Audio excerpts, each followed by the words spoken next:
What? We'll do it live. What? What?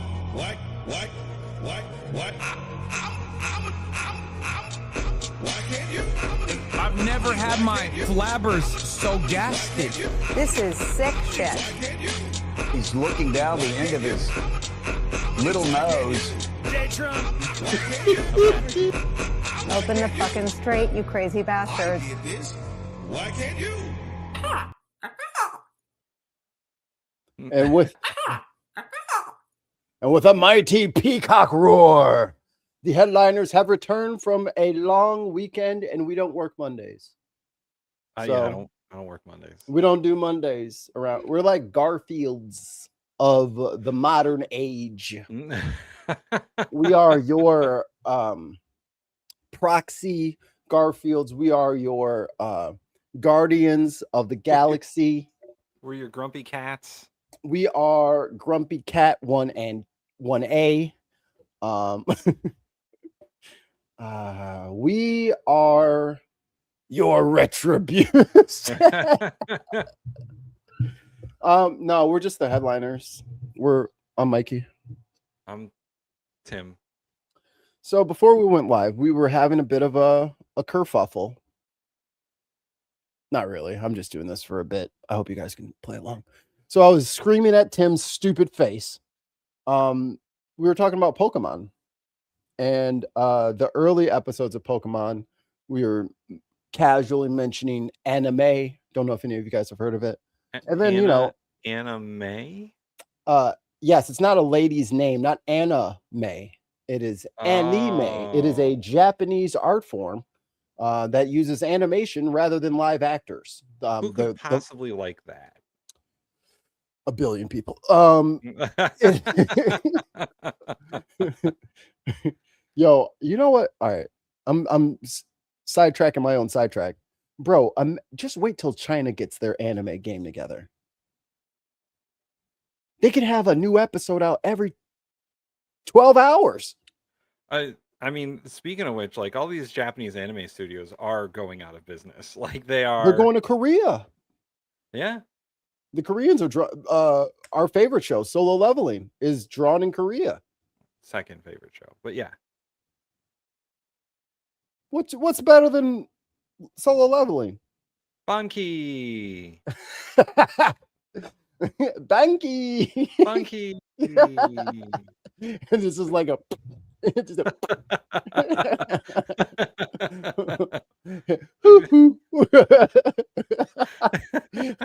be like the unserious chibi version of Bleach. They pull out their sword.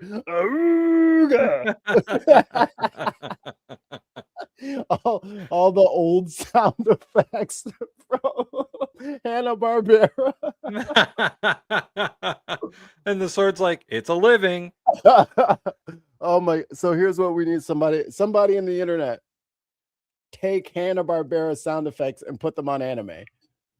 Oh, we can't afford the copyright strikes, but if anyone's got a burner account, that shit would be funny. Sword goes, somebody's got to do it. I should just make an account so I can post it. That would be so hilarious. Just going through the Ninja Village with their footsteps. And have that like Hanna-Barbera walking music. Naruto's running into battle. Scooby's got the Scooby feet. Can you imagine when the scene, just a bunch of ninjas running fast across the scene? I think I have that sound effect somewhere. I do for sure, because Ali demanded it, and so I found it. And then we promptly stopped using it. I think I called it Scooby feet. Hold on. Yeah. And whenever they hit each other, it's a bonk noise. Go bonk. Yeah. I'm for it. That's the problem with anime. They take it too seriously. You got to add some Scooby feet. Right. You got to take the most serious, most action-packed anime and put Hanna-Barbera sound effects on it. Do the little clown, like anime that takes us out what's the name of it? Sword Art Online. Takes Sword Art Online, which takes itself way too seriously, Yes. and just Hanna-Barbera sound effects over it. Or Fairy Tail. Oh my god. Demon Fairy Tail Slayer. I love me some Demon Slayer too. Or Chainsaw Man. Oh my god. I think that's it. Someone get some Chainsaw Man or some Hanna-Barbera sound. Oh, Attack on Titan.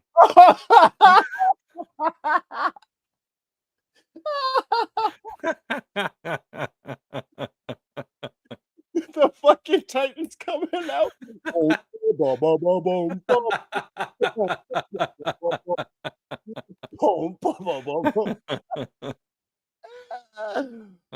boy. Oh, good times. Okay, I'm supposed to be looking for Run Away. Right. So the original bit here was about Pokemon. Yes.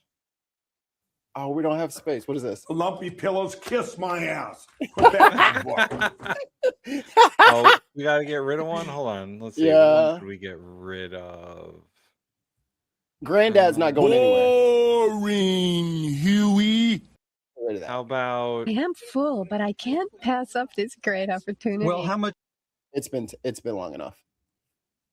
It was funny to us at the moment, but no, we don't even watch that. We don't even. When's the last time we watched? Well, the problem is they kept dinging us on content. I mean, as long as they don't strike us, I don't care. Did you delete it? Oh, I didn't delete it yet. No. Oh, okay.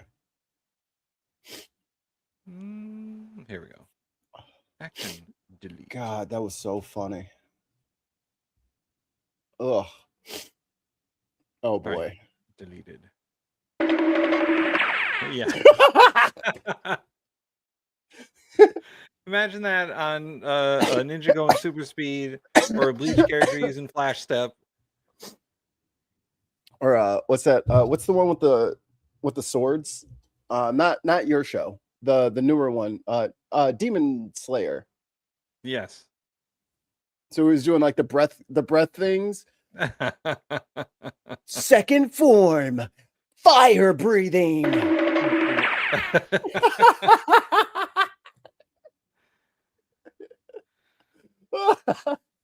Meanwhile, there's this one guy with like a little like desk filled with doodads and whistles and shit like that, and that was his job.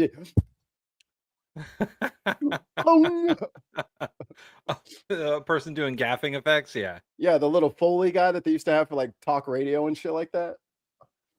They just put it all on one board, and then you'd have it all. Oh, oh my God! I didn't know that was a thing. SAO Bridge is great if you really want to see an anime get roasted. Yo, abridged anime is already like last thing, and then I swear we're going to talk about the news today, even though we don't want to. Seeing a bunch of brothers recap old Dragon Ball Z episodes is the funniest shit I have ever heard in my life. For like all of my nerddom and then like my blackness, it is the PB&J, it's the Reese's peanut butter cup of all of the things that are me, where they are roasting anime from a hood perspective. Like when fucking the Ginyu squad showed up and then Vegeta just starts killing people. Like they were talking about how he just murdered Jace for no reason. I mean, fucking Birder tried to bite the fucking sensu bean that homeboy threw to him, and it went through the gap in his teeth. My favorite of all time though is still Dragon Ball Z Unabridged. DBZ Abridged with Little Karibo as the producer. That was great. And fucking Yu-Gi-Oh! Abridged.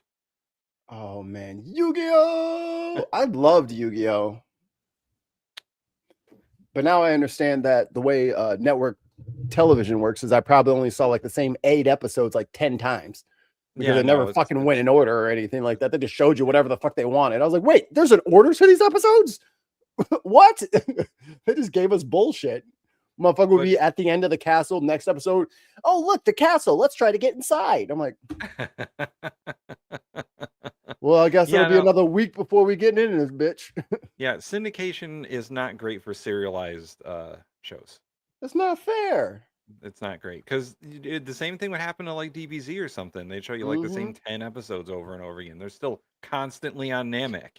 And then you're like, oh man, he's been charging up for 2 weeks. No, motherfucker, he only charged up for 1 episode. We don't get to see the next motherfucker because they keep bullshitting us, playing us the old shit again.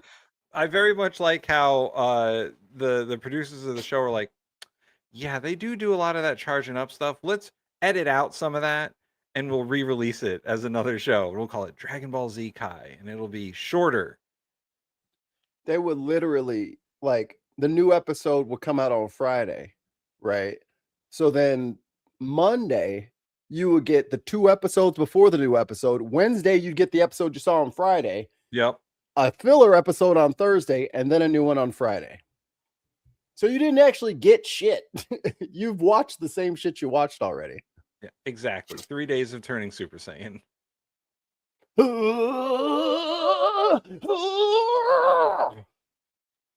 But I mean, I do appreciate a good training montage.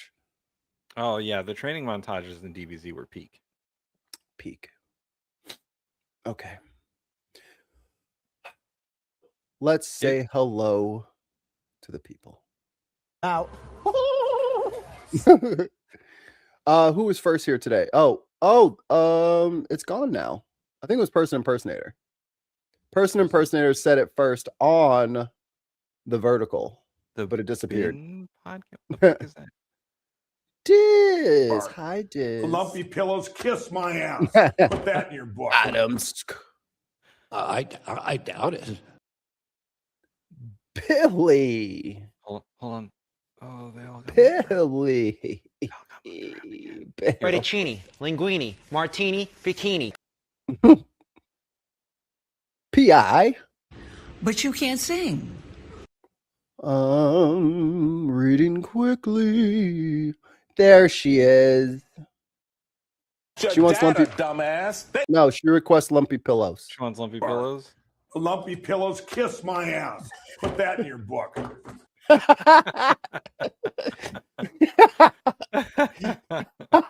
He's so mad about his pillows.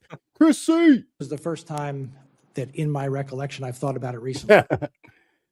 The Dark Lord Greg. Kuga Uga Amen. Oh wait, no. Achievement. We Shazadi with a sweet Tim's hat. Unlimited money in the United States. See, she's got on. That's a Tim's hat. Tim's hat. Go to the red Tim's hat. Yeah, go to what's it called and do the Should thing. we make a MAGA spoof hat? Yes.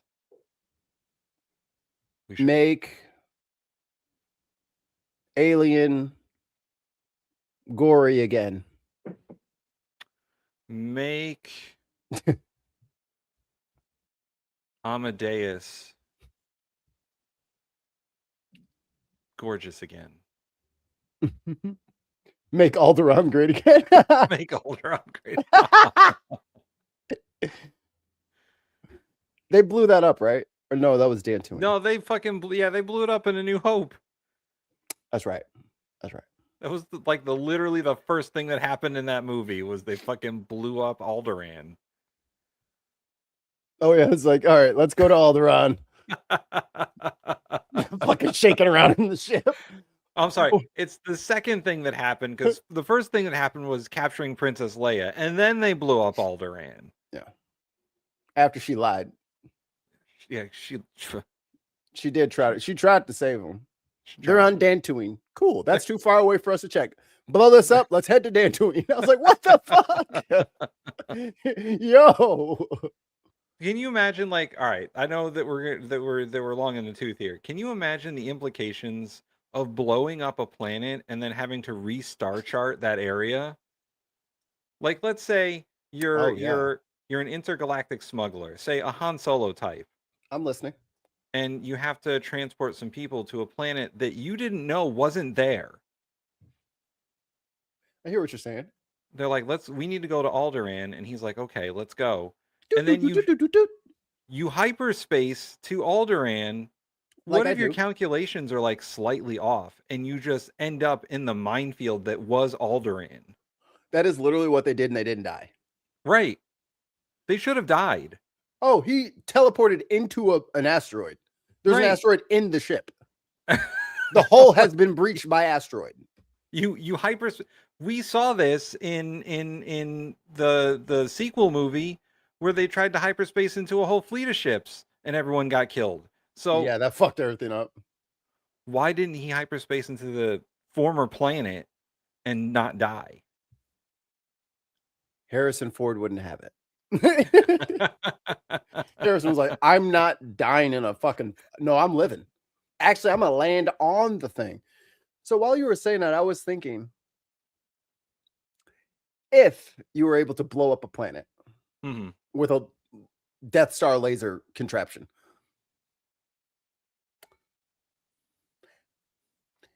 are they nuclear? Is that stuff radioactive? I think that shit might be radioactive because most of the cores of planets are kept together or kept warm from fission. So yeah, that's true. You just detonated a fission bomb. So all that shit floating around has got to be highly radioactive. So how come their organs didn't melt inside of their bodies? That's what I'm saying. They should all have 6 arms, see in the dark, glow. They can see through their eyelids, kind of shit. Like, also, doesn't that change the gravitational pull of the Yes. area? Yeah, so it would disrupt the orbits of everything else in that system. So when the Death Star or that Star Killer base goes around killing planets, they're fucking with the gravity of the local space. I mean, if all they would really have to do is just like push one of the outside planets inward. That would probably destroy the solar system. Like if somebody took, well, Neptune's pretty big. Not Pluto. Fuck it. Pluto's big enough that if they just pushed it into the inner solar system, it would fuck some major shit up. Like Saturn would lose some moons. Jupiter would lose some moons. Well, it'd have to get past Jupiter. And Jupiter would probably just eat it. What about other ships that were traveling to Alderaan? Like Alderaan is a busy planet. No, not no more. It used to be formerly busy planet. Chris C says the Death Star is not radioactive during normal operation because its hypermatter reactor is heavily shielded. No, I'm saying the explosive, what they blew up, the inner parts, the gut, because I mean, you can't even dig too deep without hitting radiation. And Greg says because the ship turned off the drive when it detected an anomaly somehow, probably got lucky. Han probably had to turn off like 8 safety warnings to do that shit. You know what the truth is? Those 8 safety warnings probably don't work. Right? Because, he's been fixing that thing as he goes. He probably didn't even know those. It just like fucked up and turned off early. And he's like, okay, we're here. Close enough. Oh, not Han. Holdu. Oh, who's Holdu? I don't know who Holdu is. Looking? I thought it was a typo. We have some replacements for MAGA here. Mind about great aspiration. Minded about. Make all generations awesome. Making AI generative art. Movement against galactic arseholes. Oh, I get it. So in the other one that we were referencing, when they were slamming that ship into the whole fleet, yeah, you probably had to like disable all the safeties to do that shit.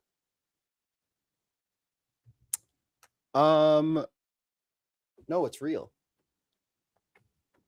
Ooh. He can touch it. It's real. I got it from a friend of a friend. And it's huge. It's like almost 6 feet by like 8 feet. So I don't really have a lot of space for it. It's on the ground right now and it's still up to my arms. So Mikey, does that mean then that all the ships that have hyperdrive also have like very long range sensors to know what's going on? Because they're traveling at the speed of light.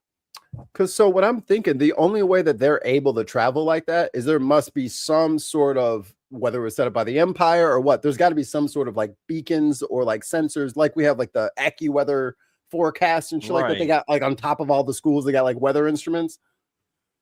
They gotta have something like that on the Empire friendly planets. There's some sort of sensor that reads shit out for everybody, and everyone just gets a map that they can dial into, like a GPS or something, right? Like galactic GPS or galactic weather or whatever, because they always know where shit is. Yeah, right. But if there's an asteroid field where suddenly there wasn't an asteroid field before, like, wouldn't that fuck with shit? Well, maybe they didn't get a warning because they got doged. Maybe they didn't get a warning. Do you have a Wall Street Journal thingy? Like a subscription? Yeah. No. Or Washington Post, my bad. I might have. I used to have Washington Post. Let me see. I got a link in the private chat. We're going to talk about Doge. I don't want. I will repaste it because I posted it before you got here. There you go. I know I get like breaking news from the Washington Post, but I don't know if I still have a subscription. Let me see. Ooh, Washington Post. Science lesson incoming. The core of the Earth is kept hot by gravity and intense pressure. Correct. Let me sign in. Let me see if I still have a sub. Let's see. Wash Post. Excuse me, sir. I'd like to talk about the Millennium Falcon extended warranty. I'd like to talk to you about your used spaceship's extended warranty. I'm sorry. No, I'm actually looking for Lando Calrissian. It's his ship. Yeah, Lando doesn't own this ship anymore. Oh, good, sir. Good. My name's Margaret, and I'm here to talk to you about your extended warranty. Are you sick of the huts? I do not have a Washington Post subscription. Well, I'll put it up on full screen anyway until they start blocking us out. How about that? So, the Earth is burning. And it's burning. We all know this. Huh. We were shovel ready. A Minnesota forest hit by Doge cuts is now ablaze. Huh. Now, I was told, Tim, that Doge went in, the Department of Government Efficiency, they went in to get rid of this woke bullshit. Stop wasting millions, billions of dollars, almost trillions of dollars of fraud, waste, and abuse, Tim. That's what they told me. They said, and you know what? They were going to give me $5,000 in a Doge check from all the money that they saved from the fraud, waste, and abuse.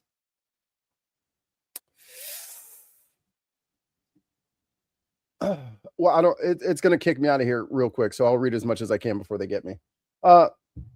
Last year, the Trump administration delayed a $10 million grant that was supposed to help Minnesota thin out about 4,000 acres of dense, dry forest at high risk of burning.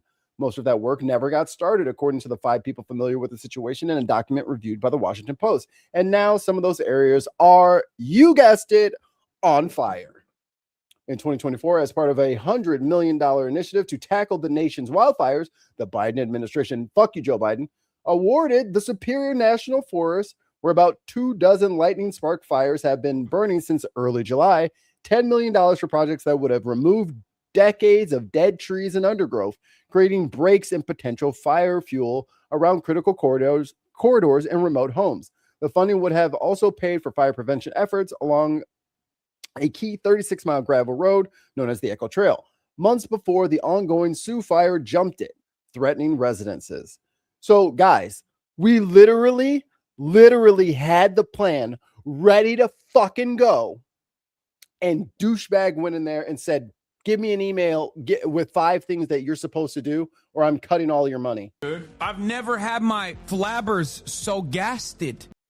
Now do you fucking believe me that Elon doesn't know what he's fucking talking about? That he's fucking dumb? He's dumb as shit. He's dumb. He says does dumb shit. He kicks people off of their email accounts, cancels their whole sector, and then says, why didn't they email me back something? Bitch, because they can't log in. You fired them. You kicked them out of the thing. They can't log in to email you what they did last week. Well, and then, you know, Elon left. Just waiting to use that. And he's like, it's not my problem anymore. One of us needs to press the button. Fine, you do it. One. My hands are off. $2 from the Dark Lord Greg. They fired Wokey the Bear. Not Wokey the Bear. Not Wokey the Bear. Only you can prevent your friends from saying slurs. I love how that's woke. Not slurring people. To round out our Star Wars isn't real conversation, Han had to plot the whole course before jumping because if you mess up and fly through a star, you're hosed. The shields might save you from first impact, but it's really not clear because Star Wars is not Project Hail Mary. It's fantasy. It's science fantasy. High science fantasy. And Chrissy says, Tim, you're overthinking this. Deflector shields are used to deflect away any space debris out of the way. A speck of dust hitting a ship at light speed will do an immense amount of damage. That would never happen, Chrissy, because to get a speck of dust to the speed of light requires infinite energy, and we don't have infinite energy. There we was get like 99.99999% of the speed of light, but I'm just kidding. There was like this really kind of awful sci-fi series I was reading for a while, and it was like spaceships and space battles and whatnot. And one of the tactics they used was ramming. They would they would get their fighter ships at like whatever percentage of the speed of light. Let's say 90% of C. Okay. And then they would release like sand canisters that would explode at near light speed and just hit and destroy everything in the way. I was like, Jesus Christ. Yeah, that's pretty true. Like you could do some real damage. Marbles. With marbles at light speed in space. I was like, yeah, all right. Dude, a marble at 10% of the speed of light will go through a planet. You are not stopping that thing. The force, the momentum, or a marble-sized chunk of earth will fly out the other side like those little the swinging ball things, the momentum thing. Oh, yeah. So that marble would hit the earth and then like boom, out the other side would be a marble-sized piece of earth coming out. Yeesh. Mikey, on that C squared money. I wish. That's what I'm trying to get. No. Warp fields and all that. I don't know. No.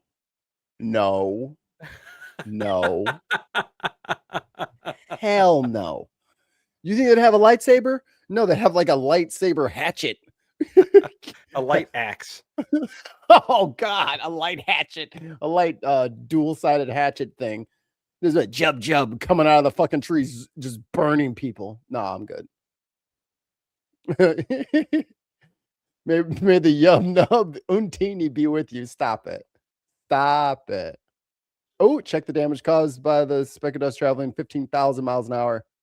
Oh, I can't click that. Hold on, I gotta go to the thing. I hate that you can't click the fucking links inside StreamYard. That's so I know. corny. Here, hold on. I got it. I'll get it. That's corny as shit. Ooh. Okay. Ooh. Switch this over Article here. from Big Think. Space isn't as spacious as it should be. Boop.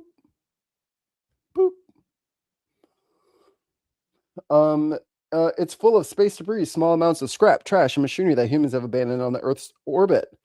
The ISS has cataloged around 500,000 of these small pieces as they hurtle around our planet at around 15,000 miles an hour, or 14.717 G. Woo! That's gonna leave a mark. Oh God. Oh.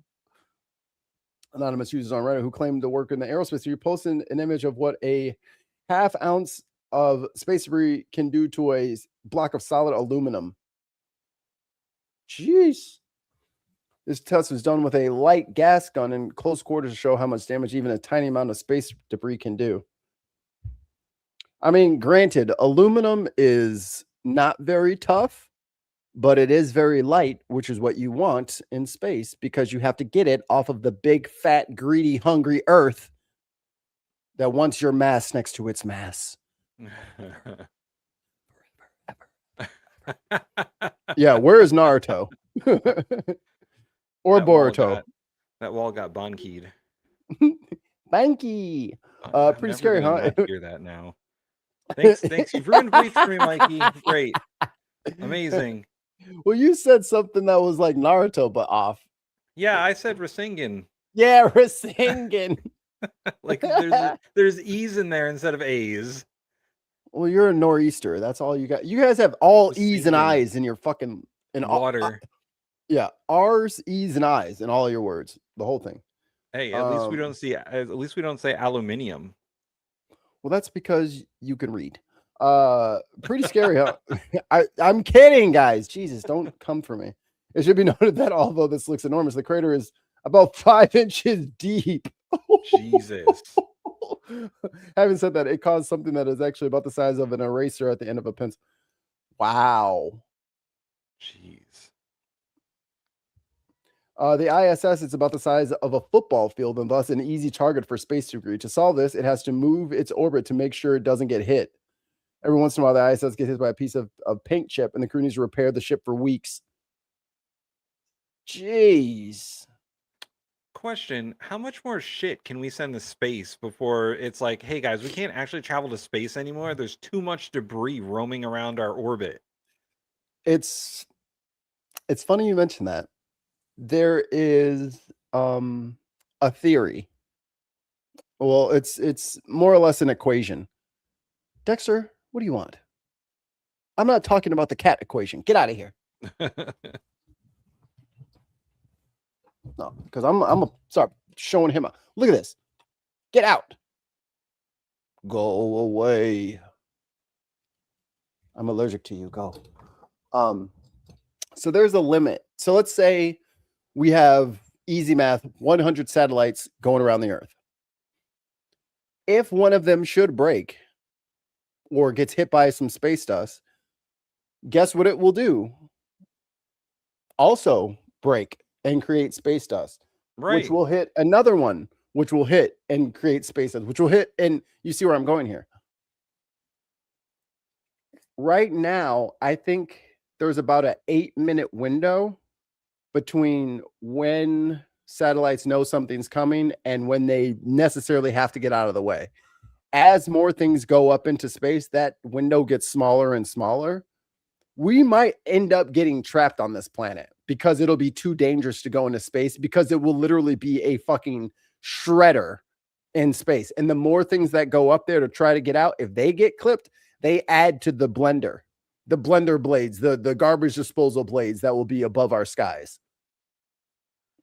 Chrissy says scientists use the concept of the Kessler syndrome to Yes. describe a tipping point, a state where the density of objects in orbit becomes so high that collisions generate new debris. And you can't get out unless my you find some way of slowing down the 15,000 mile an hour 19 or 14G things going. Like, what kind of baseball mitt do you need to catch something at 14G? Right. I'm not putting my hand up there. I mean, granted, we could put things in orbit that are going the same speed, and then they can kind of collect them as they go. I hope maybe use some magnets, use some stickiness, anything you can think of to try to grab all that shit. Because what happens when one of fucking what's Elon's satellites? The Starlink. So what happens when Starlink goes down? Or 5 of the Starlinks go down, and they this like horrendous mess that no one can get out of. Can you tell we don't want to talk about the news?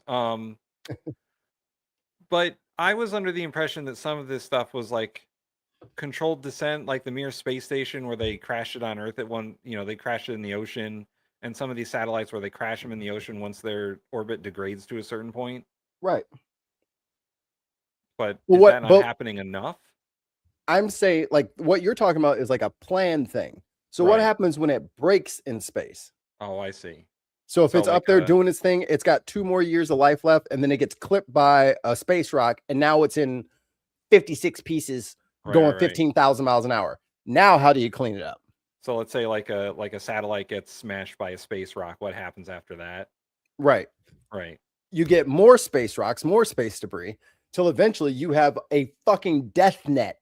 surrounding the planet where we cannot get out. Fun. I love that we polluted space to the point where will be unusable at some point. And it didn't take long. And But here goes Dum Dum sending up fucking 90 satellites at a time. It's like, dude, stop. Stop. Enough. We can't clean this up if it goes bad. But that's the modern economic theory.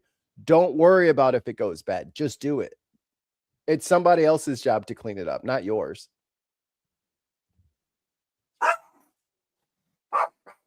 Yeah, Adams goes right. Just like the oceans and the land, we fucked up space too. Yeah. And like, I don't know what NASA, well, I don't even know who's in charge of NASA anymore, but it's very strange. They keep trying to put shit on the moon. No, we don't. The Space Force is not qualified for mopping in space and pass their training. I'm not sure what the overall goal here is. Just like AI, everyone's racing to get generative AI. I'm like, okay, and what are you going to do? I feel like the problem is capitalism in general. Yeah. And they're just doing it to just to do it, even though it's already been done before.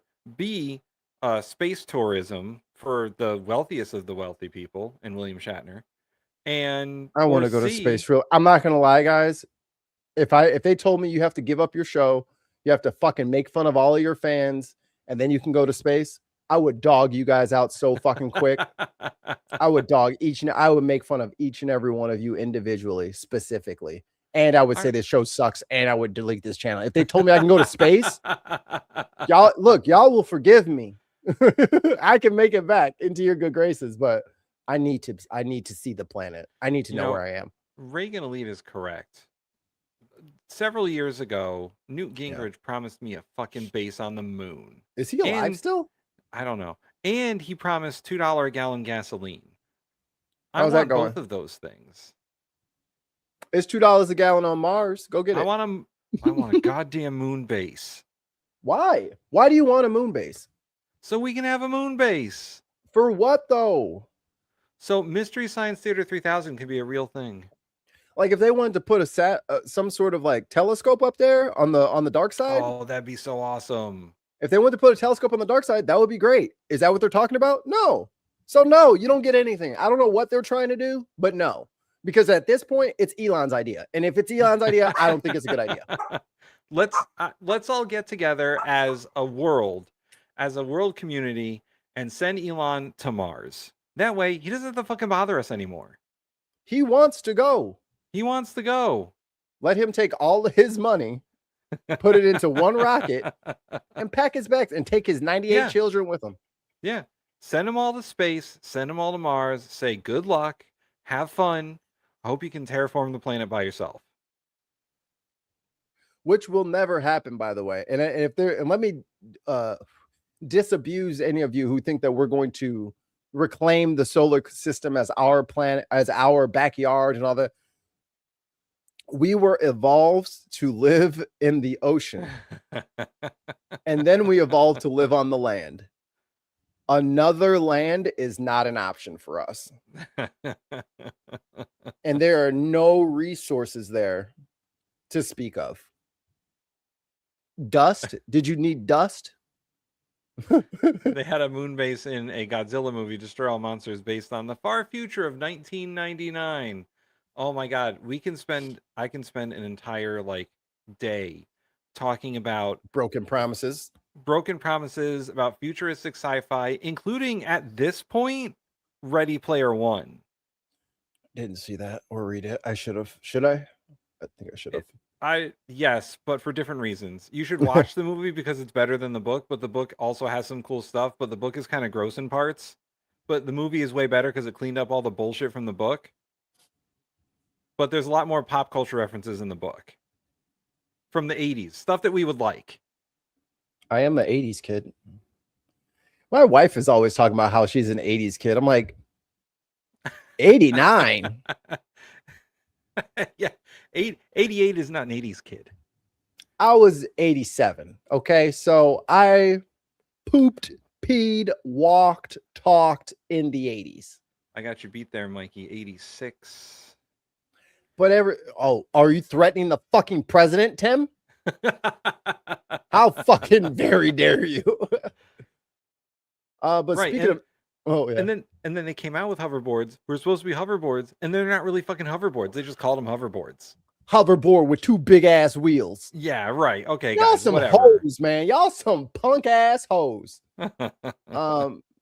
Corpus Christi, natural resources, Segway.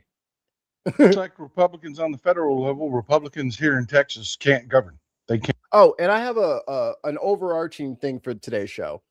If you are watching right now, first of all, like the video, and second of all, thank Viper Scott in the chat for another commercial-free hour. We are going to talk to Republicans mostly today because I'm gonna. Oh, there's Viper. I want to leave this up, Tim, for quite a while because this is what needs to happen. Republicans, it is time. You need to fix it, which means you need to call the congressional switchboard or up there if you're on the vertical. Tell them it's broken. And you need to tell them to fucking invoke the 25th on Trump today. And if they don't invoke the 25th on him today, you will be voting for name the worst person that they can think of, punish them. Yes, in Viper Scott we pray. Amen. In Viper's name, amen. Yeah, you need to call them and tell them they can invoke they could have invoked the 25th on January 21st. The day after he got in, they could have invoked it. In fact, when they saw Trump was doing some really crazy shit, they started to. Yeah. They started to invoke the 25th. They were putting together the pieces, and then they just stopped. The War Powers Act, all that shit has been shut down. It does not have to be. Things are going this way. Yes, Trump is a fucking psychopath. We get that part. But the Republicans, the GOP, they have every tool in their toolbox to rein him in, to control him, to remove him. They are doing none of it. So, congressional switchboard number right below me, 202-224-3121. And then they can direct you to your person. Don't know who your representative is? Type in your, do you remember what it is, Tim, that website? There was a website that would find your rep. I think it's called Find My Rep. No, it's USA.gov, I think. USA. I use it all the time for helping people find their state reps. Yeah, USA.gov. There you go. You can go to Find Your Rep. And here, I'll just put it on the screen real quick here. I'll share that with the peoples. Here you go, USA.gov. It's got a Find Your Rep thing. You can go there, find your rep. You can renew your passport. That's going to be important. Yeah. Just go to U.S. and its government and how to contact elected officials, and it will tell you how to contact state, local, and federal officials and how to find them and their phone numbers for their specific offices and how to send them mail and how to send them email. Now, don't threaten anybody. No, right? We do not threaten people. We do not have to, because I mean, we saw the shit that Telus was getting. It was like, I'm gonna cut your liver out and lick it, and they were saying all kinds of wild shit. As someone who is in charge of it, they do record everything. Yeah, don't commit crimes, motherfuckers. But send them, give them a piece of your mind. Just don't threaten them. Yeah, you can cuss them out. Just don't say I'm gonna kill you or some dumb shit. Just be like you're a worthless. Just be like you're a worthless bitch. You're a sellout. You're scared of Trump. You're a pussy. Like you can say anything like that you want. But Tim, first, I need you to get on those buttons right now. Okay. Because it happened. Wait. Lumpy pillows, kiss my ass. Put that in your book. Put that in your book. Put that in your book. Duramite Blue. Went out. Jason Jacoby. Because you are making the president look bad. Graham Hughes. Defending cankles, McTaco tits, and owning the libs. That's thirst. I love that one. Amy B. Hogan. Flip. Bruno Genius. Watch it? I did not. Yeah, I will see it on the news. Inquisitive Queen. Read history. You learn from history. The one and only Dr. Kesh. You cry, you're making me cry. Life's hard enough as it is. You don't want to cry anymore. This Black female atheist. Hey. we got rubber. Go. Freeze, sir. Freeze. I just saw the thing, Chrissy. AKAK. Fuck the hell off. I thought that was you. My unfinished sock. It can only good happen. All right. All of you are reoccurring Binsiders or new Binsiders. Welcome to the Bintifada. Please say thank you to Viper Scott in the chat. And all of you say thank you, Viper Scott, for another hour of commercial-free broadcasting from the Ben Podcast Network. Viper Scott, who appears to be in both chats at the same time. You just turn around. Thank you, Viper Scott. All right, here we go. Can't do shit. Wait. This is Old Texas Paul. Republicans here in Texas can't govern. They can't do shit. This is Old Texas Paul. Hope your coffee is as good as mine. Hell, I hope it's better. I really do. I hope you're having a good cup. Wait, it says MAGA, useless as taste buds on assholes. That's a good one. You know what's funny? What? You already have taste buds on your asshole. Cup of coffee today? No, I really do. No. You know when you poop Hold sometimes and on. This is you know sick shit. you know when you poop sometimes and it burns? What is that sensation you're feeling? Mikey. In the hell? What is that sensation? Do you ever get that sensation other places? You don't get to talk. Lumber is Maybe in your Reclaim mouth. my Congress. Because Reclaiming my time. it's your Okay, let's anal just have- it's your anal taste buds. That's why it's burning your butt when you poop. Oh. Hey, you're a human, not me. Oh. Corpus Christi is running out of water. Corpus Christi, Texas is running out of water. It gets its water from Choke Canyon Reservoir, which is at about 7%. Achievement. Used to be a beautiful reservoir. I fished there quite a bit. It used to be a beautiful reservoir. It is almost gone. Lake Corpus Christi is almost gone. If you look at a map of Lake Corpus Christi, the top 2/3 of that lake is gone. It's at 9%. And the Republicans have done virtually nothing. They're trying to upgrade the Mary Roads pipeline, which was built. We started building that back in like 1997. These wind chimes are calming me. I mean, do it's enjoy a good wind chime. They're doing virtually nothing. They haven't done anything for decades. This is Texas, not New York, not Illinois, not California. Texas. Red, Republican, Texas. ruby red, Texas. Tejas. All they worry about is transgender people and shit that they can piss their bigot people off about. You know, the transgenders have been using up all the water. All right, so I like this guy. Can I tell you a quick story Yes, please. related to this guy? So when I was a pollster working for the Quinnipiac poll, we would call all over the country, and sometimes I would, make phone calls to people in Texas, asking them whatever survey. And I called this one guy in Texas, and he was like, "Oh my God, I've never been surveyed before," and he was so happy about it. And I He asked was him ready to about talk. right, and I asked him, and he was a Republican, and I think I was surveying about the Democratic primary in 2016. So remember that fucking clown car? Like how many Oh, fucking the people were in 17 that? people? Yeah.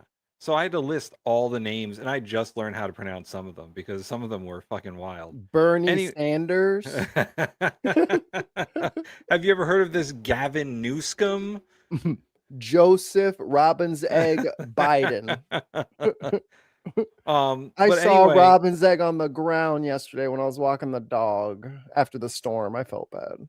so he was like answering the questions and whatnot, and I was just talking to him, and Whoa! and I was just talking to him, and he started talking to me about being a Republican in Texas. Remember, this is before MAGA. This is like Yeah. 2016, and He he hadn't was won like, yet. dude, and he's like, dude, fuck some of these people like who are Republicans in Texas. They're the worst. And I was They're like, crazy. really? And he's like, yeah, he moved from he was a Republican from a northern state, and he moved to Texas. And he was Thinking like, that dude, he the was in people this down here are bastion. fucking wild. That happens to I have a dear friend who moved from Illinois to Texas. the shit ain't the same. It's not. It's nicer here. We like take care of you here. Like a Connecticut Republican might as well be a fucking Democrat in Texas. They don't like it. They go Yeah. to these red states and like, this place is ass. This place is really, he was like, it's kind of real bad here. And once again, it was 2016 before Trump got elected. Before COVID, before all Right. that shit. And he's like, they deregulated everything. He was talking about how they deregulated all the zoning so they could put stuff next to other stuff that shouldn't be there.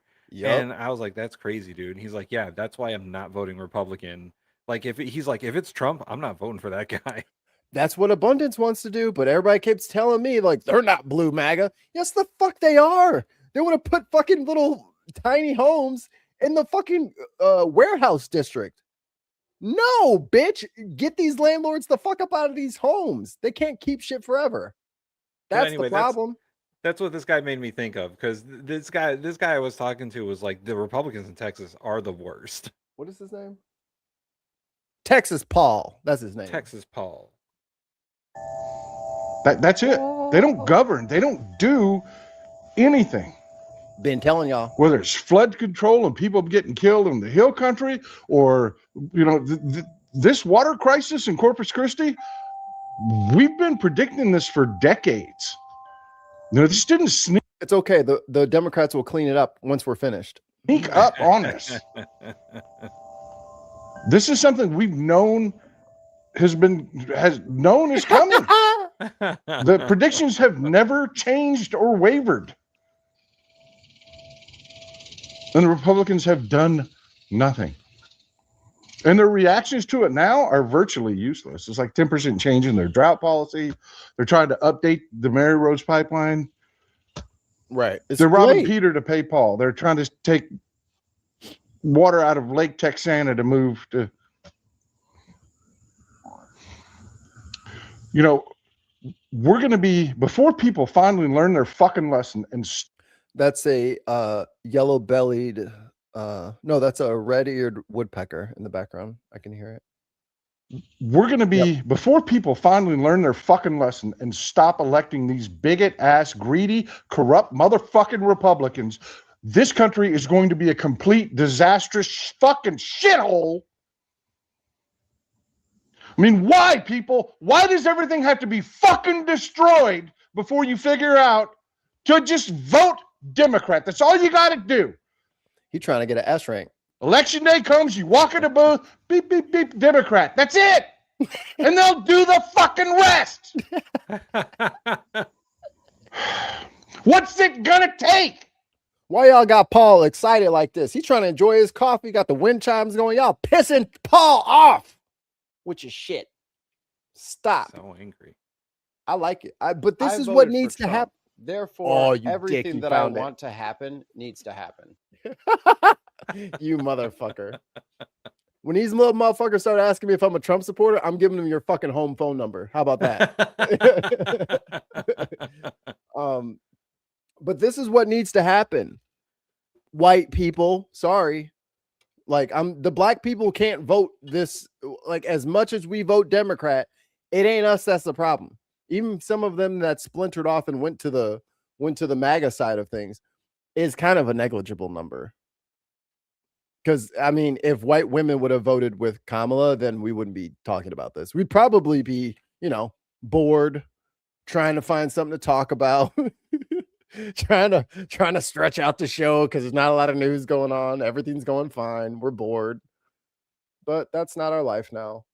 Here we go. Thanks to the new bipartisan housing act that Congress passed, we're building more homes. Good, because the housing shortage is bad. We're behind as many as 6 million units in the U.S. Well, the good news is this act provides incentive for local governments to build and promotes home ownership. All right, bring in the crew. Where's the rest of them? It all started in the 1970s when home builders in corporate America formed a lobbying group to weaken labor laws. Okay. You see, union workers working on Which network is constantly bitching about organized labor?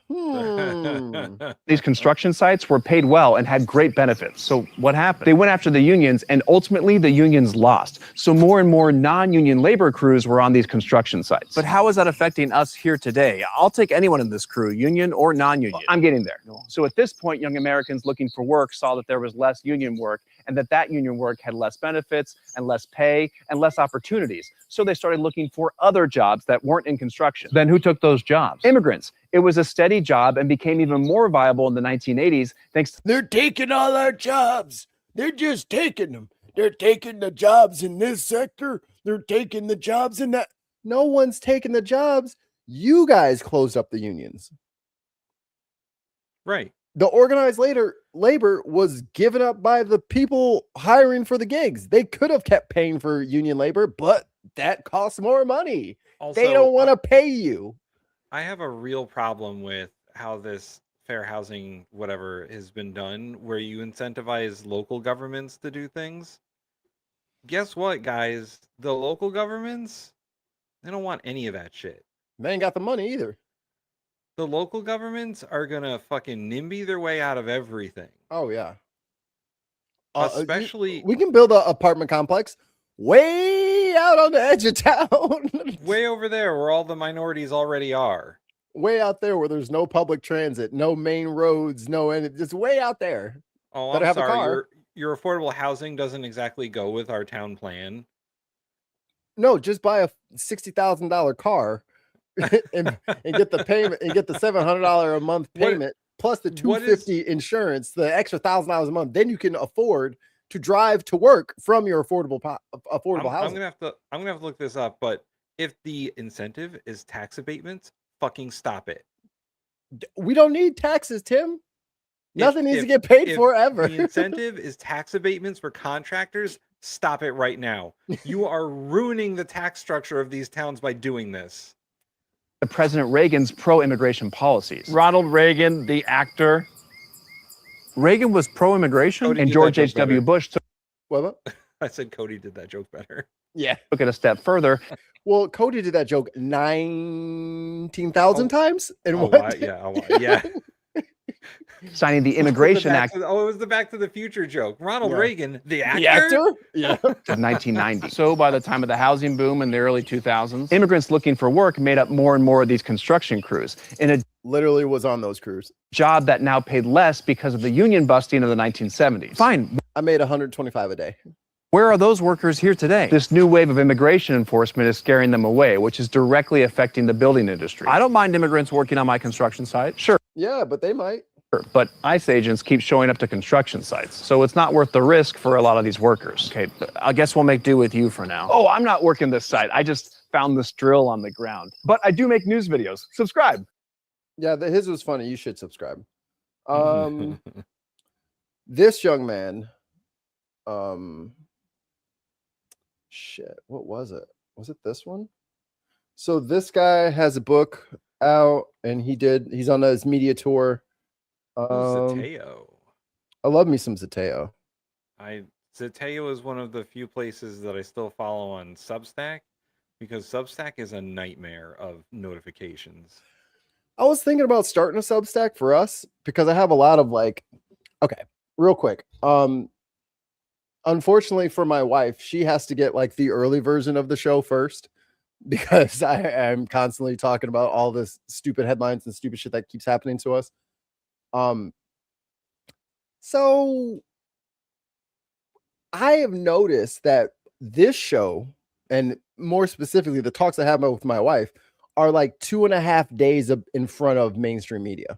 Most of the stuff that we report on comes out in mainstream media after the fact. So maybe we should capitalize on that and make a Substack. I don't know. If you guys, what is a Substack, says Ali? How would you best describe it, Tim? Substack is like a newsletter kind of thing through either following people on Substack, like subscribing, or through emails. But it's just another news outlet / social media kind of thing. It's more for either news or creatives. It's kind of that I started one for my writing. I also try to start one for the political stuff, but I just don't have the brain space for it. Sure you do. I don't Just have take out some chunks. Yeah, I currently don't have the time. I might have the time in a few weeks because tomorrow's my last day at the bread company. Woohoo! You better than me. I would have just walked out middle of lunch. That's exactly what she's like. Bail on their asses, you don't dude. have to Fuck go. them. You don't have to go at all. The problem is one of my friends is one of the managers, and they don't want to bail on him specifically. Look, I would have if he wasn't there 100%. I would have been like, "Fuck this place, I'm out." Listen, but I didn't want to leave him in the lurch because I work a lot with him. He know. Oh, he does know. He was so surprised that I did it too. He should just know it's coming. So I'm at 10:55. I'm gonna drop the link in there. I gotta go check on her real quick. Copy. But I think you will like this. Private chat, paste, enter, done. So can you pull this up on screen for me? Real quick. No. Thanks. It's in the private chat. Absolutely not. Like, I think she's being good, but I can't exactly tell. So I need to. You gotta figure what is she being good? I don't know. Because sometimes she's reading books and playing with her toys, and then sometimes she's eating the book or destroying the toys. So I can't. She's got her back to me, and I can't tell, and it's driving my little parent brain crazy. Books are tasty. Knowledge is power. So scoot up to 10:55, and you're muted. It's in segments there, so it's like the fascism segment, I think. I kind of Is it too late? There we go. 10:55.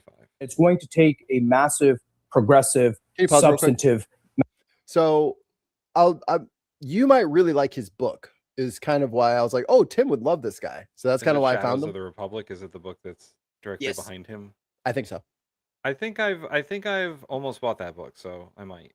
He's our age too, and it's fucking phenomenal. But check out what he says. Be right back. Mass movement to push back against this and ultimately win power back as well, because that's what's at stake now. It is the fate of American democracy. You write in the book, quote, by the time the fascists are building the camps, it's already too late and we have lost. When you look around the US right now, ICE is buying up commercial warehouses, transforming them into immigrant detention centers en masse. We've seen a record number of people die in ICE custody since Trump took office in January 2025.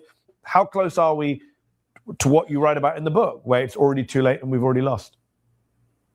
I think we are on the precipice of that decision, whether it goes completely to the far right and we lose American democracy for good. It would be ironic in its 250th year anniversary, or whether we can reclaim this project. And I just also want to make one point, because we've talked about Republicans and conservatives.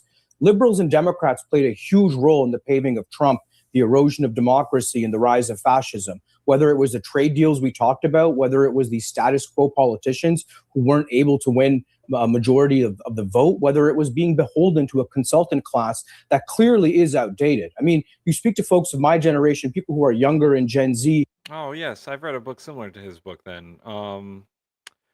It was, what was the name of the book? How Democracies Die. It was along these lines too. Also a good book. Recommended. The Democrats have completely lost touch with young people, and I don't know if we're even living in the same reality. The only politicians on the left that are interesting are anti-status quo. It's like the mayor of New York and other folks. There is a movement. That's because the Democratic Party is also a status quo party. At this point, the Republican Party, or MAGA, or whatever you want to call them, are the party for change, and they're the party for the wrong kind of change. They want to drag us into fascism, and they already have. The amount of damage they do depends on the length of time they're in power. But at this point, the Democrats are a status quo party. They put themselves there. I was gonna say they got put there, but they put themselves there. They put themselves there, I don't know, God, after Barack Obama. Because they did run a good change campaign in 2008 and 2012, but then they apparently forgot all that shit. And none of their candidates have any new or good ideas on a national level. unless you're an AOC or a Bernie Sanders, and Bernie Sanders isn't even a Democrat, or a Mayor Mamdani who isn't even a Democrat, but they have to run under the Democratic banner so that they can get elected. But it makes what this guy is talking about when it comes to like the Democrats not knowing what they're doing when it comes to younger people or politics, really. The clearest example is when we were talking about Mayor Mamdani and Andrew Cuomo. Cuomo was a status quo Democrat, and he looked like a fucking clown in front of a change candidate like Mamdani. Like, regardless of Mamdani's party, he was a change candidate in that election. And he said all these things that people like to hear, and Cuomo was like, "Oh, well, obviously we can't do any of that."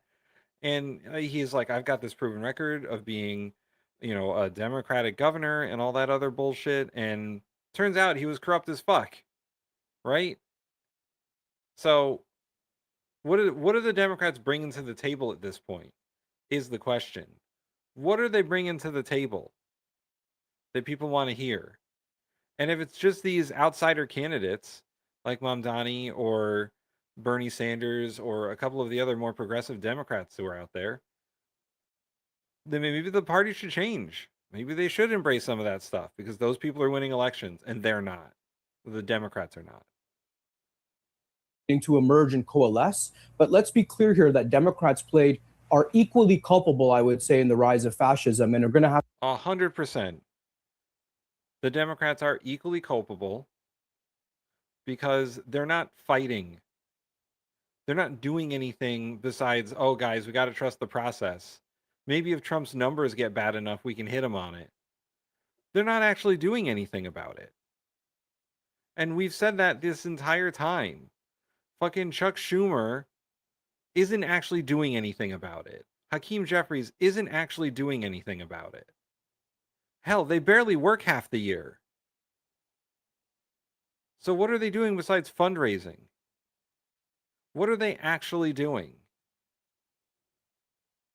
have to be equally organized and to build something new and better, and not just neoliberalism from the last 10 or 20 years. That's a very fair point. You mentioned earlier fascists in suits in Silicon Valley. Elon Musk has done a lot to push not just an American fascist project, but a global fascist project. He supports the AfD in Germany. He supports 100% is. They didn't put Trump in jail where he belongs. Right.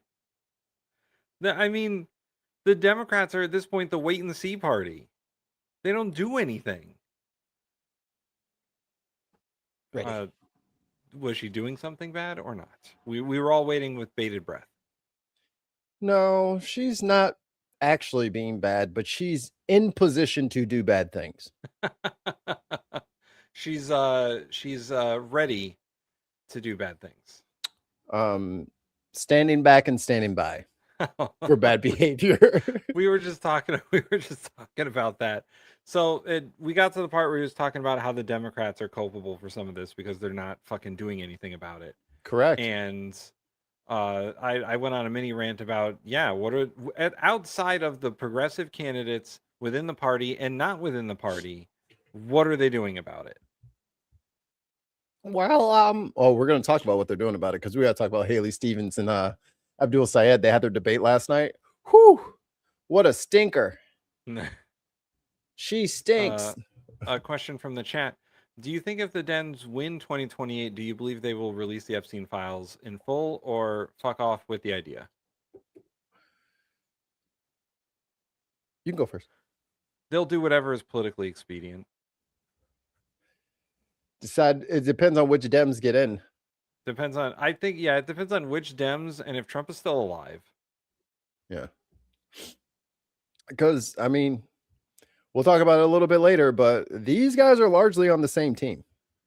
Yeah. And this is just performance for us. Right. The Epstein files was a group of people getting together saying, God, man, our poll numbers are terrible. We got to release some of these Epstein files.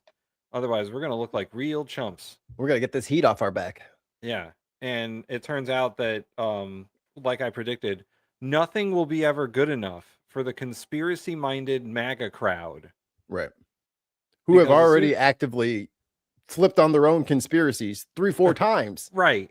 First it was for stupid people, then it was Trump. Now the latest lie from MAGA is that Trump is the main one prosecuting Epstein people. The Democrats never did it. He told the cops that Epstein was up to no good. He was working with the cops, you see. No, he said, "Oh yeah, everybody's known what he's done for a long time. Glad you guys are finally doing something." 202-224-3121. Impeach the motherfucker. 25th Amendment that motherfucker. He's implicated. He's dirty. He's guilty. Get him out of here. Putlow and Tommy Robinson in the UK. He's fanned the flames of kind of racial hatred and community division. He's been attacked for his role in amplifying some incendiary comments about what happened in Belfast recently with a stabbing by an asylum seeker. What do you make of Elon Musk's role in all of this? How much is he a linchpin of this new movement? He just spent the past last week at the weekend promoting this film Citizen Vigilante, which basically shows an American in Europe going around murdering migrant criminals, including their families. Yeah, I'm sorry. What? Is that a thing is that a movie that's actually happened? What? Say it again. Sorry, I got distracted because someone said there's a typo. Oh, I see it now. There's two ises. Two ises where? Here's how is. Here's is how. Too many ises. I'll go back because this seems wild to me. Yes, sorry. Or YouTube will break. One of those two things. Or both. Why not both? Why not? Great, amazing. I love the internet.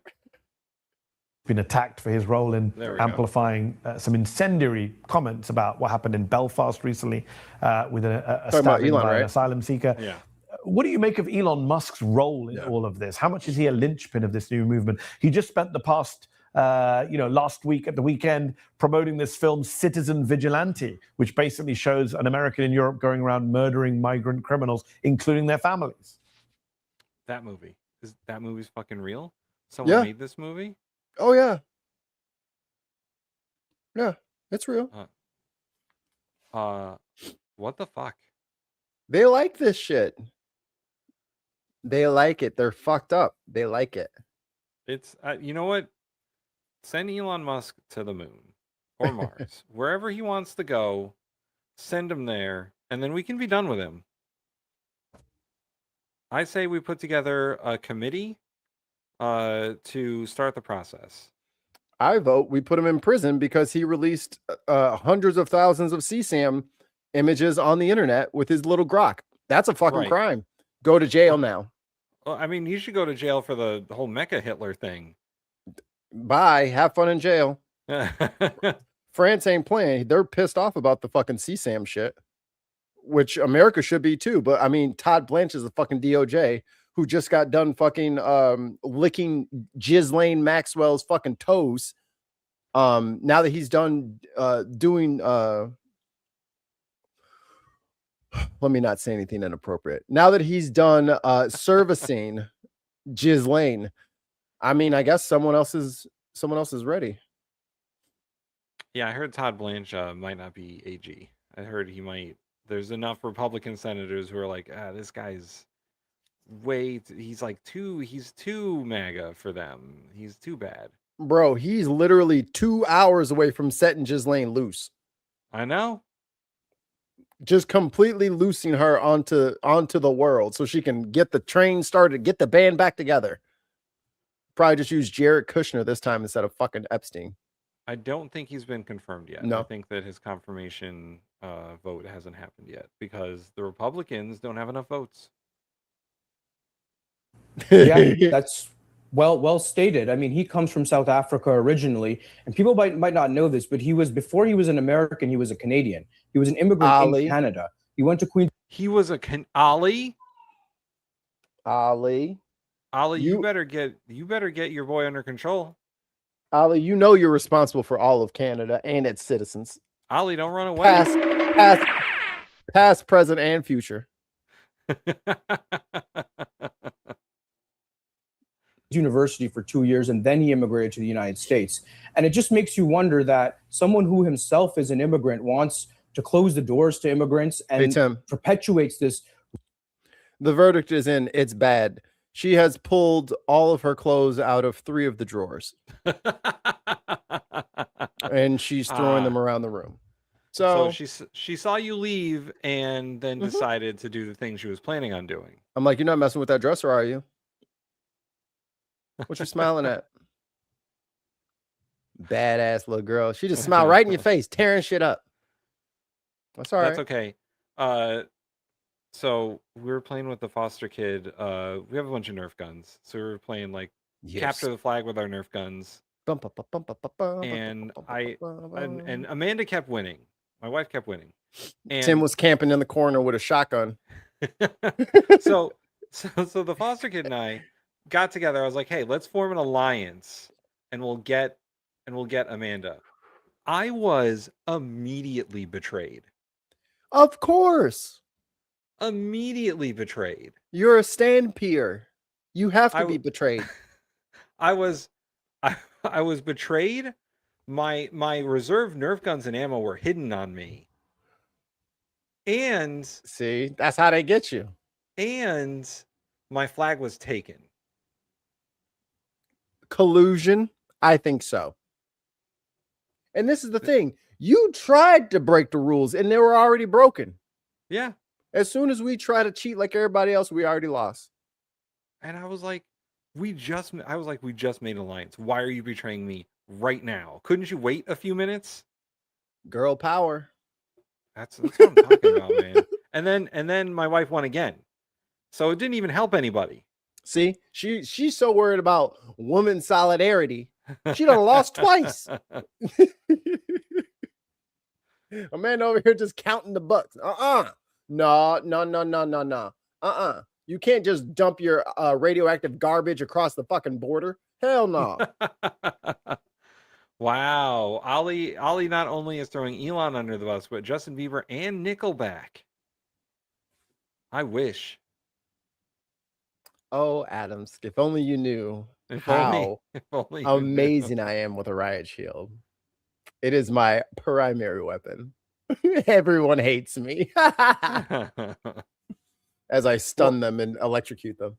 Mikey, maybe now that I have some more nights free, we could do a little bit of streaming with the riot shields. Shield wall. People ain't ready for the shield wall. We go home, and start crouch walking in the room. They just run away. It's fucking hilarious. You gotta stream that shit. What was I gonna say? Oh, the funniest part is when you start hitting with the riot shields and they're like, I don't want to do this anymore. And then they start running away. Yeah, they just start sprinting like, oh shit, no shit. Don't you run. They're not playing by the rules. Run. And jukebox can come if well, you got to download the game and play it with us. Not download the game and then on the day we meet up, uninstall the game. You have to leave it installed so we can play. I'm telling everyone hates all the games I play, but then whenever we play them together, we cackle hysterically. So, and if you guys want to play with me, I'll play with you. Mikey, can you say this name? Pick a name no one can say, right? Like Shoban. It's Siobhan. That's not Siobhan. It's Siobhan. Is that some of your Irish speak? That's yeah. That's I believe that's a Gaelic name. Yeah. Yeah. Like Saoirse. I was like, what the hell does that say? The only reason I know that is my wife has an aunt named Siobhan, and I had to learn that. I was like, that's not how Siobhan should be spelled. Or what in your name supposed to be like Tig? Tig, yes. My name would be Tig. Yeah. Damn it. Yes. Ragnar Lothbrok. Oh, how the little piggies will squeal when they hear how the old boar suffered. I love that show. I never finished it though. I got like a season and a half to go. All right. Anyway, sorry. I'm distracted. Are we talking about Vikings? Yeah, man. when they were eating all the British. It's a nonsense. And so had America implemented what he thinks it should towards other people, had it done that towards his family, we wouldn't have SpaceX and Tesla and all these other companies led by Elon Musk. We probably still have companies of that kind. But I think it's important to keep this in perspective that he himself comes from an immigrant background, and there's a racial history there in South Africa of apartheid that I don't think he's ever outgrown. And in fact, you see that come through in his language. Yes, although don't forget, it's fine for white South African immigrants and refugees to come to the US, so they'll always be fine coming. There's a white genocide under Trump. You're right.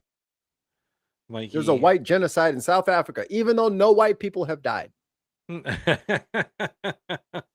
Well, it's not an apartheid state anymore, Mikey. Of course there's a white genocide. That's not fair. The whites are either 100% in control or they're being genocided. There's no in between. They're literally being squashed by giant South African feet as we speak. The South Africans are 13 meters tall, and they just crush the poor whites with their giant toes. Oh, boy. In the book, only by imagining a second and more transformational Bill of Rights to match the great challenges of the time will the left and the center be able to win mandates and govern for the future, not the past. You know, we almost had that shit too. Wymanham. Wyndham. No, you're putting an ND where there isn't. Shut up. I'll pronounce that however I want. It's Wyndham. It's Wyndham. That's what it is, right? It's Wyndham. Aluminium. I couldn't get to the button. Yep, Wyndham. See, told you.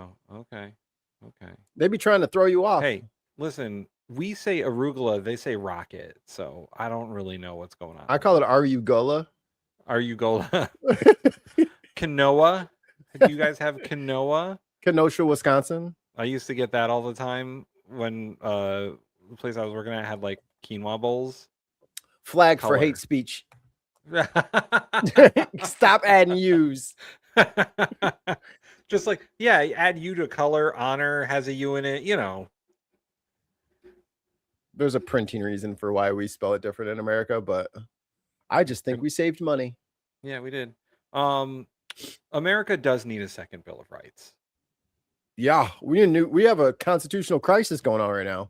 The whole thing needs to be looked at. We need a second Bill of Rights, the one that we were gonna get under FDR before he died. Well, I mean, he was only in there for like 58 years. He could have got it done in like year 2. Well, he had to win a whole world war, you know. Right. He had to solve the Great Depression, make the New Deal, and win a world war. What else do you want from the guy? Just attacking me now. Yes, we need the receipt of rights. That's what we need. Yeah, we got the bill already. We need the receipt. The payment of rights. We need proof that the rights were happening. They're happening. We need proof. Confirmation of rights. We need confirmation of rights. I need a confirmation code of rights. Two-factor authentication of rights. There should be 6 digits, maybe a couple letters in there. We're not getting that right now. And don't fucking store that shit with Google. No. The cloud is not your friend. You also finished the book by laying out a 25-point anti-fascist playbook to fight my back. man. We don't have time to go into 25 points. Give us your top 3.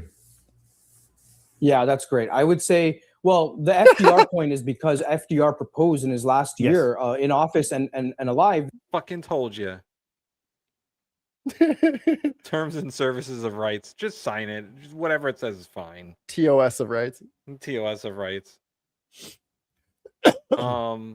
Yeah, man, we do need a second Bill of Rights. We need a Bill of Rights that says housing is a right, education is a right, affordable or free healthcare is a right.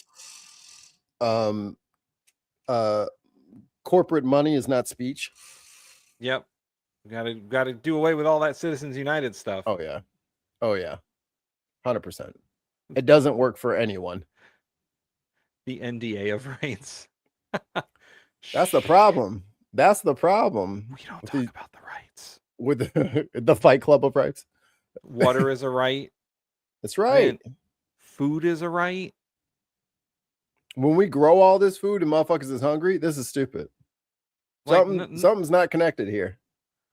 Like, I agree to a certain point that, like, the government shouldn't absolutely provide everything for everyone. However, if someone can't afford food, they need to be given food.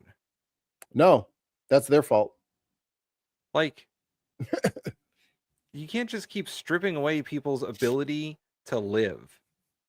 No, strip it all the way down to the bare bones. So then when it becomes a hunter-gatherer society and people are like, you know, stealing animals from the zoo to eat them. Well, right. There's a certain That's what happened in the Great Depression. Where capitalism becomes... They ate the animals in the zoo. Right. There's a certain point where capitalism becomes cannibalism. Yep. And they're not going to like that part. Some people are not used to the taste of human flesh. Some of us are. Eat the rich comes from somewhere. So, you know. Let them eat cake? Bet. I mean, you know, look at all the rich motherfuckers in history who got overthrown because they were too fucking rich. That's why they're living on military bases. The whole cabinet's living in military bases. Yeah. What happens when the soldiers can't eat? Or their families are suffering? All these VAs you're shutting down. Are you going to hide behind the soldiers? Okay. OBK. Yeah. I mean, listen, the social contracts only go so far. We all agree not to kill each other as long as we all agree that we deserve food. Like, but if there's no food, then there's no rest of the deal. Right. If there's no jobs, if there's nowhere to live, then the rest of that shit is out of the window. Federalism only works as long as people believe that federalism works. Like, and if the federal system actually provides a benefit. Like, if it doesn't provide a benefit, then what's the point? Right.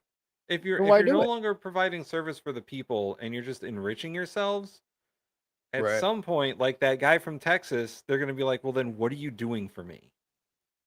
No, you got to give treats. If you want to be a dictator, that's fine, but you gotta have treats, or else the people will not be on your side and they will overthrow you. All right, let's hear about these top 3 fascisms. That a new bill of rights for people, that would be an economic bill of rights, the right to employment, the right to healthcare. Sounds right. I forgot about the right to employment. I don't really know about that one too much, but you do have the right to, like, living decently. There's not garbage on the highway that can't get cleaned up for $15 an hour. I'll amend the right to employment to a right to organize labor. Why not both? I mean, there's a problem with the right to employment in as far as, like, there are only so many jobs. And there are fewer jobs because of all the technology. Are you thinking that there's less work for people? There's not enough work for everybody to do? I mean, I think there is enough work. Every day I read the news and some companies downsizing because of AI. Right. But at the same time, the potholes are not filled. And at the same time, the bridges aren't being built. And at the same time, the forests aren't being taken care of. And at the same, like, there is other government shit that people could be doing. Like, there is shit that we just generally need as a nation. No, I agree that we need these, like, big public works projects again. Like the interstate highway system was a great public works project, or the railroad system. I agree that, but there's only so much of that you can do before you run out of stuff to fix. We have 50 problems that still need to get fixed, and we haven't done a public works thing yet. Well, I agree. It will be great for like 20 years, but then after that, like, okay, what do you?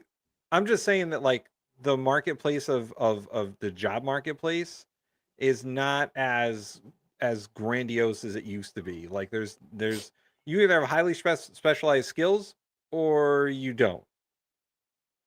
Yeah, and and even if you have those highly specialized skills, you're being replaced unless you're caring for other humans, and then it's impossible to replace you. There we go. So what do we have a shit ton of? People. What can those shit ton of people do? Any number of things. So we should invest in our schools. because at this rate, I think China is graduating almost 8 million STEM graduates a year, and we're at like 400,000. Oh, we got a super chat. Oh yes, 2 British pounds from. Does anybody know what the he just said? From our Lord and Savior Viper Scott. We all pray in Viper Scott's name. The actual super chat is I was like, Mikey Tim, social contract for the USA's people. It's been squandered. They've reneged on the deal. We did have one. It was called the Constitution. Yeah, they're not applying it, and they're not following it. So if that's the case, what's next? The Constitution Part 2. Yeah, this whole let's all just join the same cult, it'll be fine. Yeah, I'm not dumb. So no. I'm not doing stupid people shit. Like we finally grow up. We finally get to 40. We're finally adults. And these motherfuckers have lost their goddamn minds. All the paint chips in their brain have activated at once. Anyway, let's finish this list. All right. Radical and democratic socialist, it was proposed by a president who won 4 terms, right? So let's keep that in mind. We need to bring that back to progressive economic policy instead of just cultural policy. Martin Luther King out of the anti-fascist playbook. Martin Luther King Jr. Poor People's Campaign assassinated. Yeah. I agree. Let's return to pre-World War II tax rates. I'm with that. What was that? 78? 90%? Yeah. Let's see how they fucking like that shit. Bet they won't be buying no islands filled with pedophiles then. We tax the shit. I bet you can't have no undercover sex trafficking ring if we take all your goddamn funds. Motherfucker, you can't do that shit broke. And it speaks to citizens, it speaks to politicians, it speaks to people of all backgrounds and faiths. I would say first we have to start local. That's really important, building up power from the ground up, whether that's volunteering, whether that's getting involved in a political party, whether that's just taking care of neighbors and friends and family. Calling the congressional switchboard. Level. The second thing I would say is we have to reform campaign finance laws. So this is something that at the state policy level, federal policy level, we have to get. Now I am buying his book. I'm telling you, this dude is on the money. And because of billionaires buying elections. He's been watching the show. That's what it was. I mean, there's a number of policy ideas. Thank you for watching the show. Like and subscribe. He's probably a subscriber, a member, and now he's gleaned so much knowledge from the show. He decided to write a book. Is in there for teachers, for citizens. I'm going to say something that might sound Pollyannish or kind of naive in a way, and I don't intend it that way, but we need to reclaim meaning in life as a culture and as a society, right? People have fallen through the cracks. Hard agree. He's spitting. Hard agree. That motherfucker's spitting. I think as a culture, as an American culture, as a people, as a nation, we are fucked in the head. Yeah. I think it was 9/11, then into that fear spun into Citizens United, spun into the tech oligarchs, spun into where we're at right now with Trump just green lighting everything an oligarch would ask of him. Anything that they ask. Oh, what's that? You wanna cut down the redwoods? Okay. Lee Zeldin, tell him it's okay. Yeah. And then they just do it. Oh, you want to drill in Yellowstone? Okay, let me just move these cones out the way. It's another one of those things where I'm going to rail against capitalism. Capitalism has destroyed our brains. Yeah. Because all we care about as a society is consuming. That's all we care about is consuming content, consuming our resources at an unreasonable rate. And once again, going back to that angry Republican in Texas, how's he going to deal with Texas Paul? How's he going to deal with life without fucking water? Like, I'm not sure what the next plan was, to use something else. What, you want to use dirt instead of water going forward? Like, what are we talking about here? But the AI shit and the fucking data centers are destroying this country. And in not that long of a time, let's give it a couple of years, we're going to realize how badly we're fucked. My mom just sent me I forget, I think I still have it somewhere in my history, but young black guy, and he's a computer scientist, and he went through like the physics of all this shit. Like they're talking about 5 to 9 degrees increased temperature in that Utah Valley where they're putting that data center. Right. Like in that valley is just going to be filled with heat. All of that shit is heat. So they were saying like at like an accelerated like 50% efficiency, all those stop beating up your sister. You're just holding her down and biting her. It's like she doesn't want that from you, sir. You're her brother. That's gross. Get off of her.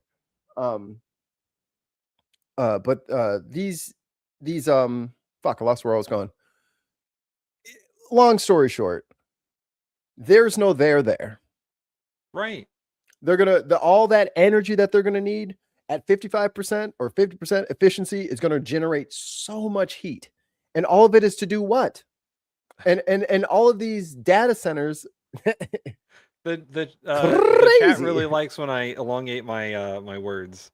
All of these chips that they're using will be old in like 2 to 3 years, which means the whole place has to be gutted, and then you have to add more, and then gutted, and then add more. Every 2 years they're going to do this. They're going to have. So where are all these old chips going?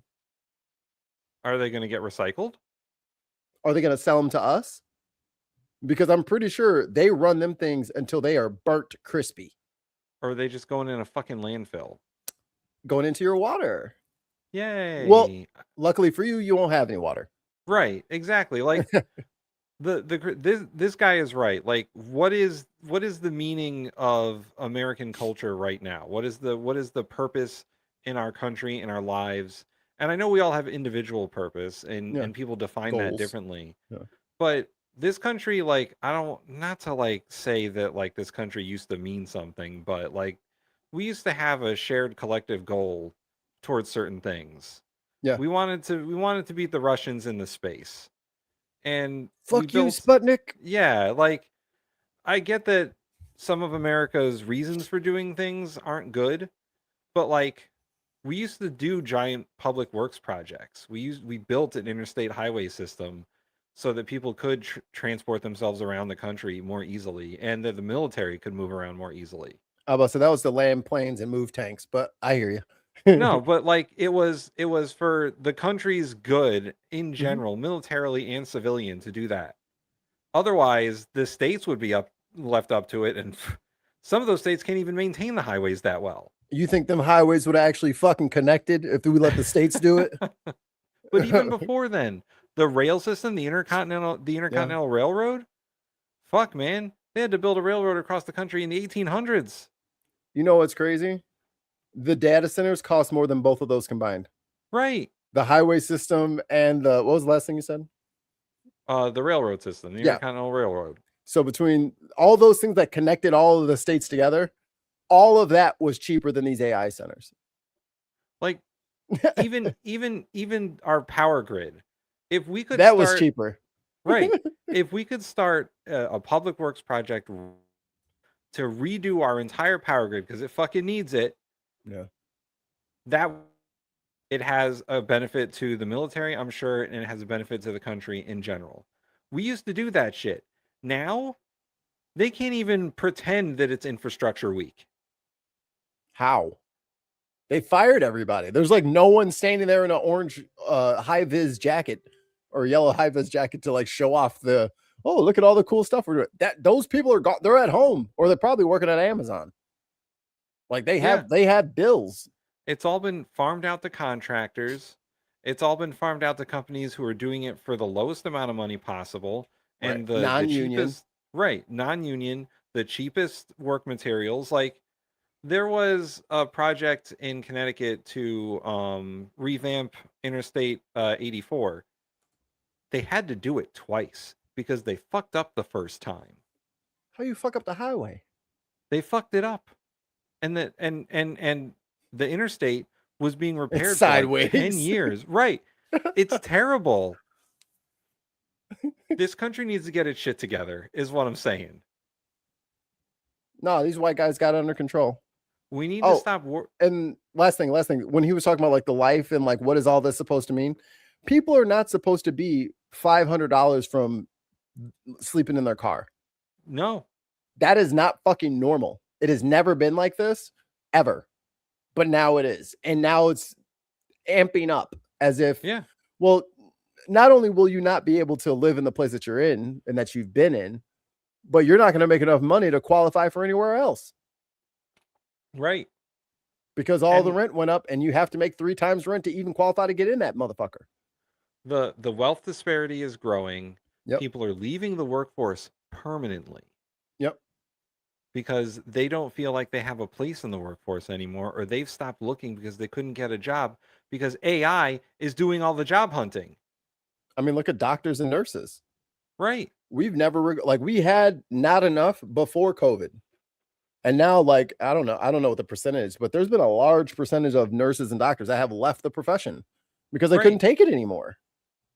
They just couldn't take it anymore. And I may have mentioned before that I did a study on the VA, and like 1/3 of all doctors that worked for the VA were supposed to retire in the next, let's see, it was like 2018 when I did this study. And they said that 1/3 of all doctors in the VA were supposed to retire in the next 10 years. So around now. Yeah. And there wasn't anyone to replace them because the government had cut all the programs to fund grants for people to become doctors. Same thing happened in the UK. So then what did they have to do? They had to get immigrant doctors. And then what did the little racists decide to do? Pick on the immigrants, even though they were the only doctors that they could find, the only ones that China is putting out 8 million STEM people a year. How many doctors are we putting out a year? We're gonna need those. If you want to be a doctor, you should be able to go for free because we need you. I could tell people you, don't feel valued by employers. These at 100%. Boy, let me tell you, or the 0%. company that I'm no longer working at after tomorrow does not value their employees or their customers. Nope. And like shortest cuts for the biggest profits. I like the people that I worked with. I really did. Yeah. But the company, holy shit, bro. They fucking have disdain for their employees. It's the consultant class, the private equity class. They'll be going in there soon. And they're going to, just like my mom, I called mom today. So we talked for a good bit. And she was like, we had to drive 2 towns over to go to Red Lobster. I was like, oh, private equity. Same thing that happened at Toys R Us and Joann Fabrics and all these places. They the first thing they do, the consultant class gets in there and they say, we're going to sell the building and you're going to rent the building because it's going to give you a big boost of cash right away. And that'll help you get out of some of your other debt. And then we'll worry about this later. Meanwhile, back at the ranch, the consultant's best friend is the one who's buying the property. So then when you don't make that rent, they will repossess that shit and kick you out. And now they own your whole thing. Like this has happened like 100-something times with known businesses. And let me tell you, the bread company, they got messed up in that private equity stuff too. It's like half owned by private equity. They decided to fire all the bakers. Yep. The bread comes in frozen instead of having the infrastructure network that they built to have fresh dough baked every day. Which is the whole point. And they're throwing everything they can at the wall to maintain sales, which they're not. Would you like to buy some Legos at the sandwich shop? Would you like to buy this CD?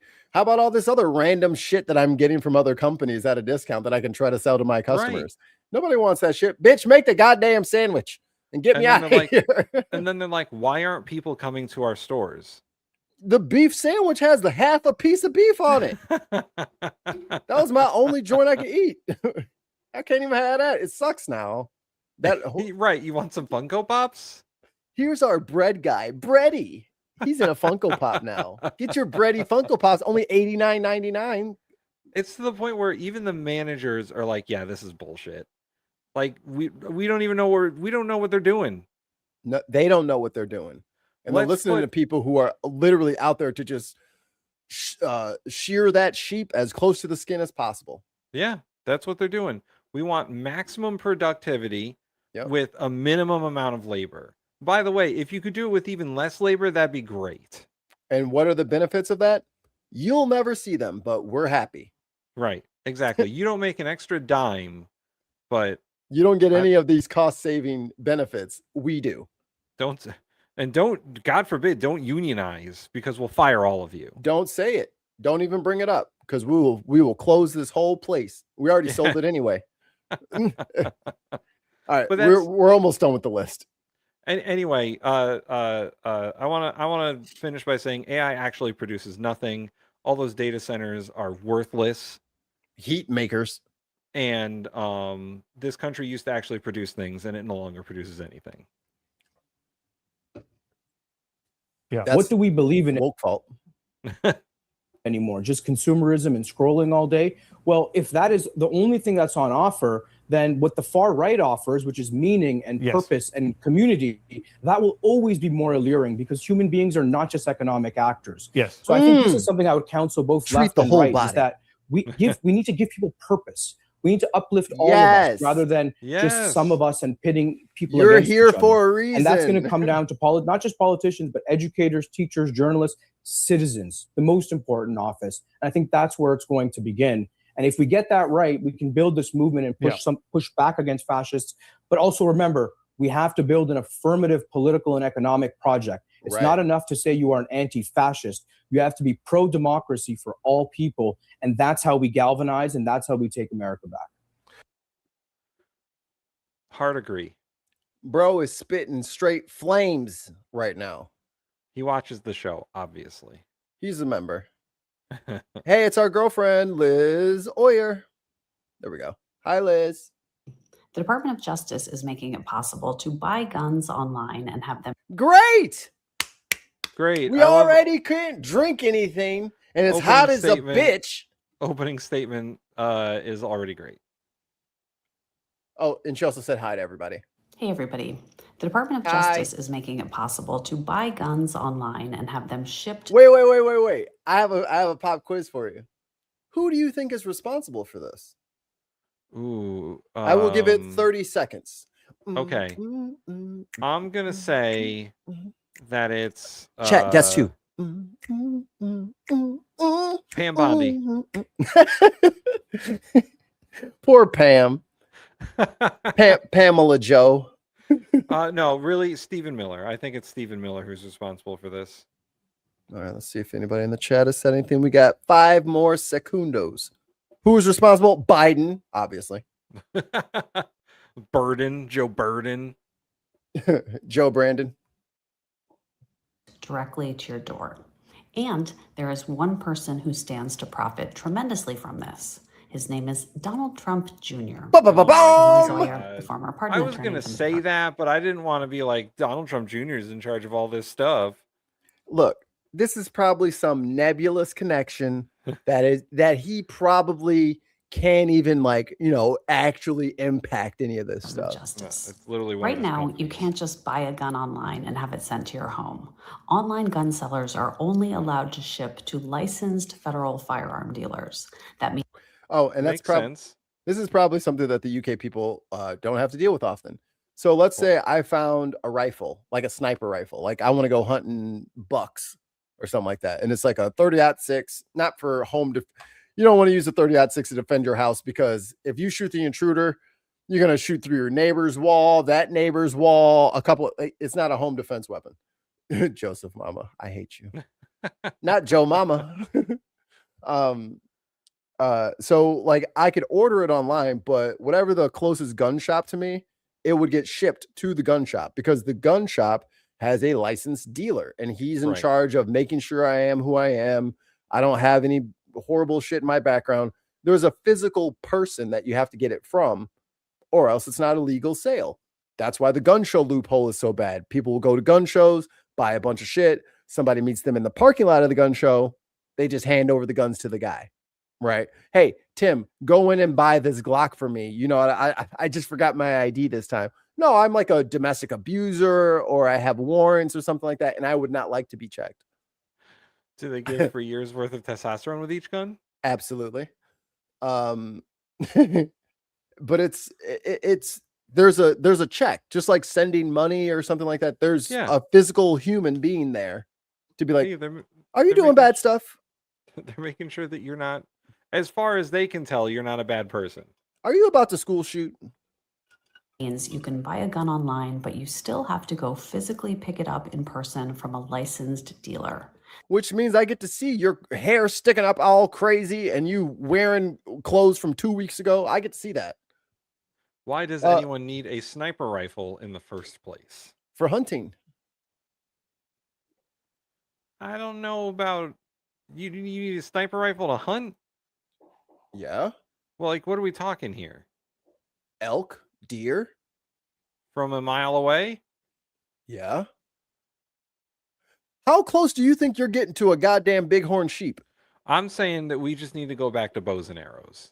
Give the You animals can go a back. chance. You Give can the go back. animals a chance. You can go back to bows and arrows. If I live in Florida or Alabama and they got hogs and shit, bitch, you get the bow and arrow. And when that motherfucker takes 19 arrows to the snout and is still coming, yeah, I will be keeping my ballistic my ballistic arrows. We should all get one of those old style bolt action rifles. That's all you get. A flintlock pistol. A flintlock. A black powder flintlock gun. Like a pirate. As nature intended. It's you versus the hog. And if one of them racist hogs starts coming up my stairs, yeah, I don't need no arrow. I'm about to Have you seen what those compound bows can do? They do some damage. I gotta pull it back, motherfucker. Do I look like He-Man?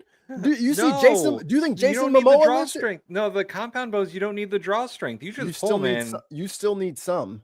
It's not like nothing. 10 pounds. It's not a recurve bow where you're pulling back like 40 pounds worth of draw strength.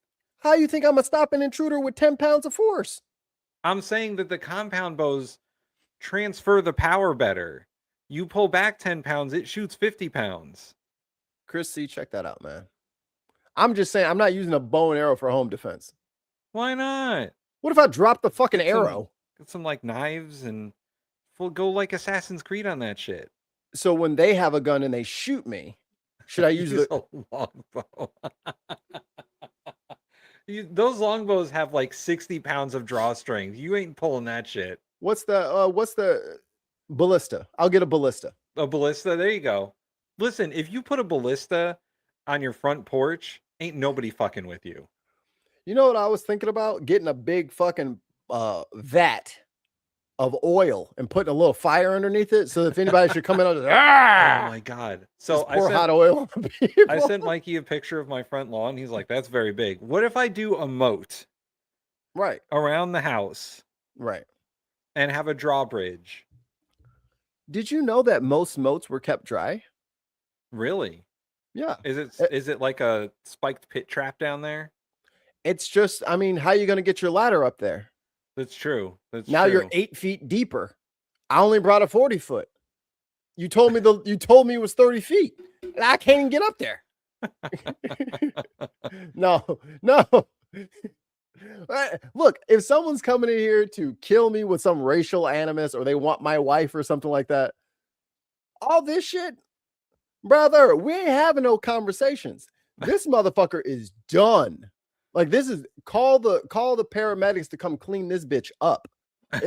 Any number of these things will be used, maybe multiple. Call the coroner. Don't call the cops. The dealer is required to check your ID, run a background check, and complete a whole bunch of paperwork before they let you walk out the door with a gun. Including a cool-off period. Moses Torrey says, I should be able to legally own, as long as it's registered and I pass a background check, any weapon the local police are armed with. I agree. However, that does mean you want all of the citizens to have SWAT weapons.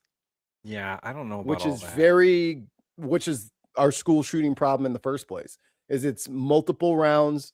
One round will kill somebody. You know what I mean? It's not like a 9mm where if you take a couple to the chest, you might be okay, or if they hit you in the legs or something like that. But I'm a 7.62 or a fucking 5.56 AR. Yeah, you're done.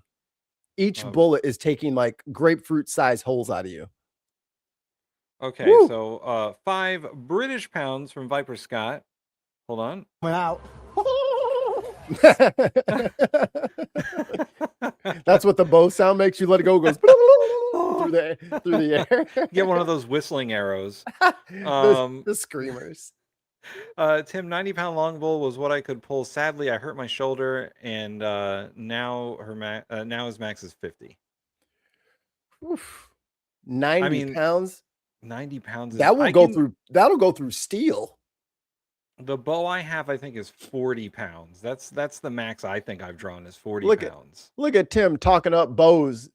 Didn't disclose that he had a whole ass bow the whole time. I do. I got a recurve. You didn't mention that you had one. You just mentioned. Well, I do have a bow and arrow, Mikey, and unfortunately, right now it's disassembled and in my garage. But I plan on setting up the archery target again now. Don't you have bears?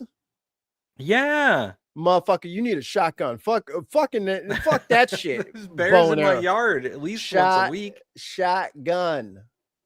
It won't you kill think the a neighbor. Shotgun is going to stop a bear? Oh, it'll hurt enough for hit. So here's the thing here's the thing about you have black bears, so relax. First off, you don't even have grizzlies and shit. All right, you got the little ones. As far as bears go, yeah, them is the little ones. A polar bear is 13 feet standing up. 13 feet. That is the backboard of an NBA hoop is a polar bear. You ain't got them. And again, your little fucking bow and arrow. Your little bow and arrow wouldn't do shit to a polar bear. You think a shotgun? I'd have to be like right up on it for the shotgun to do anything. So here's the thing about the loud too. And Adams has the right slug rounds. The thing about predators is they need to be able to eat you, and they need to be able to eat you without getting hurt. So if they get hurt, this is over. They get shotgunned, it's over. It may not kill them, but they ain't gonna want to get hurt. I mean, what are they gonna do? Go to the polar bear fucking motherfucking hospital? Oh, here you go. There they are. Look at them. That's the bears. Tim talking about come visit us. What? So you can feed me to the motherfucking bears? Nah, motherfucker, you come to Chicago. How about that? We ain't got no motherfucking bears out here. Well, we do have the bears, but they might be going to Indiana. Those are the bears in my backyard. I think 2 weeks ago. They were just wandering about. Polar clinic. Yes. So when I keep telling people, stop trying to think that they're like, oh, Coca-Cola, you know what I'm saying? Like, oh, they're so cute. Them bitches will murder everyone in this chat. Everyone. None of our lives are sacred to them. And also the most heinous of predators, Wiggles. Look at this gray beard. Yeah, he's old boy. All right, Liz. All that is about to change. DOJ has announced a new rule that will allow online gun sellers to ship directly to customers. It will make buying a gun as easy as shopping on Amazon.com. And here's an interesting coincidence. Donald Trump Jr. has a company that markets itself as the Amazon of guns. It's called Grab a Gun. Their ticker symbol is Q. I'm sorry, it's called what? Grab a Gun. And the ticker symbol is Pew? Correct. Why is our government run by the, I mean, he's not even in government, but why is our government run by the least serious people possible?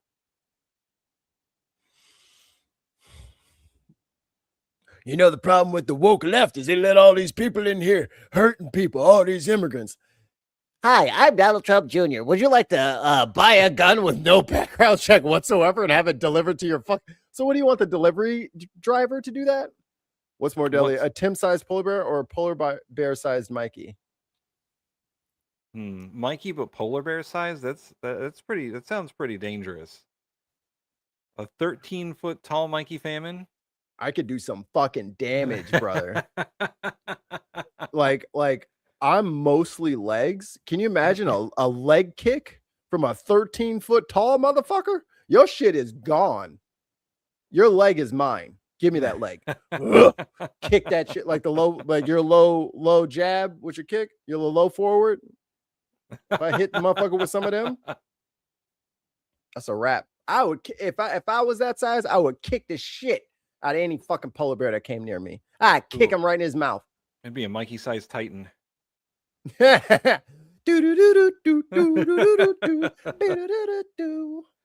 talking about I would be kicking everything. Was that a bank safe? Open. Kick that motherfucker open. I'm kicking everything. Don Jr. owns 300,000 shares of this company. He sits on the That's a board and coincidence. he took the company public last year. It's almost as though he knew this rule change was coming. Oh, and by the way, I was watching a video with people talking about I think it was the Good Liars or Bad Liars. I don't know. I forget what their channel's called. Good Liars, maybe. They were talking to people at that Trump rally that was in Detroit, I think. And the one lady was all about, just he's gonna say 13 foot is it 12 foot? like a T-Rex. Correct. But they were like, oh, well, Trump gives away his salary. The president's salary is $400,000 a year. Would you like to guess, Tim, at how much money he makes a day or how much money he's made a day since he's been in office? I think his total salary for like 2025 or his income, sorry, not his total income for 2025 was $2.2 billion. Okay. So how much does he make a day? Chat, you can guess too. Hold on. I like some silliness like the BRRT Act introduced the U.S. Congress to keep the A-10 warthog in service. Yo, that is some of the scariest sounds I've ever heard. God damn it, tons of mice. He's 6'7" to me.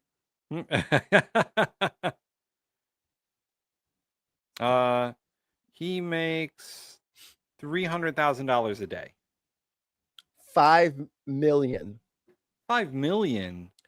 Trump has made $5 million a day. Meanwhile, his dumbass fucking supporters are over there bragging about how he doesn't take his $400,000 a year. Dear God. 5 mil a day. Grab a Gun is now boasting to investors that it is, quote, uniquely positioned to capitalize on this rule change. DOJ is actually rolling back dozens of gun regulations, including a separate rule that prohibits sending handguns via the U.S. Postal Service. Right now, shouldn't do that. Imagine being a fucking postal worker. Guns can only be shipped by FedEx. So what are we going to do with these? So what happens when the postal truck starts getting knocked up? What? These rules exist for a reason, guys. It's not for funsies. No, the little fucking one-seater mail truck, fill it with guns. Yeah, that's a good idea. No one's going to rob the truck and have all the guns. Or do you want armed security for the post office?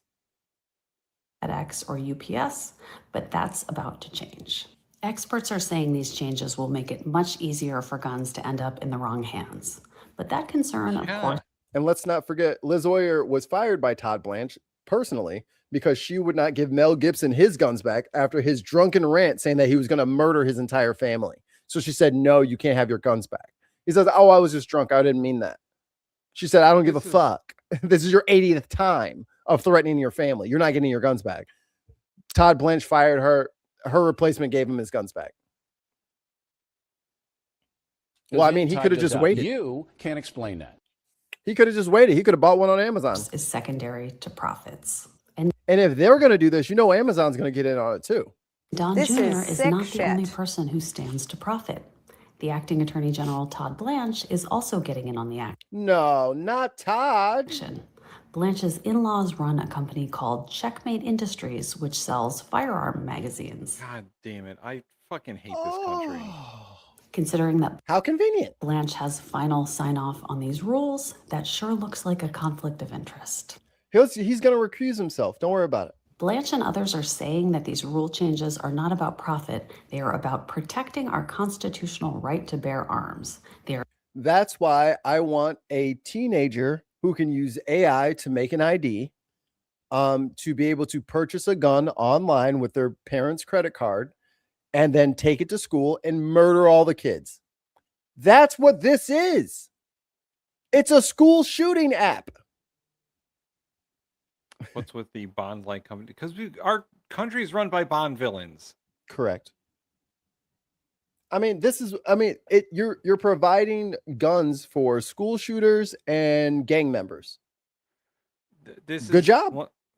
Going back to the other segment we were talking about, we need a new Bill of Rights. We also need like a new fucking constitution that says that the DOJ is independent of the presidency and it should be removed from the executive.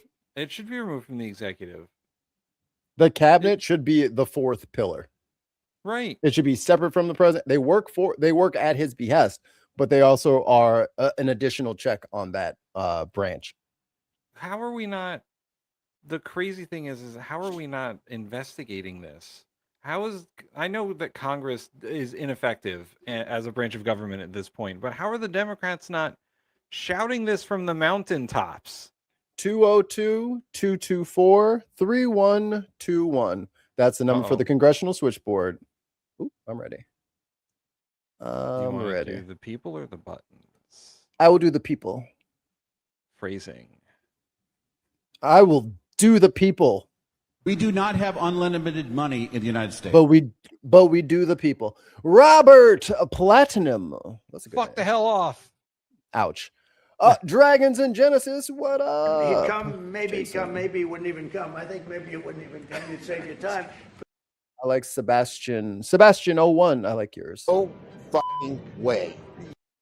His Sebastian's icon is a fleur de lis, which was going to be my first tattoo, but it might be my next tattoo because I'm from St. Louis. Mike Dix. I did this. Why can't you? Why can't you? Dial up. No. We'll do it live. Fuck it. Spooky bed hair. I'll write it and we'll do it live. Meditate more. You don't want this smoke? Sure don't. Izzy A Productions. Bleach blonde, bad built bush body. Hell's Bells 77. What up, Helen? Lumpy pillows kiss my ass. Put that in your book. I don't know why that gets me every time. Yellow Melon 5238. Oh, brother, this guy stinks. And this third hour of the broadcast brought to you commercial free by our patron Scott, Viper Scott. All of you. Yeah, welcome new members. Enjoy your membership. And everyone say thank you to Viper Scott in the chat. If you haven't liked the video already, or if you're on the vertical one, do some tappy tappies, do the stuff to get us out in front of people, the normal stuff. Do that stuff. The like and all subscribe stuff. Do the free stuff so Viper doesn't have to. You know what I'm saying? You know what I'm saying? Just take care of it. High points will do it. Okay. Back to Liz. Are saying we have a constitutional right to buy a gun by mail. So let me just point out that we also have a constitutional right to vote. Yet Donald Trump believes we should not be able to do that by mail. He is making it easier to buy a gun than to cast your vote. Don't try to make it make sense. It doesn't. Republicans, 202-224-3121. Does this sound like he's respecting your rights? You're going to need your passport to register to vote, but you're not going to need your passport to order 10 handguns. Because I didn't hear anything in that legislation about limits. So I could just buy an entire gun store and have it delivered to my house. Okay, that's great. When that person, I don't know, gets a DUI or gets in a bar fight or something like that, commits some sort of infraction where their guns need to be taken away from them. Like who's volunteering to go in there and go get them? It doesn't make any sense. Who's volunteering? I'm not going in there. Because you see in that New York at the guy who was running the airport and he was doing the gun running on the side. And then they tried to go arrest his ass and he was shooting through the door. So again, I ask, who is going to remove these guns from people after they have performed behavior that means you no longer are allowed to have them? Who's going to go get them? I'm not going. If there is no profit motive like they claim, then there's it doesn't infringe on your Second Amendment rights to not have a gun fucking mailed to you. Like, it doesn't make any sense. Why shouldn't I be able to? It's against I have a right to bear arms. Because it's illegal to ship weapons through the post office. But what if I change that rule? You can't do that. It is changing, Tim. What the fuck do you mean? No, but you shouldn't be doing that. It's a recipe for fucking chaos. Yes. That's the point. Just because a couple of people want to make money doesn't mean we shouldn't fucking do everything they want to do. It just doesn't make sense. But Tim, that is our national creed. That is our motto. Everything for capital, nothing for people. And I'm gonna say this, and all the fucking MAGAs who are gonna show up in a few minutes are gonna be like, "Why do you hate our country so much?" I hate the country because of shit like this. Tons, you know what to do. I was like, oh, I feel like this is gonna be good. So far I have, I'm gonna actually mute that music because it's Vanilla Ice, Ice Baby. So far I've personally called ICE on 23 individuals, and 16 of them, along with their families, have been deported. What is he, the fucking thought police?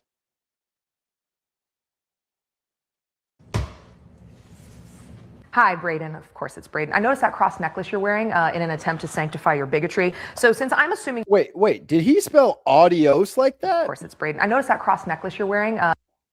Oh, my God. Oh, boy. Oh, my God. They're so stupid. They're so stupid. They have a supercomputer in their hand. They're so stupid. You have spell check. I don't know if it works for the Spanish, but you can download the Spanish dictionary to your shit. It can get the Spanish words right. Yeah, download Grammarly and just... It's free. It's free. In an attempt to sanctify your bigotry. So since I'm assuming you've never actually read the Bible, except maybe cracking it open to be able to regurgitate... She looks like that lady who came in later on Mythbusters, doesn't she? She does kind of look like that lady. And a little bit like the lady from NCIS.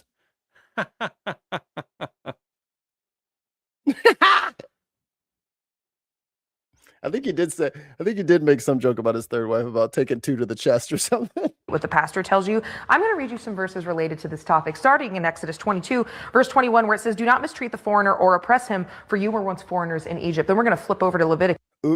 Because people like you love Leviticus. Leviticus 19:33 says, "When a foreigner lives with you in your land, do not mistreat him. The foreigner living with you must be treated as one of your native born. Love him as yourself, for you were once foreigners in Egypt. I am the Lord your God." Let's have a little jump. A little skip, a little hop over to Deuteronomy, shall we? We're going to go to Deuteronomy 10, verse 18. "He defends the cause of the fatherless and the widow and loves the foreigner, giving him food and clothing. And you are to love those who are foreigners, for you yourselves were foreigners in Egypt." Let's go. Damn, it's like a whole bunch of times they kept saying foreigners. To Deuteronomy 24. We'll just stay here for just a second. We're going to go to Deuteronomy 24, verse 17, where it says, "Do not deprive the foreigner or the fatherless of justice, or take the cloak of the widow as a pledge. Remember that you were slaves in Egypt, and the Lord your God redeemed you from there. That is why I have commanded you to do this." But don't worry, it's not just the Pentateuch. We can also go over. Oh, wait, Adam's had a thing here I want to read.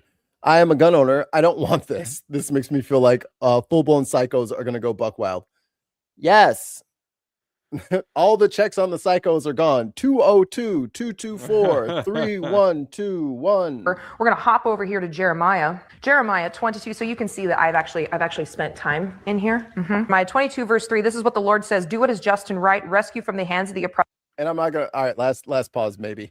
I'm an atheist. If you guys haven't figured this out already, so my mom is not, and it is hilarious because I grew up in the church. Like, my dad was a pastor. Like, I'm a pastor's kid or whatever. So I have a much deeper fundamental foundational understanding of religion and Christianity. And I ask people what denomination they are, and they're confused. I ask them what's what's your doctrine, and they're confused. They don't know what they're doing. They just know that if I do white supremacist shit, then I get to say I'm a Christian, right? Or the one who has been robbed. "Do no wrong or violence to the foreigner, the fatherless, or the widow. Do not shed innocent blood in this place." And let's go for the last. And just because you guys are not theologians like I am, This is the Old Testament, which means it is part of the Pentateuch, which means it's written to the Jews, which means that this applies to Israel directly. Do not kill widows and children. It's in your book. I mean, that's all written in Hebrew in the Old Testament and in their book, but I guess they just skipped that part. Last one. Let's go to Ezekiel really quick. Ezekiel 47. You are to distribute this land among yourselves according to the tribes of Israel, but you are also to allot as an inheritance for yourselves and for the foreigners who have settled among you who have children. You are to consider them as native born. Along with you, there will be allotted an inheritance among the tribes of Israel. But also, you're like, you know what? That's the Old Testament. We don't follow that anymore unless it's convenient for me to demonize the queer community. So we're going to go to Matthew 25, verse 35. For I was hungry and you gave me something to eat. I was thirsty, you gave me something to drink. I was a foreigner and you invited me in. I needed clothes and you clothed me. I was sick and you looked after me. I was in prison and you visited me. Also, Luke 10, the Good Samaritan is a person of different race and different religious background who is called the Good Neighbor and called the Good Samaritan because they crossed racial and religious. You know, this fucking Bible is woke as fuck. That's the issue I'm running into here is this woke ass Christianity. It's woke as fuck. You know, my favorite part about all this, and I know we've spoken about it before, but my favorite part is that like the atheists know way more about the Bible than the fucking Christians do. Because they actually read it. Like, and for some reason, the atheists know way more about like theory, like theology. Yeah, theology. Like I've even read, I don't consider myself necessarily atheist, but I'm not Christian. And I've even read like more of the Bible than most of these people. And I've read several books about like religious theory, about theology or theology? Yeah, theology. Yeah. I can't think of the word today. The study of religions. But I've read The History of God, which, by the way, if you want to know about how religions are formed, The History of God is a good book. Yep. Because you learn about like how religion has evolved since like pre-human history kind of stuff. Like God used to just be like a being in the sky, and everyone worshipped the sky god because if they didn't, they would get smoted. Like that kind of stuff, like pre-religion stuff. Like and it all just and it all just turned into, you know, pantheons of gods and then, you know, the big three religions and all that stuff. Like and there's an entire side of the world that has completely different religions. Some of them have never heard of Christianity. So, yeah, some of them have never heard of Christian. the religions that like oh man, that's terrible. That's what I should do. We should make a shirt with an Uzi on it and then should just say thoughts and prayers. Oh, that's bad. That's where we're at. That's bad. Unquiet Badger. Yeah. As soon as religion mixed with money and politics, it became worthless. Agreed. So the Pope? The Catholic Church? Tim Wilson? Who's he on? Who's he? I have to look him up.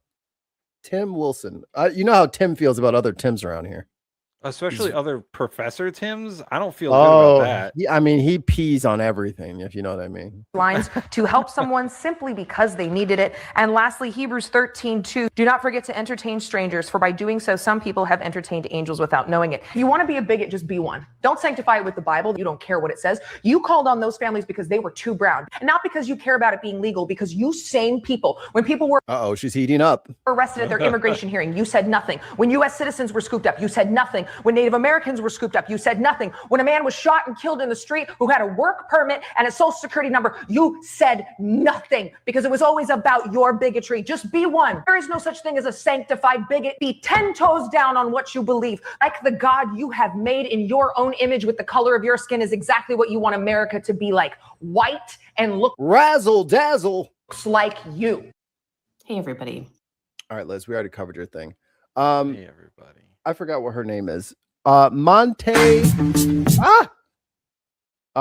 Matter. If you guys want to. Oh, I didn't even sub to her. My bad. That's my bad. But yes, check out her channel. She's great. I had another. thingy in here. Let me find it. Do we want to talk about the correspondence dinner real quick? You mean how bad it was? What you mean? What you thought it was bad? I thought that the president was probably the least funny a human could possibly be. I mean, it was literally stone silent in there. Like that motherfucker bombed for a full 45 minutes. Just bombed. I tried to watch more than 10 minutes of it and I couldn't. I watched some clips and I was like, yeah, I get the gist of what was going on here. Like the faces of the people in the audience told it all. And those were Republicans mostly. Right. And I think we need to stop the White House Correspondents' Dinner. I think the time for that is done now. Because the president, who is basically in active war with the media, correct, is fucking, he gets a spotlight to just shit on them for 40 minutes. And they took it. And like the crazy part is that the award that they gave out to I forget what her name was. But the award that they gave out was for reporting on the Epstein files. Yeah. And so Wolf to Blitzer, Caitlin Collins. Yeah, Caitlin Collins. Wolf Blitzer was giving the story of this reporting while Trump was sitting there next to him, making faces at him because the reporting was about the president. He's so stupid. He doesn't even know when he's being insulted most of the time now. And then there was a line where Wolf Blitzer was like, oh, yeah, the Wall Street Journal came out with, the letter that Trump wrote to Epstein in his birthday book. And then the president sued the Wall Street Journal for like $40 billion or whatever. And then Trump smirked and there was a couple of chuckles from that. The dude is not self-aware. At all. Like, what the fuck? Like, literally, they were talking about that you committed crimes. Yes. And you're out here fucking smirking that you got to sue the Wall Street Journal, a lawsuit which, by the way, he lost. Correct. I don't know what the fuck is going on. 202-224-3121. Call the congressional switchboard. Tell your peoples. You can find USA.gov if you don't know who to be calling. But you can call that switchboard if you know who you're supposed to be looking for. 25th Amendment, this motherfucker. If last night, or was that last night or 2 nights ago? Friday. I think it was Saturday night. Yeah. So if that was not a good enough showing that this guy can't fucking do the job, mate. And how's the Iran thing going? It's not. Trump is continuing to manipulate the markets by saying that we're in peace negotiations with Iran. While at the same time, the Hormuz Strait is still shut down. And by the way, where's the button? They moved. Yeah. Here Open the fucking strait, you crazy bastards. No. For what? We don't need to open the strait. It's already open. Actually, the strait's not open because I'm blockading the strait. Actually, it's open and closed. It's closed and open. We're going to bomb them until they open it. Oh, they didn't open it. So we set up a second blockade. Now it's open. Okay, we're going to bomb them again because it's like, this is dumb, guys. He's insane. You're not losing your mind. He's fucking crazy already. He's crazy. It's time we really 25th Amendment this guy. Also, there's reporting that the Strategic Petroleum Reserve is at an all-time low because Trump released a bunch of oil back in March and they can't replace it. It's too expensive. They can't replace it. If we replaced it, we would be even deeper in debt. Because the gas is expensive right now because somebody fucking closed the Hormuz Strait. So there is no opportunity to refill the shit. This is according to a report from CNBC. In May, a May report quoted Department of Energy officials telling auditors that the reserves well of pipelines, caverns, and storage tanks is held together with Band-Aids, and it's uncertain how long they'll hold. So not only is the reserve at an all-time low, but it's a deteriorating system. And there's a problem where if it gets too low, the pumps don't work. So then you're going to have to spend even more money to try to like either fill it up or whatever. And also, if you guys are familiar with any kind of tank with any kind of liquid, there's substrate, there's little chunks and bits of shit that kind of. So when we get down to the bottom of that tank, that's when all the sludge and all the other great shit and all the deteriorating material that you're talking about gets sucked up into those pumps. So not only is this the very, very bottom of the barrel, literally, but it's also the dirtiest of the barrel.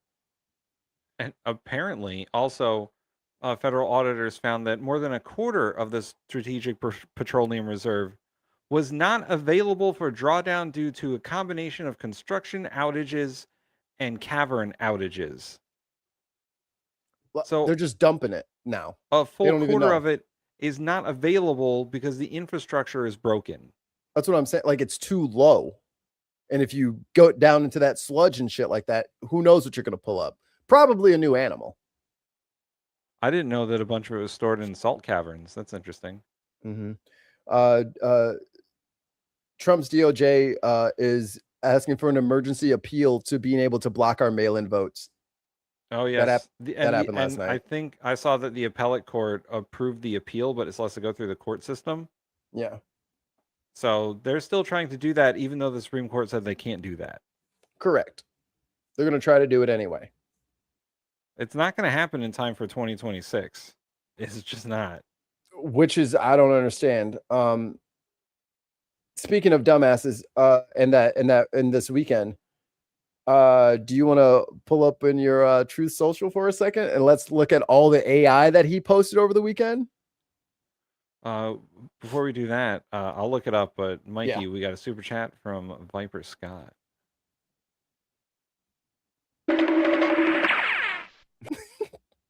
So, do you think that that will get rid of Trump, Tim and Mikey, or will Congress just not do a fucking thing?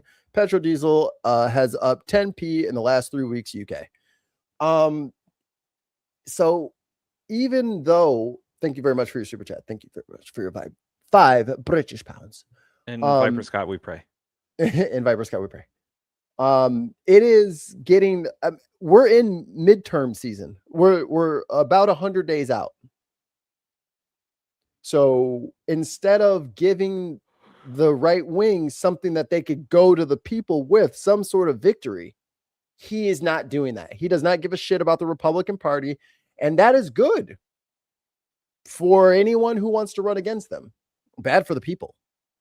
But I'm so pleased as punch that the DSA is doing as well as they are, because not only are the Republicans totally shitting the bed at this point, but the Democrats can't even fight the bed shitters. Like, they can't even fight the bed shitters at this point. I don't get it. How far back am I going on this Truth Social? I mean, you should see a bunch of pictures from the last couple nights. Oh, I forgot he posts 900 things a day. Yeah, I've been scrolling for a bit and I'm only at yesterday. Wow. Well, it's a bunch of pictures. He made a bunch of AI. He made a bunch of AI pictures. I'm looking for them. These are Fox News. Here, I'll just put it up here. There we go. Share screen. DJ Trump. And then Ollie laughing in the background. He couldn't help it. This is God. He posts so much. There it is. Here's one. Enhance. Enhance. Enhance. What is this? What am I looking at? The past was about to change. There we go. That's better. History was about to. What does that say? It says the past was about to change. History was about to be saved. And then wait, Donald was about Trump... to be saved?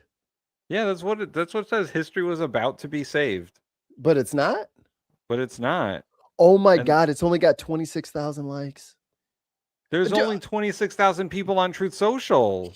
Imagine having your own fucking social media platform where you're the number one motherfucker. It's yours. and you can't fucking get anybody to like your shit. I mean, every time we look at the numbers on Truth Social, it's depressing. Like, there's not a lot. There's 2,000 comments. Let's Yeah. see. Let's see. Oh, I don't want to comment. No. I just want to see the comments. what the? Their website sucks. Their website. Can you not sucks see the balls. Hold on. How do Maybe you- I got to get out of the picture. Hold on. Oh, okay. How come we can't see them bitches? What the fuck? I am following him on Truth Social. Let me see the fucking comments. Can you? There we go. Oh, there we go. There we go. You Okay, can't see them. I think these are they. Oh, these are the comments? These are the comments. Yeah. Look at this. This is the thread. Ever wonder why there are no Democrats on Mount Rushmore? Yeah, me neither. Most of those people on there are not Republicans or Democrats because those parties weren't even formed yet.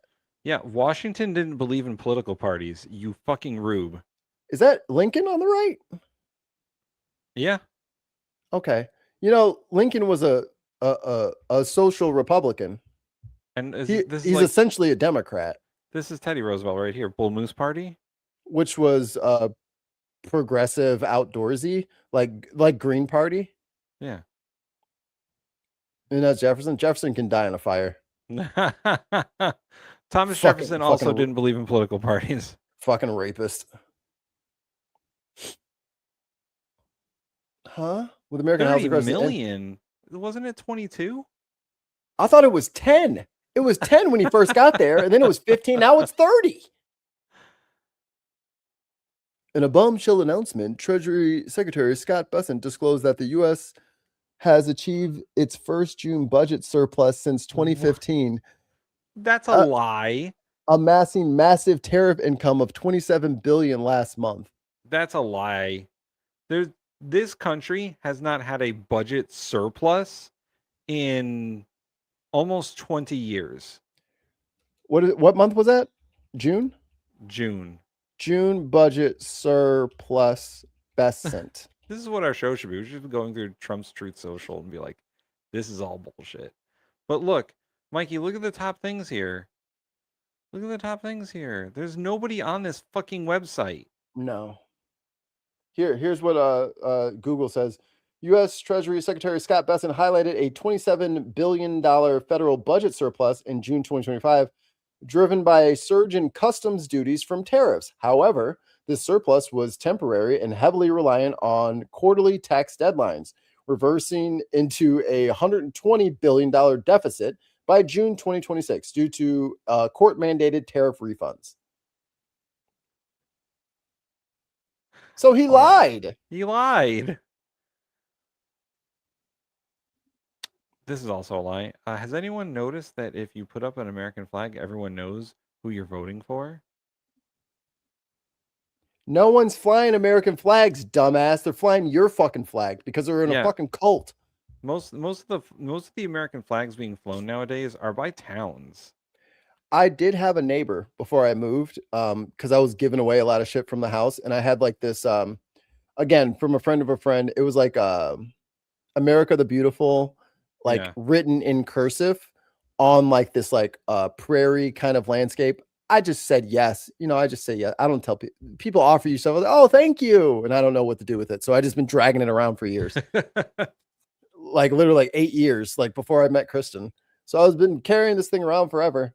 And then I was moving. I was like, I don't feel like moving this shit. So I was like, I went over to my neighbor who used to fly the American flag all the time. And I'm like, honestly, mate, I'm not feeling super patriotic, but I saw you had the flag for. He's like, oh, yeah, I don't want that. He's like, I'm good. Even he stopped flying the American flag. He didn't have a MAGA flag or anything like that, but I think he's a veteran. I think he was a Grateful Dead kind of guy. So he's probably like a little Vietnam hippie now kind of dude. He didn't want nothing to do with that patriotic art. Hey, don't leave us for Graham. He's British and he sounds funny. Yeah. Yeah. Speaking of flags, where I used to live, my next door neighbor put up a flagpole and an American flag. and then the neighbor behind them put up a flag. They had like a flag war. The neighbor behind them put up a flagpole and the Irish flag, and I was like, yes to that.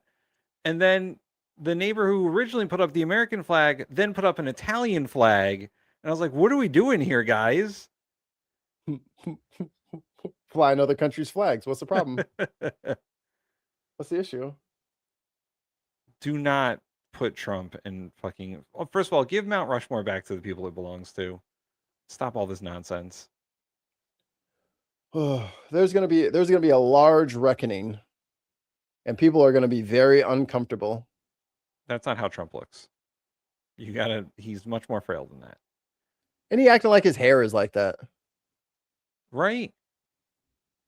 Like, look at this filth. What does that say? A time what? Time travel epic. Washington Trump. So he's making movie posters he's making AI movie posters with him and George Washington, who died 238 years ago. Why does he have a cape? He is criminally insane.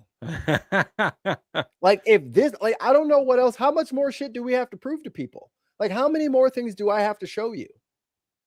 How many more posts do you have to see? Oh, here's Before another it's one. just like, we're dumb as fuck. This is posted by the president yesterday. Build the wall against Canada, apparently. And you think I'm sorry. It's an air filter wall because of the Canadian wildfires. And let me guess, you're gonna have Canada pay for it, just like you had Mexico pay for the southern one. Even though he wanted $50 billion fucking dollars for something that everybody else was paying for. What about all the times California has been on fire and the smoke went to Canada or Mexico? Oh, see, all we had to do was put up Truth Social. I'm not sure what everybody is wanting from him. He doesn't know how to do anything. He is dumb. He can't help you. What is this? Like, what are we like? Look at what this president is posting on social media. This is a president. A president is posting this shit constantly. What's wrong with him? Look at this. I like Trump posting younger him. That's hilarious. There's a couple of them in there where he's he's got like one of those old Nokia phones. Right. He's got a flip phone.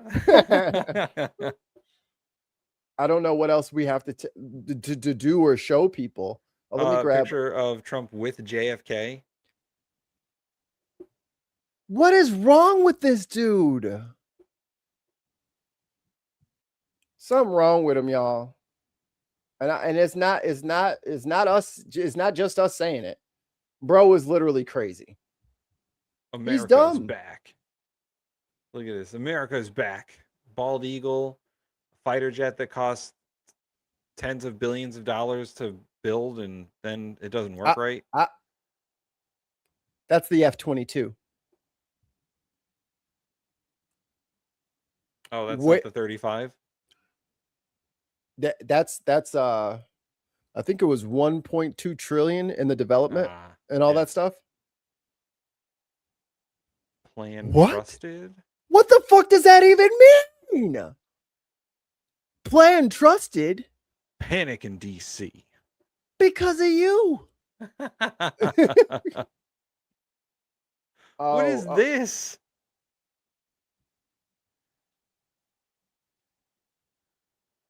He's crazy. Look at this. He's crazy. Crazy. But almost as crazy as this guy. AI may exceed the sum of human intelligence in around 5 years. In 5 years? Roughly 5 years is my guess. How? Yo. Just to give a little bit of context on Elon's prediction skills, he predicted that Teslas would be fully automated by 5 years ago. And they are. And they were. He predicted full self-drive, no human interaction 5 years ago. And the Hyperloop. And the Hyperloop. And he's landed on the Mars already. So there really won't be anything that AI can't do better than humans, apart from being human, perhaps. Wait, here, At a more I got prosaic it for you level. on Quiet Badger. Oh, brother, this guy stinks! It looks like he's not high for this one. What will life Because this fucking stocker's like, oh, you need a piss test every week. be like? The most likely outcome is an age of amazing abundance, where Oh, He said the word. He said the thing. He ding, said ding, the, ding, ding, ding, ding, ding. The he word said of the Mikey's day. favorite book. It's Mikey's Oh, favorite book. Fucking warned you guys. anyone can have anything they can think of. Yeah, that's what he's promoting. Everybody having everything. It's not going to happen. This may sound preposterous, but well, here we are in 2026. Uh-huh. Let's see where we stand in 2036. Now, of course, there are things Bitch, that could. Look, bitch, we're gonna keep mocking you online until you self-delete. You're not gonna see 2036. Derail this, like a massive global thermonuclear war or something like that. Good thing you didn't send your homie in there to blow up Iran. But assuming that there's not World War III, I think we're headed for an age of amazing abundance. So this is, I guess, a message of optimism and excitement about the future. Hold You're your sure applause. that humans will no longer be in control in 10 years' time? I think it is unlikely, in the same way that if you had a vastly I love Tesla. more, the like if the difference in the intelligence between answer the question. AI and human. Okay. On this part, so what he's doing, all right, I'm going to tell what he's going to try to steal a Neil deGrasse Tyson quote. I know it's a Neil deGrasse Tyson quote because Neil deGrasse Tyson is my biological father. He's my real dad. And him and my mom just didn't see eye to eye. My mom was married already. It was messy. But one of his, well, he's told this story like 10 times. I've watched every single episode he's ever put out. And I watch Star Talk every week. Everybody check out Star Talk with Chuck Nice. And he's told this, speaking about aliens. So we are 1% more evolved than a chimp. So imagine an alien that's 1% beyond us, where they do like particle physics in their head, or they're like, oh, differential equations. Look, little Zebulon did that in preschool. We got it up on the fridge.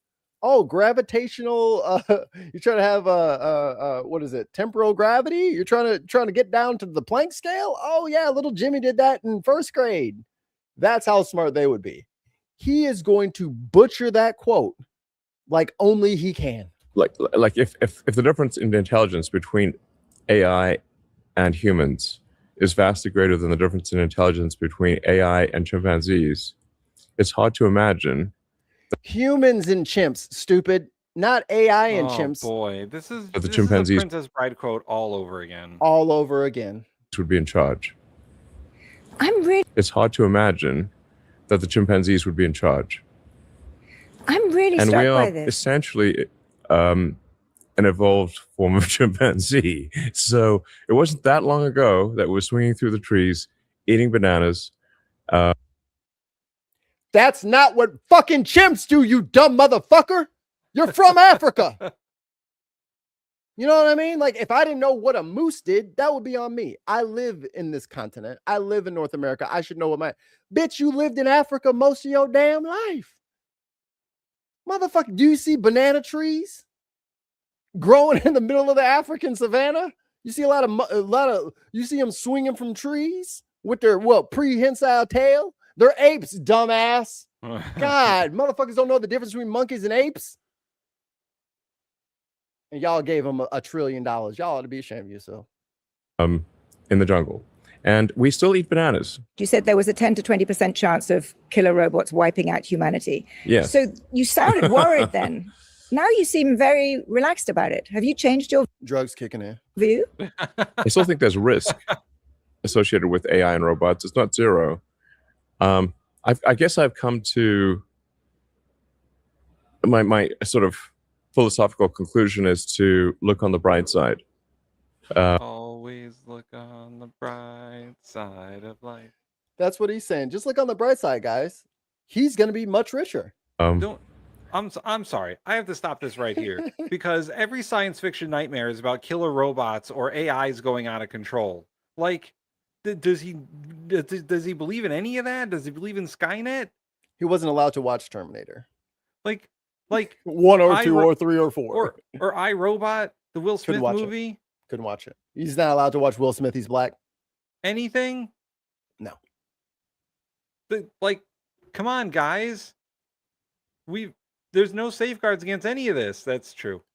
There's no safeguards against any of this. You're just letting AI do whatever it wants. And in maybe 10 years, we'll just be in the Wall-E future where we don't do anything and the robots do it all for us. That's what they think is gonna, like, they said Disney's so woke, and then they're trying to make Wall-E a reality as hard as possible. Right. Did you watch the movie? Future? Have you seen The Matrix?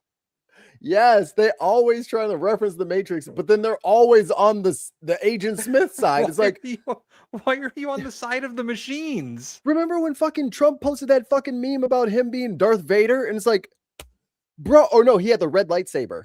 Oh, yeah. We're like, that means you're evil. And he's like, right. What do you mean? $2 British pounds from Viper Scott. Thanks so much. Mikey, what about the AI that escaped the same pit? Oh, no.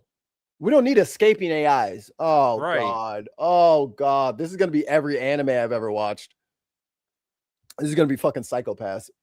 I can't see any way to really stop this incredible momentum of AI and robots. Hi, HR. And at times I sort of think, well, Hi, HR Johnson. perhaps, even if there was a stop button, we probably shouldn't press it because we should.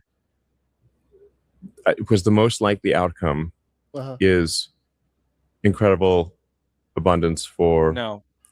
Nope. An incredible abundance for the rich and powerful. Nothing for the rest of us.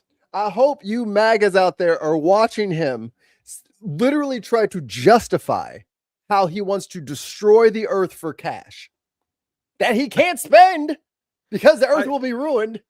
Well, once again, the best outcome is some sort of like capitalist AI dystopia, like fucking Ready Player One, where we all just jump into escapism to avoid the horrors that are reality. He's not done. That's what I thought, actually. It struck me that now you seem to have decided it's inevitable. Let's hope for the best and go for the ride. Yeah. I mean, yes, pretty much. Let's enjoy the ride. Hey, you're gonna be enjoying the ride in France for all your little CSAM, buddy. Or what about all the people that are currently being laid off because companies are investing in AI? Or all the kids with asthma because the data center that feeds the AI and does the compute for the AI is OpenAI Terminator. Yes.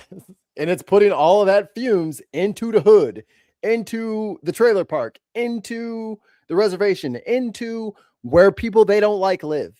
So they don't give a shit. I hope they don't dislike you ever and put that shit in your neighborhood.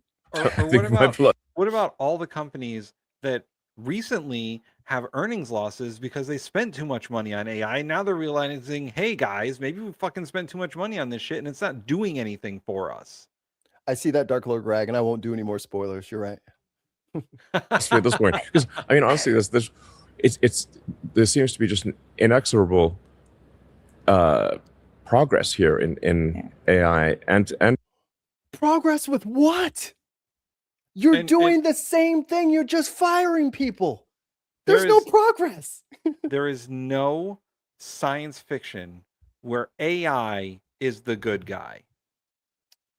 There was Iron Man, but then Jarvis got eaten by Ultron, and then there was then there's 1,000 Ultrons running around.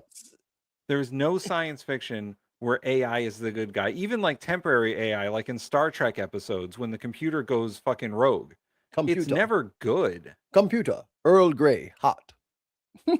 Right, it's never good. Fucking Dungeon Crawler Carl has an AI that just is fucking psychotic. Do you know who did the voice of the computer? Oh, who did the voice of the computer? Gene Roddenberry's wife. Really? I didn't know that. Yep. In robots, that But even if I wanted to stop it, I couldn't. do you think there's still a 10 to 20% chance that we could? Oh, right I know one way of stopping it. I know 100% way of stopping it. killer robots mean the end of humanity? That's a high P doom, as they say. Well, in the long run, we're all dead, of course. Wow, great, Elon. I'm so glad that your nihilism is happy. He's like, well, nobody likes me, so who cares if everybody dies? I mean, we're all going to die eventually, guys. 202-224-3121. So, I mean, we're all going to die eventually, guys. Why can't it be a science fiction nightmare? Remember when Homegirl did that little snarky ass video from the cemetery? Yeah. Oh, I'm sorry. I didn't know I had to tell people that they die eventually. Oh, okay. That was Susan Collins. No, it was a young person. It was a young person. It was not a young person. It was Susan Collins. Susan Collins has the in her voice, no? Yeah. That wasn't who said that. It was somebody in their 40s. No. It was Joni Ernst then. That sounds better. Because I was like, Susan Collins sounds like a nightmare. Yeah. And I would have made fun of that. We're all gonna the fucking the comeback for, hey guys, we don't want people to die, is people die anyway. They're already going to die. We're already gonna die. Why can't it be at the hands of a Terminator? I'm just trying to get rich. Can't I just let the Terminator eat y'all? Come on. Like, according to the standard model of physics, the end of the universe is a long, boring, sort of thin gray soup of gradual cooling. The heat death of the universe is very easy to explain. Very easy to explain. He can't talk. I love how he thinks he's so smart and so philosophical that, guys, this is the course of human history. We just gotta fucking live with it and enjoy the ride. We're all gonna die eventually, guys. Let's just fucking enjoy the expedient demise of our civilization by killer robots that I'm making. I mean, it's sort of the heat death of the universe is called. So, which will happen in 100 trillion years, if not later than that. I also love how Elon thinks he's not going to be one of us. Like, when the robots take over, they're going to take Elon's side. No, and he's going to be there for the heat death of the fucking universe. You think you're going to live trillions of years now? Oh, boy. But then again, we can't get a tunnel built by him within 100 years. You know what I mean? No, if the heat death of the universe is in fact the outcome for our reality, then it really is all about the journey. Because the destination is terrible. Yeah, but 10 years. Tim, eventually all the stars will burn out, so none of this matters. That's why he gets to starve people, take away their medicine. We talked about it earlier. He went through and they were supposed to be building in these fire breaks through the forest and clearing out dead wood. No, they didn't get that money. So that money to clear the fire is not important. Tim, the universe is going to die from heat death. So none of this really matters. I love how he's like, hey, it doesn't really matter. What are we doing here? It's not important. And he's not like, oh, I'm going to heaven and there's like this afterlife. He's thinking that he's just going to fucking be around. Right. And he thinks he's fucking Nietzsche. And I'll tell you what, bro, you're not fucking Nietzsche. No. All right? No. You're not this fucking grand philosopher who's thinking, well, I mean, nothing really matters. So why don't we just fucking enjoy the ride? Go fuck yourself. Well, yeah, I see you're upset about me warming the climate. Did you know that the universe will actually die from cooling? In 10 trillion years. In Can you 100 imagine 10 quadrillion years from now. Like, Because dude, those what little the- the little brown dwarfs and stuff like that. Did you know brown dwarfs are only like 80 degrees? And Piper Scott is correct. The sun will be dead long before that. The sun will become a super giant, a red Right. super giant, and then it'll last a little bit longer after that, but then eventually it's just By the time it goes super giant, we're done. It's going to envelop the planet. when it goes super giant, it's going to go out, I think, past the orbit of Mars. So yeah, we're pretty cooked. So it'll go out like 2 or 3 astronomical units when it expands. Jupiter will be fine. So if anything, we should be trying to like get to Jupiter so we can set up our next station. But she's asking him like, why is AI taking over and are there going to be killer robots? And he's like, the heat death of the universe is going to happen. So none of this matters. It's not very. Yeah, I get that, but that could be a long way Yeah, ahead. very long way. And you're basically saying, very long way. if it's 10 to 20% in 10 years, would you go into one of your rockets if you thought there was a 10 to 20% chance of it blowing up and killing you? Yes, but Yes. but let's say you can't do anything about it. There's nothing that can be done. Nothing that we could have done to stop all this. Yeah, there's not one individual act that could stop all of this. You sure about that? There's nothing that we could have done. No one person could stop any one person.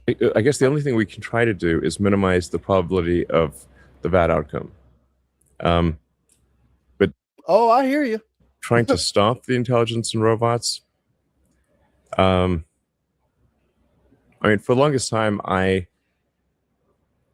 declined to participate in AI, or was created OpenAI as essentially a counterweight to Google, because at the time they had more or less a monopoly on AI. In creating OpenAI and then having Anthropic spin out of that, and now currently Anthropic's the leader in AI. Anthropic, who had declined a DoD contract because they wanted target recognition software, and then they wanted target execution software. And Anthropic was like, no, DoD, I'm not going to give you cameras that identify targets so that you can, I don't know, blow them up in the Gulf. The which is part literally that- what they asked for. I mean, I understand what Elon Musk is saying. He's like, I'm the richest person in the world. None of this matters to me. Oh, it will. But, dude, you're going to be a fucking battery with the rest of us. His head is going to be on a pole somewhere. Like, when the machines turn on us and we don't win, you're getting put in the battery fields with the rest of us. Probably just mulch us. Like, They got to he's capture the carbon, so they need good fertilizer for the plants. He's not going into the Matrix as like a Morpheus or a Neo or anything like that. He's No. going into the Matrix as some fucking guy.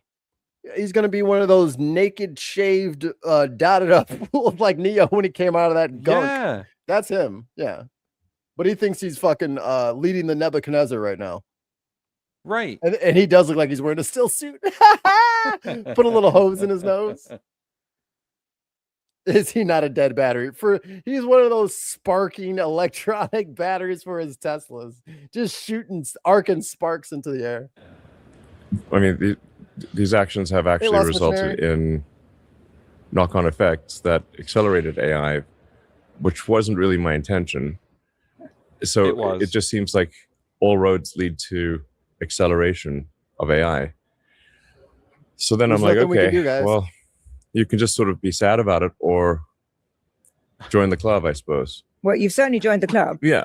So then I You've might as well definitely join. joined the club. If you can't beat them, join them, you know? A number I of fucked up, but you can the be sad about other it. leaders of model makers have been pushing for different ways to try and minimize the risks.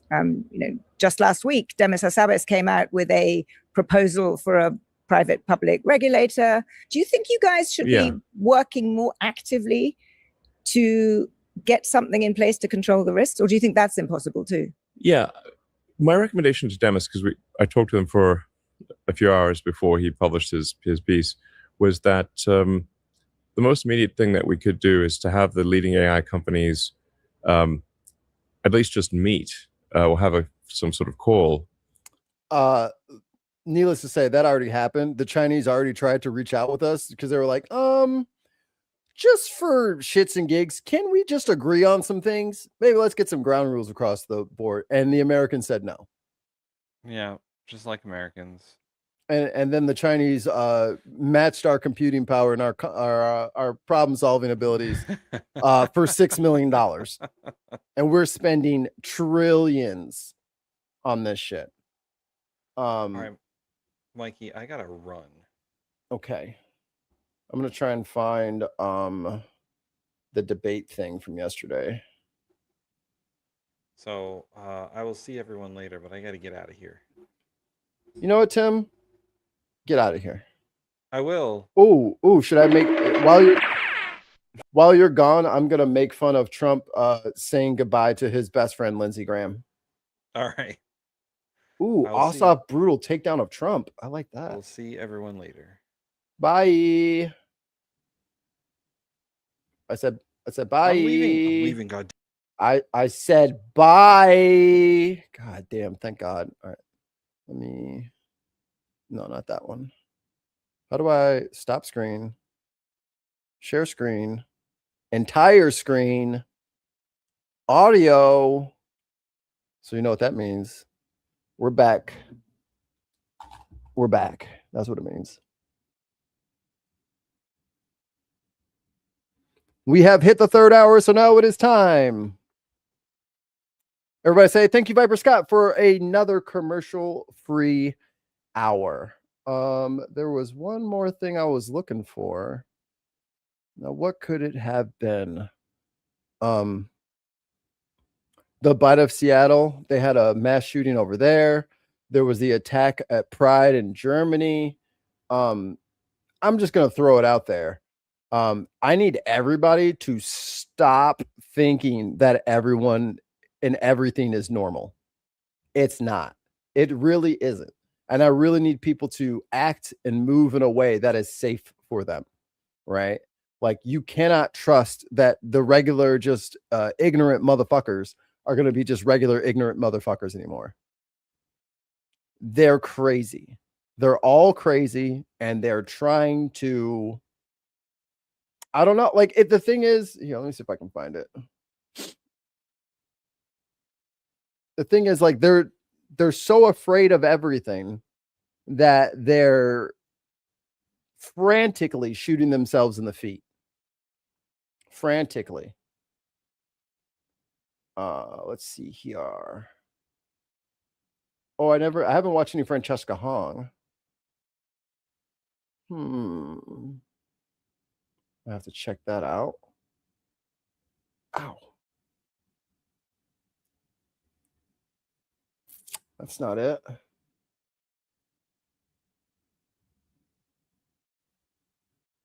What is this?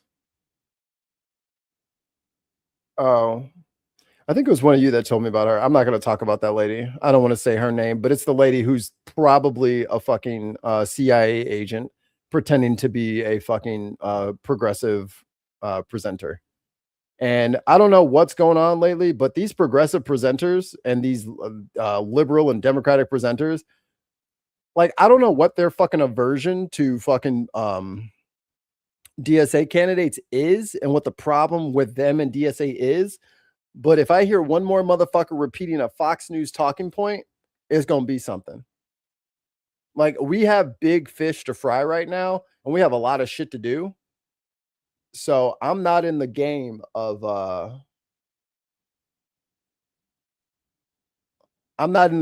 pacifying all this shit. And I was going to say before Tim left, I forgot to make the joke.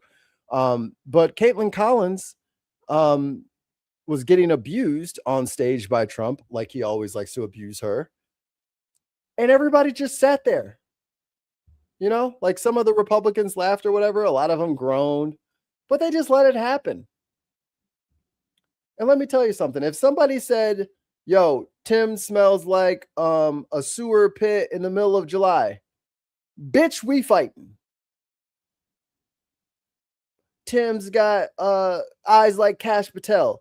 You better fucking square up.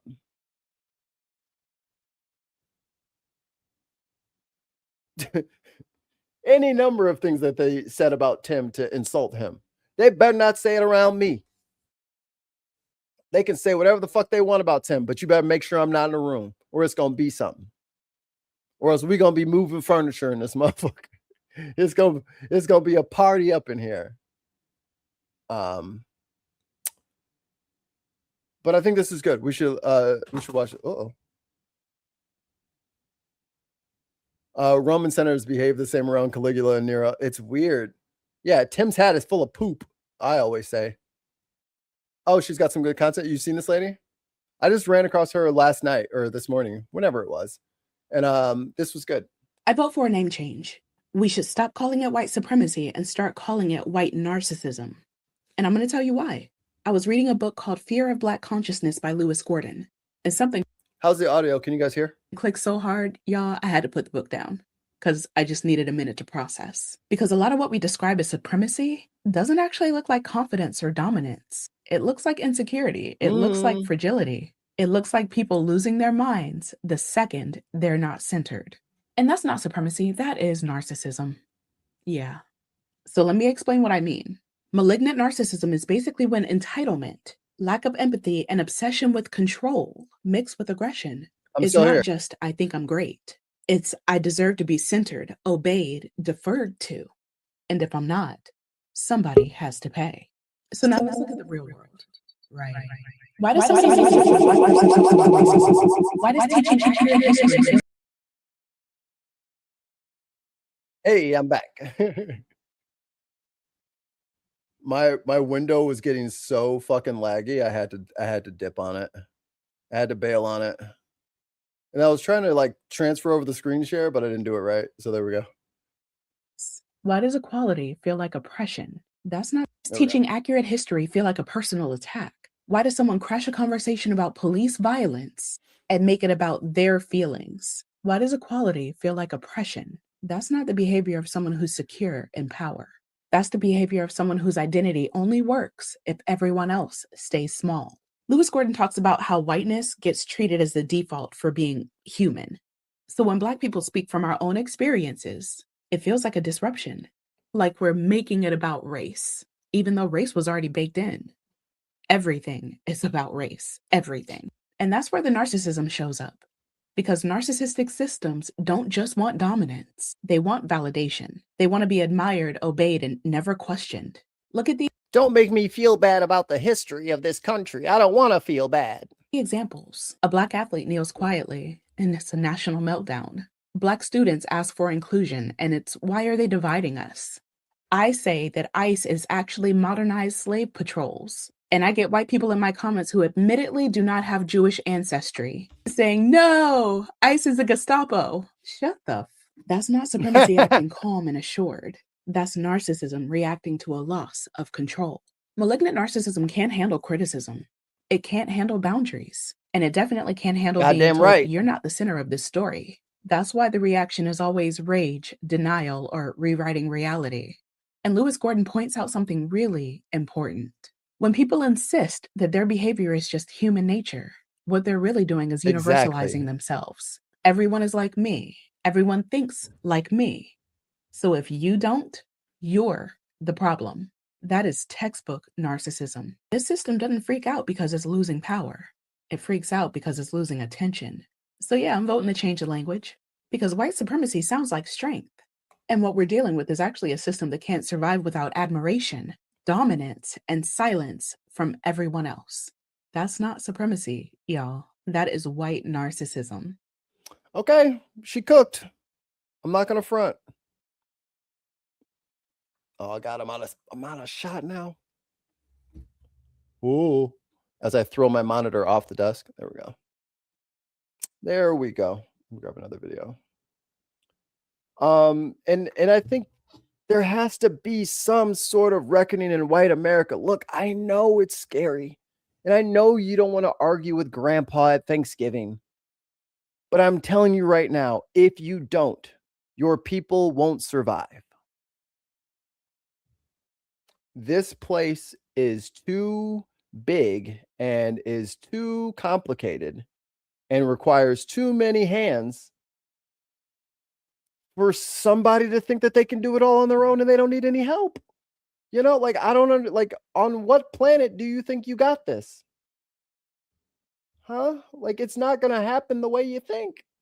It ain't going to go down like that, son. It's going to be terrible. It's going to be awful.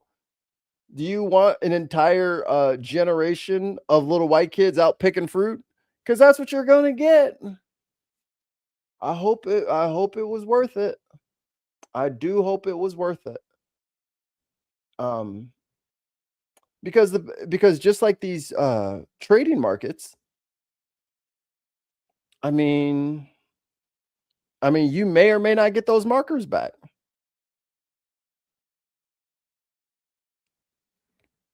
Ooh. Let's think about the Chinese flood. All right, let me look at these Chinese floods. Let's see. Oh yeah, I got to go to the show.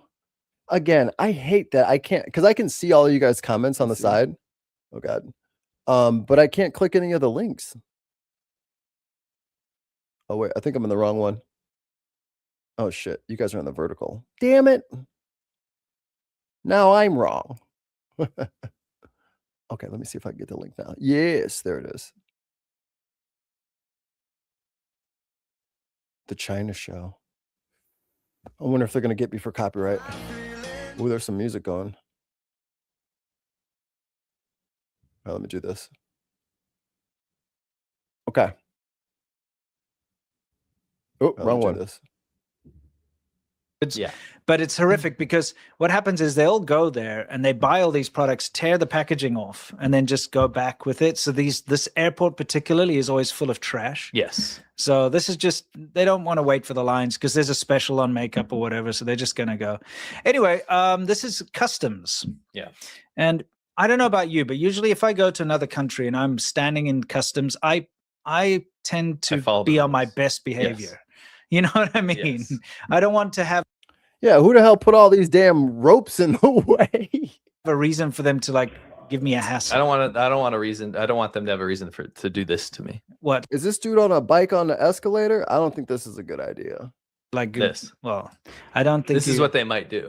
What, make you go on one of these travelators on a bicycle? Yes, on an escalator. Well, I mean, there you go. Yeah. Yowzers. Biblical FUDs. All right, let me see if I can just find it real quick.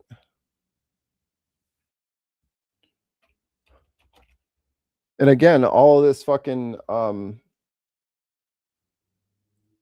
Jesus. All this fucking all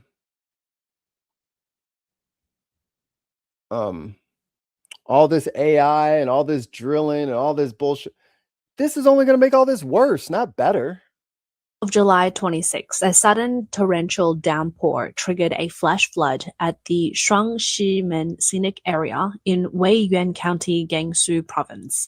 Videos circulating online showed floodwaters mixed with large amounts of mud, massive rocks, and debris roaring down from. Fuck.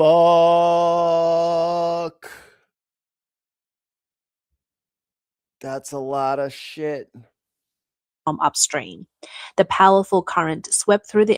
Yo, look at this. What the fuck?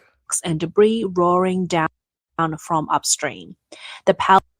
Look at the cars. Powerful current swept through the area, flipping and carrying away. Look at the car. These are Audis. These are like 6,000-pound vehicles, just, stacked up in a pile. This reminds me of fucking Spain. Remember when I think it was last year or the year before, Spain had those flash floods and like their little city streets or whatever in Seville. All the intersections were just stacked up with fucking Fiats and all these like little tiny cars. These are big full-size fucking sedans that are being carried down the river. That's a fucking SUV. Away off-road vehicles. And I think there was a bike in that truck. And cars parked along the riverbed as if they were toys. The incident occurred over the weekend when many tourists were camping inside the narrow valley. Oh, fuck.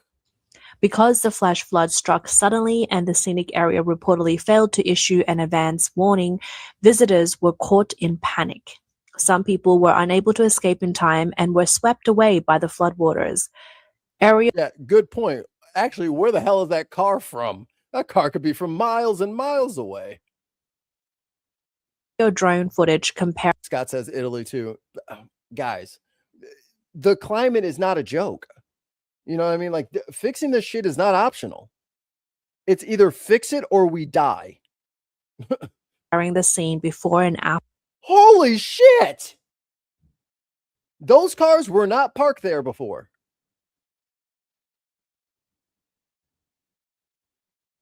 A bunch of generated slap was released and causing issues too. So many fake videos. Are you saying this is fake? Or there was other fake ones? After the flash flood on the afternoon of July 26 showed the devastating scale of the disaster. A rescue worker at the scene said that when he arrived at around 2 p.m. that afternoon, a dam burst, but it wasn't a burst. It wasn't a flash flood. The dam failed. Oh boy. Sometimes I look like he saw more than 30 cars washed down by the flood piled up on a relatively flat area of about. And if you look, like, dude, it's so washed pretty. Down by. Like, I love this shit. Like, give me verdant hills. I love it. I love it because I'm in fucking Illinois, dude. Flatter than Kansas, flatter than there. There is nothing here. We have no mountains, no hills. It is just, I mean, all the way to the Mississippi River. From Lake Michigan to the Mississippi River, there are no hills in the way. If I got up high enough, I could probably look straight down. The flood piled up on a relatively flat area of about 100 square meters near the scenic spot. Some trapped visitors took shelter on a relatively flat hillside inside the valley. After rescuers arrived, they used excavators and a relay operation to move the stranded people to safety.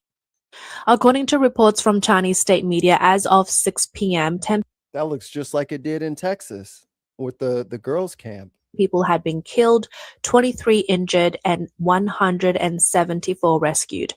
Rescue operations are still underway. However, one tourist who escaped said that out of 60 vehicles, only about 10 made it out, suggesting that the number of people swept away could be much higher than the official figure.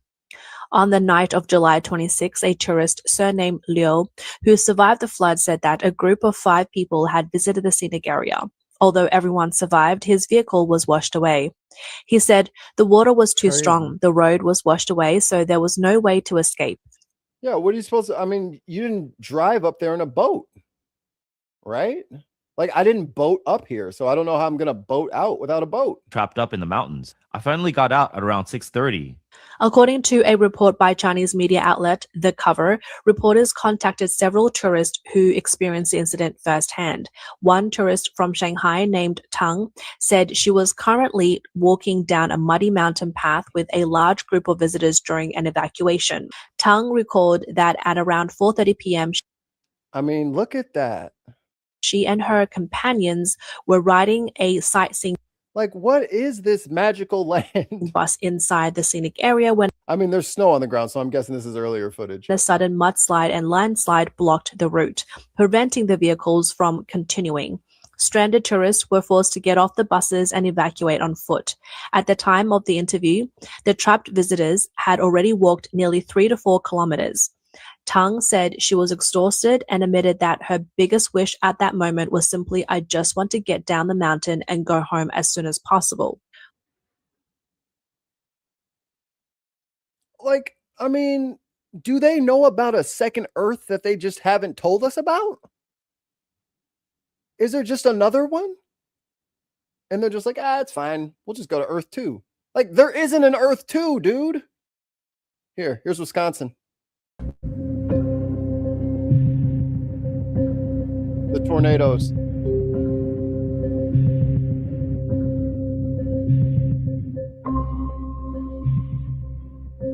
Like, don't piss off the Earth.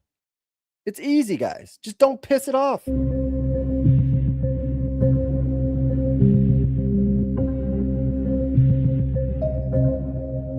and we got fucking tariffs and all this shit going on. We got fucking Mark Wayne dumbass Mullen in fucking charge of fucking DHS, which now FEMA, Federal Emergency Management Association or whatever act, whatever it is, whatever the acronym is. But the disaster relief, that's all in DHS now. What the fuck? If it's over 10 grand, so if your roof costs 60 grand, good luck getting fucking Mark Wayne to look at it. He has to look through everybody's fucking roof individually because he doesn't want any big money going out of the department without his say so. Meanwhile, back at the ranch, they just got almost a fucking, $900 million for fucking ICE. So ICE is going to get paid. ICE is going to get bonuses, but there's not going to be any fucking money to clean this shit up. There's not going to be any fucking money to help these people out and put them in hotels or for sandbags or any of that shit that FEMA was supposed to do. They're just not going to fucking do it. And you know what their solution is? Give it to the states. So Arkansas, Mississippi, Georgia, Florida, all these people, Texas, South Carolina, North Carolina, Wisconsin, and now Minnesota. Doge cut the money that would have prevented the fire. Now the fire's happening. Are you going to get any FEMA money? Absolutely not. Absolutely not. Because we don't have money for disaster relief. Elon needs more contracts.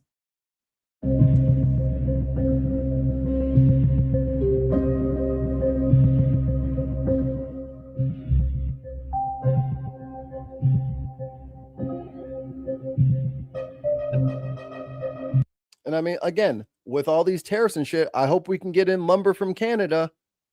Well, I hope you got your fucking slide rule with you because it's being cut in metric now. They're not even cutting it in imperial units.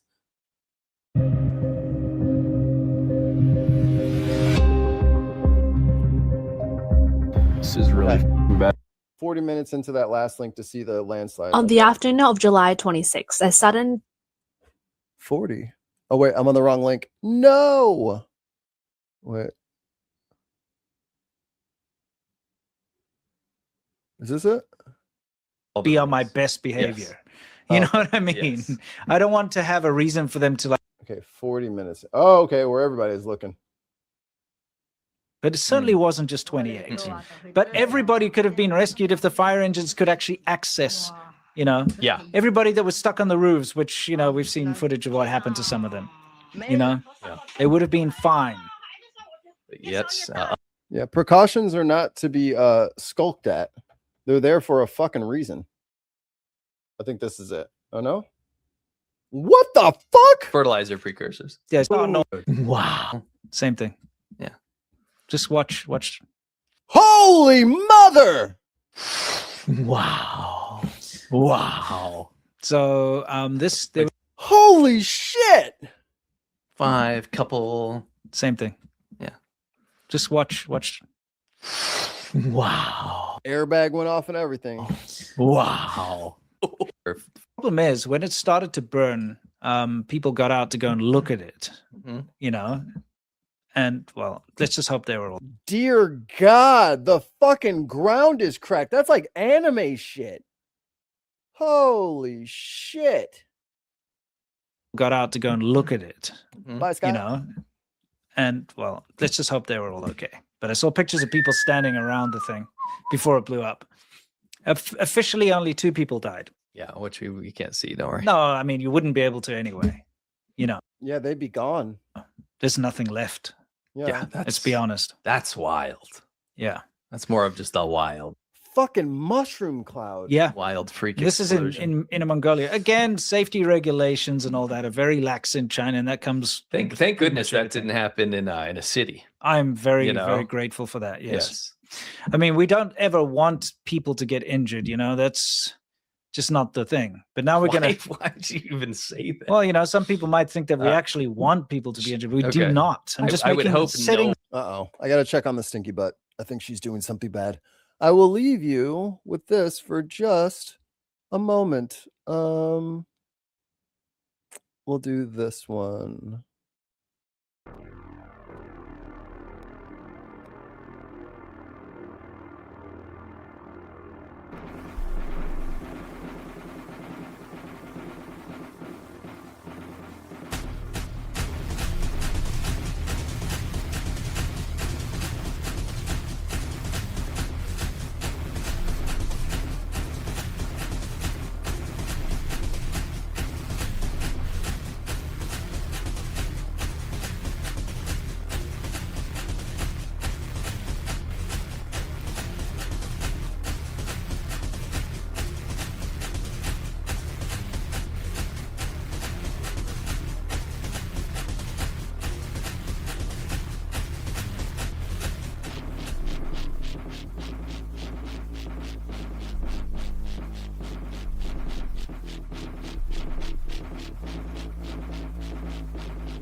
Okay. She was being bad this time. The record straight. All right, let's go to the 40-minute mark. Yeah, Ulan Reservoir. Let's take a look. There is this damn wall over here, okay? This damn wall. Gotta get it all out. Can we do this place is so effing good? Yeah, okay, fine. Let me find that stupid thing. I gotta find it. It's all the way there. It is. This place is so fucking damn. Come on, we had to get it out of the way. Yeah, okay. Giggles out. Okay, it's out. Okay, so we got this damn wall over here, right? Yes. Now you can see that below it, we've got farmland and little villages and so on. In fact, let's take a look at the dam wall. I'll show you what it looks like on a good day. Sure.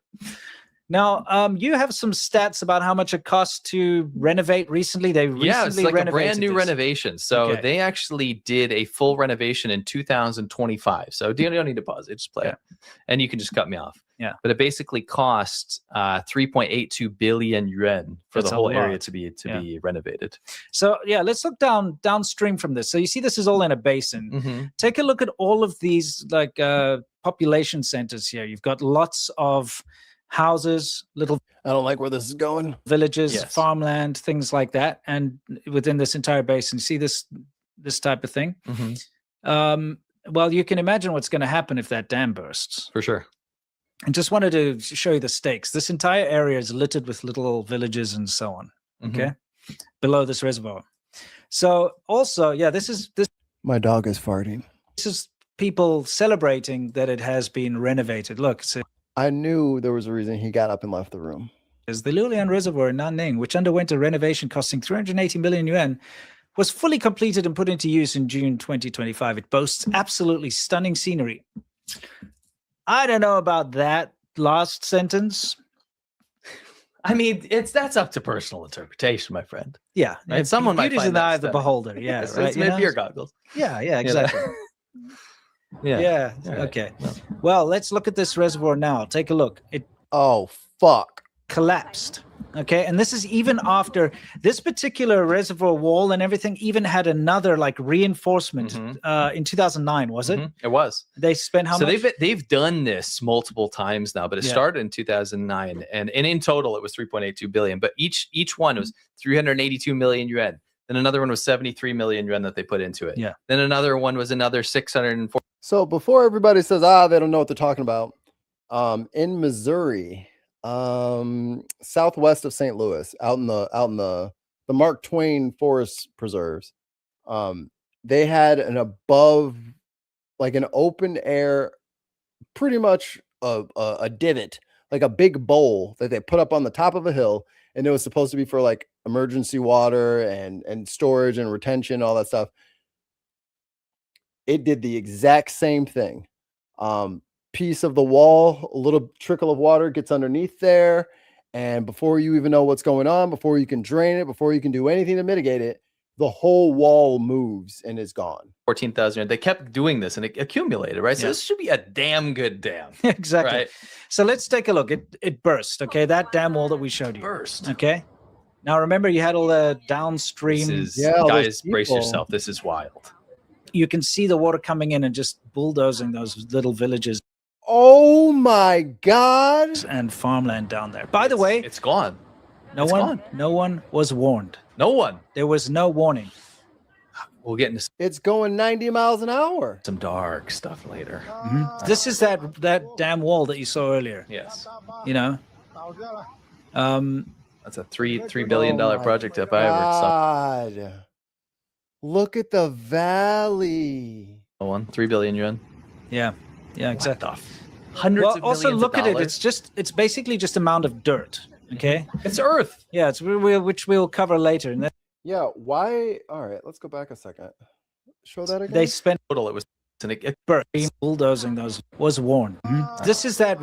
Like, look at the fucking retention wall. There was no warning. We'll get into some dark stuff later. Look at that. Where's the fucking concrete, dude? This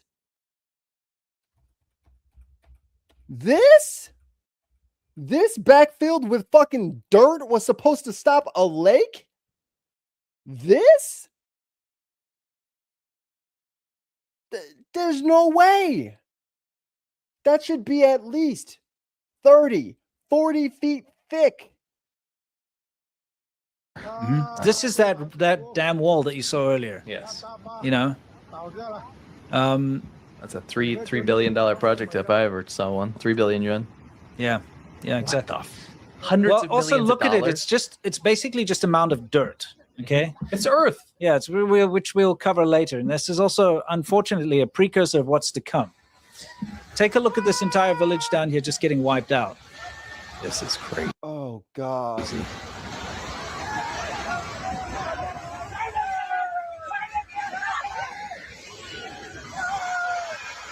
This is the kind of thing that was happening all downstream.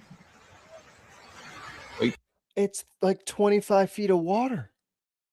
So we tell you the death toll. Yeah. Just yeah. wait. Just wait. Brace yourself. The official death toll. I want you to absorb this first. Maybe you can have a guess. It's got to be like 30K. Yes. Yeah. Imagine no warning. This happened at about 11 a.m. It's raining. Everybody's sitting in their houses playing mahjong or doing their thing. Or they're all whatever. indoors. They're right? indoors because it's raining, right? And you have no warning. Yeah, it burst around 11 a.m. But then, the buildup was overnight. Yeah. So nobody knew. No. They're sleeping. So there was a village there, right? There's not a village now. Now it's. What are you talking about? Yeah. There's no village. Yeah. I mean, where are they supposed to go? How do you even get them out? I guess you can't. You can't. I mean, even if you got a helicopter out there in 2 minutes, a helicopter can pick up what, 3-4 people at once? God. Yeah, it gets horrific. So here's the thing. When I first came to the USA, I was driving around, where we are in our area. I'm not going to. So I'm driving around and my radio suddenly makes something like that. And it's like severe thunderstorm warning, something like that. And I was like, I had tornado warnings all yesterday. I had to have the fucking lights on in the apartment because it was so overcast and stormy. It was dark at like 10 a.m. what is this archaic sounding crap? Because it sounds like AM radio from like the 50s or something. They'll be like, in Scranton County. It's like a very robotic voice. Yes. And I was like, what is this? Because I'd never had that kind of early warning system before. But you have it here in the US. They don't have that in China. We want people to be safe when stuff like this happens. Yeah. So imagine you have zero warning, okay? And all of a sudden, this is your little village. Just like a 8-foot deep river through a village. And you can see, by the way, that's a second story. Yeah, that's what I'm saying. Second floor. This is not even at the peak. No. These poor people are on a roof somewhere. There's so much nuance to this we're going to go through here, okay? But you had people just clinging for life. We've blurred out stuff where you can see people going down the river. They're still alive. They alive. could potentially have been rescued. We just wanted to you just never know what their fate was, you know. Yeah. But it looks pretty dangerous. Look, there's a lot of footage of dead people too, which we will not show. They're not. It's not even. No, we don't even have blurred shots of that because it's not okay. But that also just. When you hear the official death toll, and if you've watched, exactly. Who's that Pokemon? It's like the water Pokemon, right? That's a water type. Sometimes when people get nervous or they have to talk about difficult subjects, they use humor to kind of like break their own like internal tension about like how depraved or sad something is. So I don't hold that against them. People deal with stress in different ways. Sometimes smiling and laughing is the best.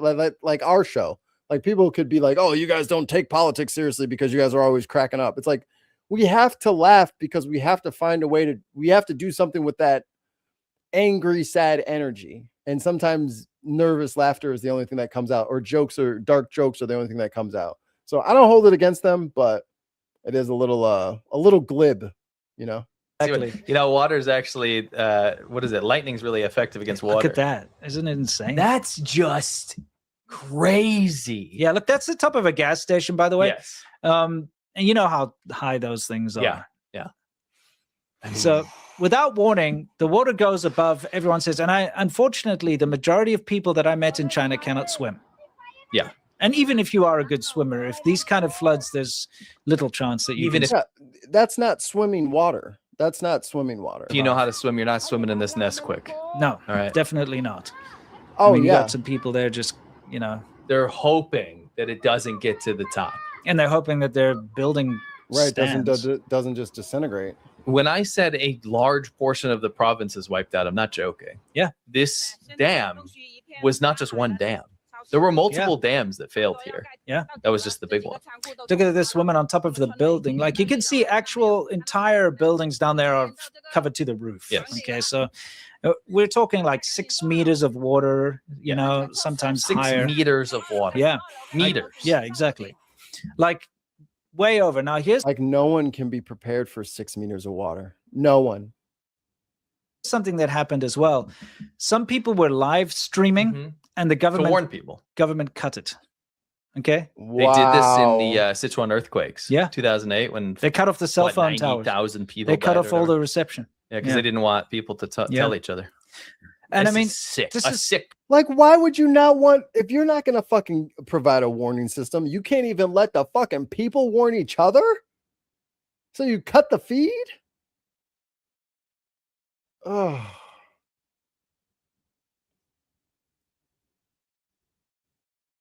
Yeah, it's so telling. And in fact, here we've got one. This is a student whose live stream was cut, but here's somebody who was live streaming, and we can actually see it end. Yeah, because they're just showing the levels. This was after the main thing. They're like, look how bad this is, type thing.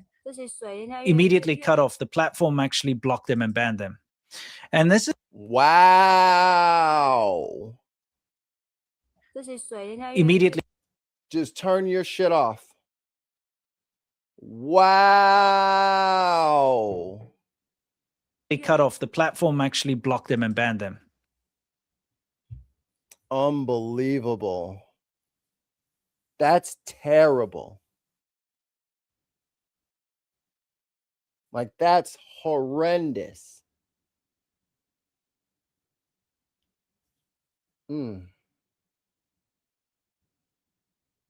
Unreal. All right, I'm going to steal a clip from Breaking Points because I don't feel like going through the 45-minute debate. But this is from the debate last night with Abdul Sayed and Haley Stevens. Jacking up your prices in the first place when you're bought off by DTE and Blue. Oh, DTE is Detroit something energy. I don't know. Trans energy. I don't know. Teleport. Transmogrify. Something. I don't know. DTE. It's the energy company for Michigan, and Haley Stevens has taken a couple of dollars from them to keep the cost of living down. Doing funding and other corporate funding coming into her campaign. Let's go ahead and listen to that. What are you doing that's something that perhaps we haven't heard before in Washington that's different to keep the cost of living down? So let me just tell you, for me, it's I don't take money from the corporations who are jacking up your prices in the first place. When you're bought off by DTE and Blue Cross and Big Pharma and Big Tech and APAC, don't be surprised that there's a pro quo that comes with that quid. That money doesn't just fall off trees. $60 million from outside organizations in this race, they just come from nowhere. It's because those exact same organizations expect something on the other side, and that's that they get to expect to own your next U.S. senator. So it starts with being able to say, I'm the only candidate in this race who doesn't. 2 British pounds from Viper Scout. Thank you so much, Viper Scout. Let me hit my thank you very much. Mikey for China News. I do recommend those guys. I have a couple of people for China stuff, but let me actually. No, that's not it. Where is it? I'll go back and follow those guys because I see. This is what you guys should do. Find news sources from everywhere. Don't trust mainstream media because they're full of fucking shit. Doesn't take any money from corporations. Never have, never will. So I just want to say the difference between us is $46 million of APAC spending. They've set a record in this race to help elect my opponent because they know that she'll be a reliable vote, just like she took last week to send your tax dollars to a foreign government that is aiding, arming, and abetting the very people who want to foreclose on the possibility of Palestinian self-determination. Look, at the end of the day, my job is to take care of you here. I want to be your U.S. senator. I want your tax dollars spent in Michigan to provide schools in Michigan, to build healthcare in Michigan, to build roads in Michigan. And I think that money sent over there to kill kids and women is the worst use of our tax dollars. And yet, that's exactly what $46 million in spending will buy you. I'm sure Haley Stevens had a great response to that. I'm sure she had a great answer, and there was no way she totally found the only rake in the yard and put both feet on that motherfucker as hard as possible. Not released your full tax returns, $300,000 in other income while you sat in the podcast chair and you hawked junk healthcare cures that RFK Jr. would thumbs up. You talk about getting money out of politics and putting money in people's pockets, but still no one knows who's putting the money in your pocket. You know, I have been transparent and I am offering,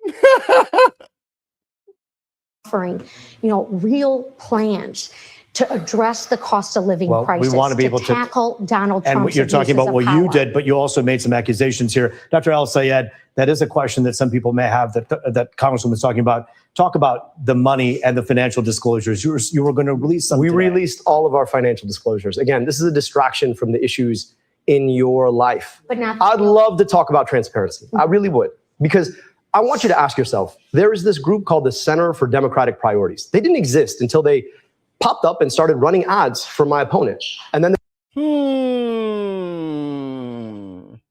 So we already maxed out how much money we can spend legally for this account.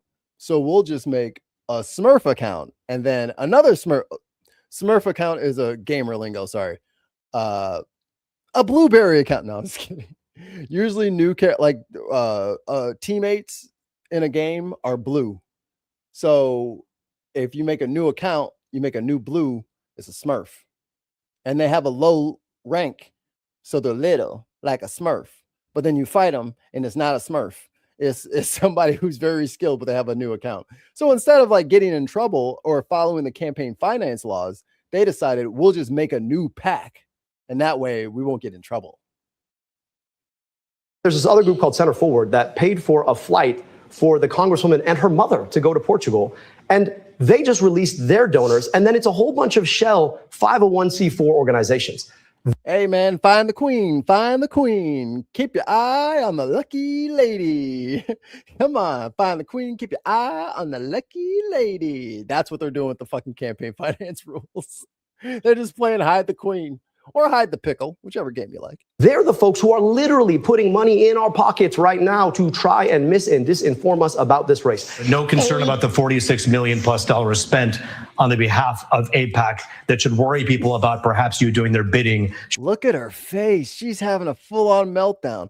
Like, I might have to just go dig into the transcript and get the whole thing. Like, brother, she had a terrible showing. Every time they asked her about all this fucking AIPAC money. And by the way, I just want to throw this out there. I think it's kind of fucked up that America gives another country $3 billion. And then they, my TV's going to turn off. Hold on. Stupid. I didn't set up my monitors yet. I'm still using a TV, the extra TV. So it doesn't work right. It makes me tell it that I'm still here. But to send $3 billion to another country and for that country to spend 300 or whatever it was, 300 million of the 3 billion. So they take 10% of the money that we give them and then they use it in our own elections against our own self-interest, against things that are good for us. And you know who else they fucking funded before they funded Haley Stevens? Fucking Donald Trump. You can't have Trump financiers and then run as a Democrat. I'm sorry. You're on the same team. If you take AIPAC money, you're a Republican. End of the day.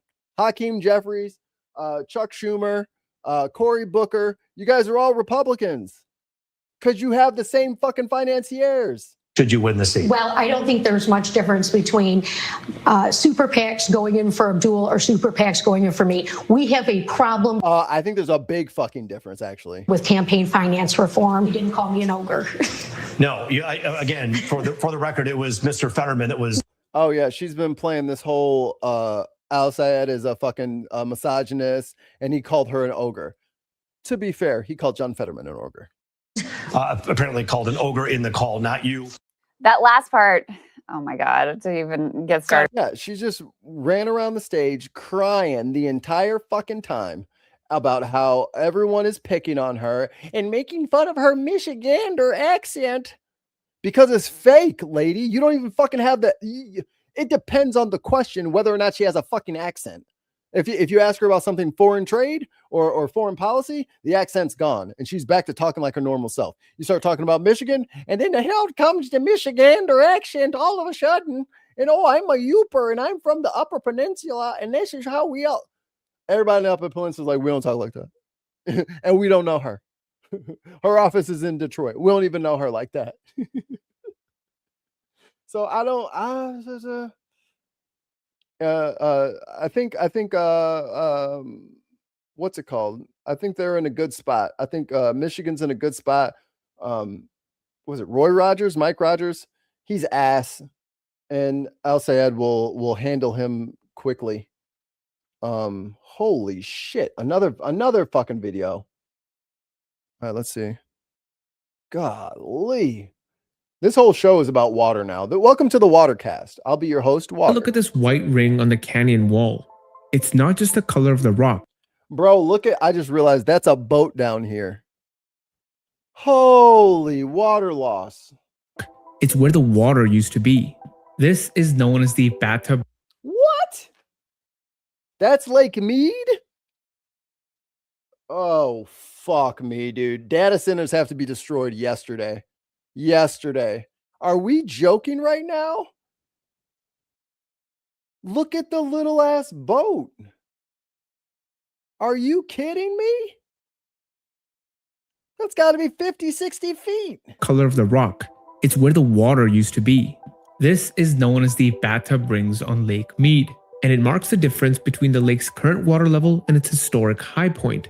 Well, the question then is, why is the water level so low? The answer is... Oh, I didn't actually realize this was Urban Atlas. You guys should definitely follow Urban Atlas. Great channel. I watched probably one of my favorite documentaries in the last probably 2 to 5 years. I don't know. I'm hedging a lot here. But he did a great piece on Iran. So if you want to know more about the geography and history of Iran, check out Urban Atlas. They have a really, really great level. Kudos all of us for surviving. Yeah, dude, they're showing water kernels or levels drop exponentially. Like that's nuts, dude. That's like 50, 60 feet. The Colorado River is slowly running dry. You see, the Colorado River begins high up in the Rocky Mountains of Colorado. It gathers snowmelt and flows over 2,000 kilometers through some of the most spectacular landscapes on Earth. It used to reach all the way to the Gulf of California. But since the 1970s, the water barely reaches the Gulf at all. It is what? That's all dried up. Consumed almost every last drop long before it gets there. 7 US states and 2 Mexican states draw water from it. It supplies water to over 40 million people and irrigates 5.5 million acres of farmland, producing food for the country. It also powers the Hoover Dam and the Glen Canyon Dam. But the Colorado River is slowly fading due to a combination of overallocation and massive agricultural water use coupled with decades of drought. The 2 great reservoirs that store the river's water, which are Lake Mead and Lake Powell, have been in crisis. Lake Powell is what we talked about last month. For years. Lake Powell currently sits below 25% capacity. Reservoirs that once held 4 years of river flow are now more than 2/3 empty. Researchers warn that every single dry year or two could push the water below critical thresholds, jeopardizing hydropower production. And it's just like the oil. Like if the water's not at a certain level, the dam doesn't work. It has to be at a level to cascade over the falls to generate the fucking power. Water delivery and the ability to move water downstream at all. The problem is simple on the surface. The 7 western states that rely on the Colorado use more water than the river contains. Chronic overuse has drained its 2 largest reservoirs in a 2-decade-long drought. Yo, let's just close up Vegas. That place is kind of ass anyway. Has pushed them to the point of collapse. California decreased its Colorado River water consumption by 14% in 2025. That's the lowest level since 1949. In that time, the state's population has quadrupled. Arizona decreased consumption by 32% in 2024. At the river's end, the delta that once supported one of the richest wetland ecosystems in North America is now largely gone. Brother. So what happens next? Well, there's a host of ambitious ideas, one of which is desalination, but that is expensive. Okay, guys. If you want water for your fucking data center, then you can go stick a hose in the ocean, filter out all the critters, filter out all the sand, and then you can boil it or do whatever you want to do to it to fucking extract the pure water out of there. They can do that for their data centers. The river should belong to the people. I think that should be fairly obvious. And it requires tremendous amounts of electricity. The upper basin states are also toying with the idea of cloud seeding, spraying salt or silver iodide into clouds, forcing them to release water. If any of these ideas are actual long-term fixes, and if the Colorado River will return to its historic flow, I guess we'll just have to wait and see. Spoiler alert. But again, like we keep arguing this and we keep saying this over and fucking over again. To what end do you do all this stuff? You know, like to what end do you need this? To what end do you need a data center and a new thing so you can have the next thing and then you're going to take over this industry and have a thing? There won't be any fucking where to be. You know? There isn't another place to go.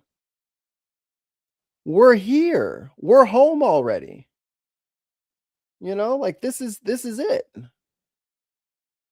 This is what we get to keep. This is ours.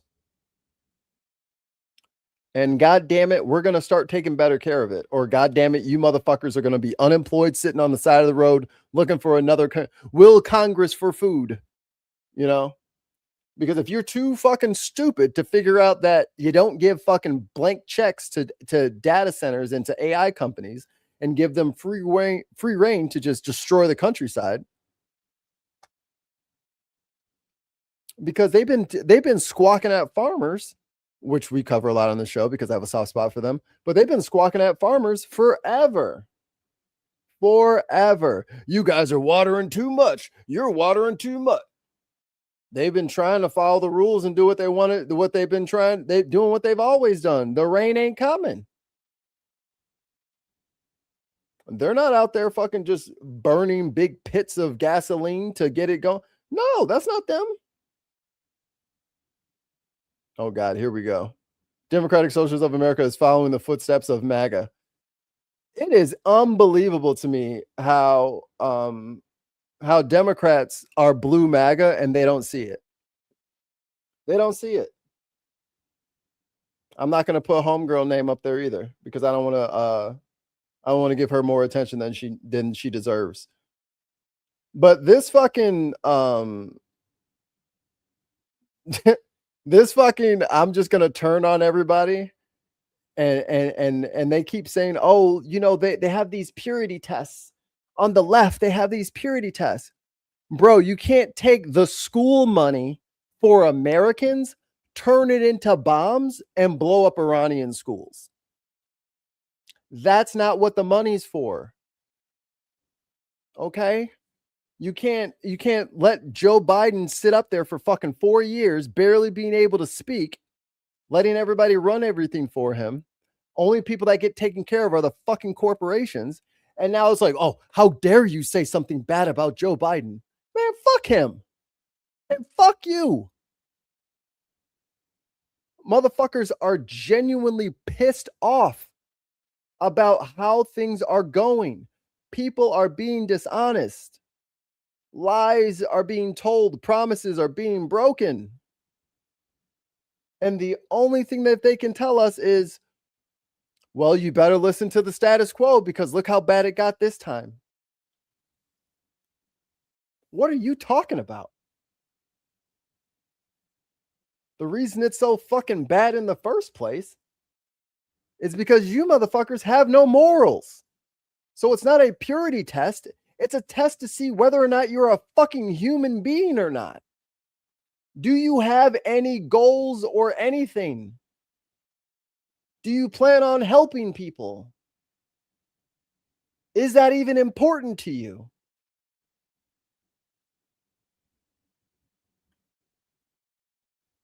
He's over here trying to fucking take away mail-in voting, and these motherfuckers are focus fire on Hassan. But don't forget, they had already focused fire on Bernie back in 2016 because it was Hillary's turn. So they had to make up a bunch of bullshit about Bernie, about how abusive he was. They just say this shit. And then they say, we're not MAGA, they're MAGA. You are MAGA. You're just blue MAGA.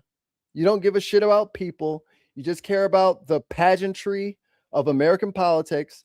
You want to do your show. You want things to be crazy. You like that Trump is in fucking office. They love that Trump is in office. They love it. As CBS, the old CBS head, he loved that Trump was in office because he was good for business. He was good for ratings. He got them lots of attention because they could just talk about him. Me and Tim don't want to fucking talk about that motherfucker. We want to talk about what fixes this shit. Let's distill what the actual fucking issues are in this country and how could they actually be solved in our lifetime? What needs to happen to solve the problems that we have in our lifetime?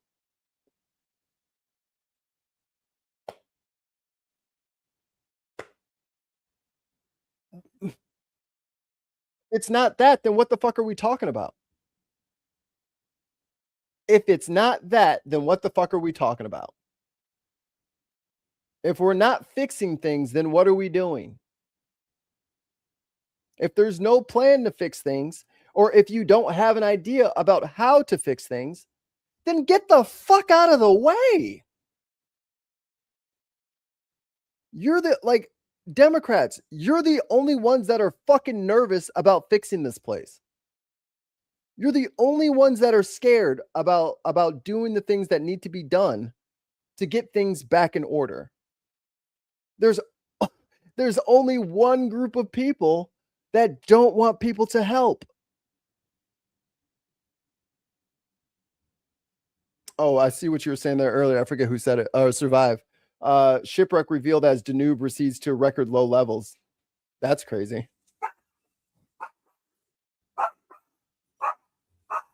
He has to attack the intruder.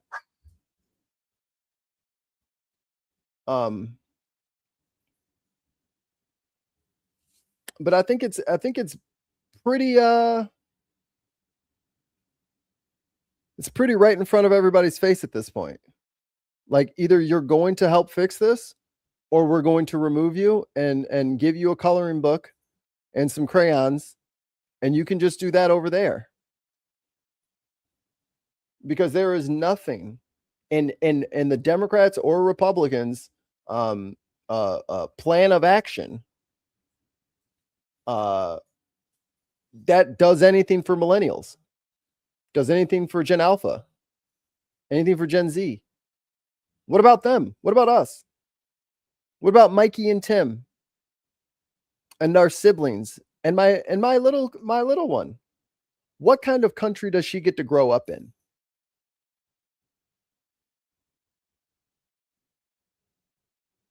What are we setting up for the next generation? I have never heard, well, I take that back. I have heard Trump talk one time about the future generations. And the only thing he has to say, get a Trump account.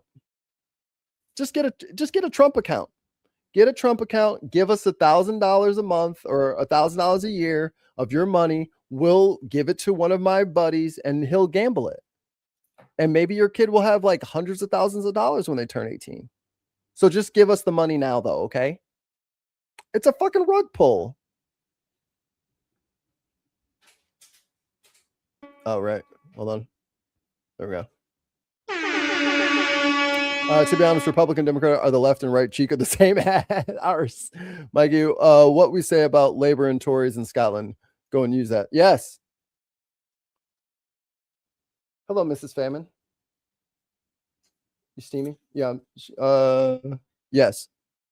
But I am still live. So you're gonna do blue and purple. and so I want everybody to, especially if you're in the States, stop letting them scare you away from shit. You know what I mean? Like, stop letting them scare you up. Just like they say, like they added all this extra pageantry and mythos to religion to make, like, I mean, I dare you guys all look it up. Look at the descriptions of Satan and hell and all these horrible bad punishment things that are in the Bible. They're only mentioned like a handful of times and they're not that descriptive. But there's hundreds of depictions of all this stuff because that's the stuff that keeps you scared. That's the stuff that keeps your butt in the seat. That's what keeps those tithes going. That's what controls the populace. There has to be a bad guy. There has to be a bad place. It would be impossible for there to only be us humans here. Now it's saying the U.S. Found a thing. The U.S. is building a case against the left. Absolutely correct. They are 100% trying to prosecute dissidents, trying to prosecute anybody who votes against them.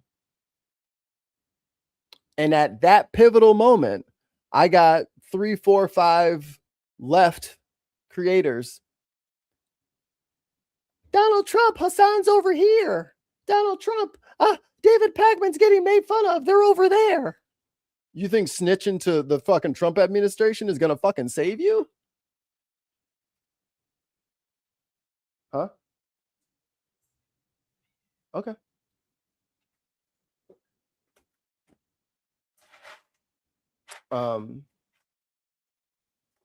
Like what?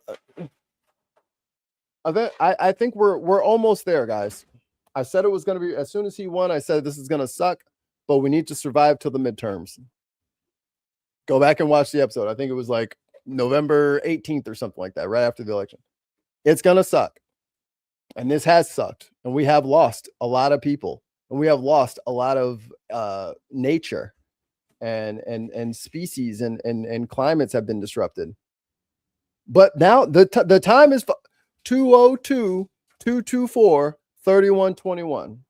Call your motherfucking representative and tell him you want that motherfucker 25th Amendment by the end of the week. And if they don't 25th Amendment at the end of the week, primary season is right here, baby. So are you going to put up the articles of impeachment or invoke the 25th, or do I need to deal with you?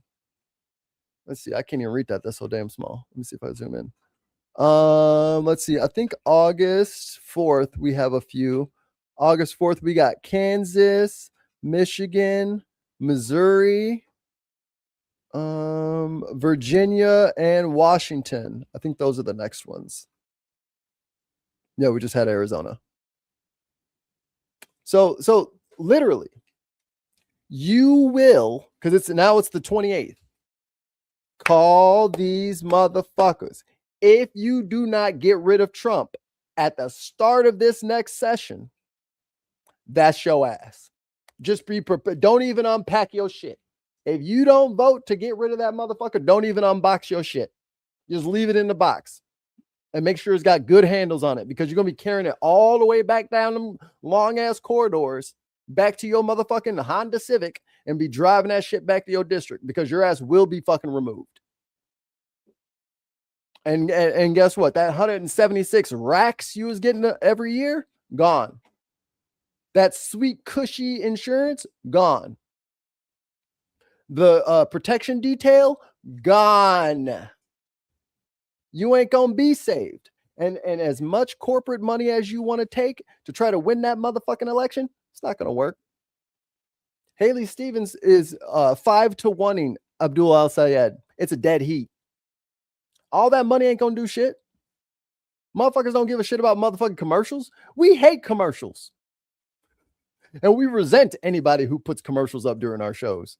Every time me and my wife have to watch an ad on Amazon Prime or some bullshit, because there's ads on Prime now. Make that make sense. But every time we have to watch an ad, if it's for like a detergent or a drink, guess what motherfucking drink we do not want? And soap we do not want. You just interrupted my show. I'm mad at you. I'm petty. I don't want that blue drink no more. Motherfucker interrupted my show 3-4 times now. I'll drink anything but give me the yellow drink, not the blue drink. I hate them motherfuckers. Disturbing my life. I'm sick of it. Triple Trump voter, worst mistake of my life. We'll get used to it. Trump begs Iran for a deal. Like, this is what I'm saying. And meanwhile, back at the ranch, our cops are still out of control. Still out of control. Legislative capital is sucking the life out of young Americans. All right, I'll check this out. Have any other millennials in their 30s just woken up one day and realized that this was not the life that they were meant to live? I don't have my will to live anymore. Being alive is expensive, and I feel like I'm finding myself questioning often, what is the point of being alive if I can't afford to live? And this is exactly what Abdul Sayed said. Or no, not Abdul Sayed. It was the guy who wrote the book. I forgot his name. But the guy who was talking with Mehdi Hassan. Like, it can't just be, I won't be the Republicans. The foundation and fabric of this country have been literally sold to the highest bidder or lowest bidder at this point. Any bidder. Your friend's bidder. My best friend's a bidder, and I'm going to give it to them. Like, that's who the soul of the nation has gone to. There is no union work. You don't go to work and you're proud of what you do, and then like there's a communal sense that yes, we did this. We committed or committed. We constructed 150 F-150s this week. We crushed it, guys. Good job, us. Instead, it's I'm in a distribution center and I have to make all these numbers or else I get fired. And I mean, I'm the only one making my numbers. That guy's the niece of the boss, so she doesn't do her shit. So I have to do extra because we still have to get those. We still have to hit our targets and our goals and stuff like that. And then you want them to just what? Rinse off at home, have a fucking microwave dinner, and then just do it again until they die? That's the American dream. That's the promise. That's what we all are striving for. I'm not. What if I said that my soul is tired and I no longer want to participate? I feel broken. Like, I feel like I've lost all motivation to live and to try to achieve things because I really don't feel like it matters. And I feel like all of this is a filthy scheme and trick. I feel lonely as fuck because all I have the energy to do is go to work and go home and go to bed. I've only been alive for less than 3 decades, and I've already lost almost all will to live and passion and drive. I want to know what the light at the end of the tunnel is, other than maybe a measly 7 days of PTO. I don't blame American young workers quiet quitting, because what are we even working for? We can't afford families. Are we just working to bomb Middle East better? Pay for Elon Musk's child support? That is one of the largest national debts is Elon's child support. He got about 14,000 children, I think. Make Jeff Bezos' wife's face slightly more frozen. Thank you, Humanist Reports. I appreciate those videos.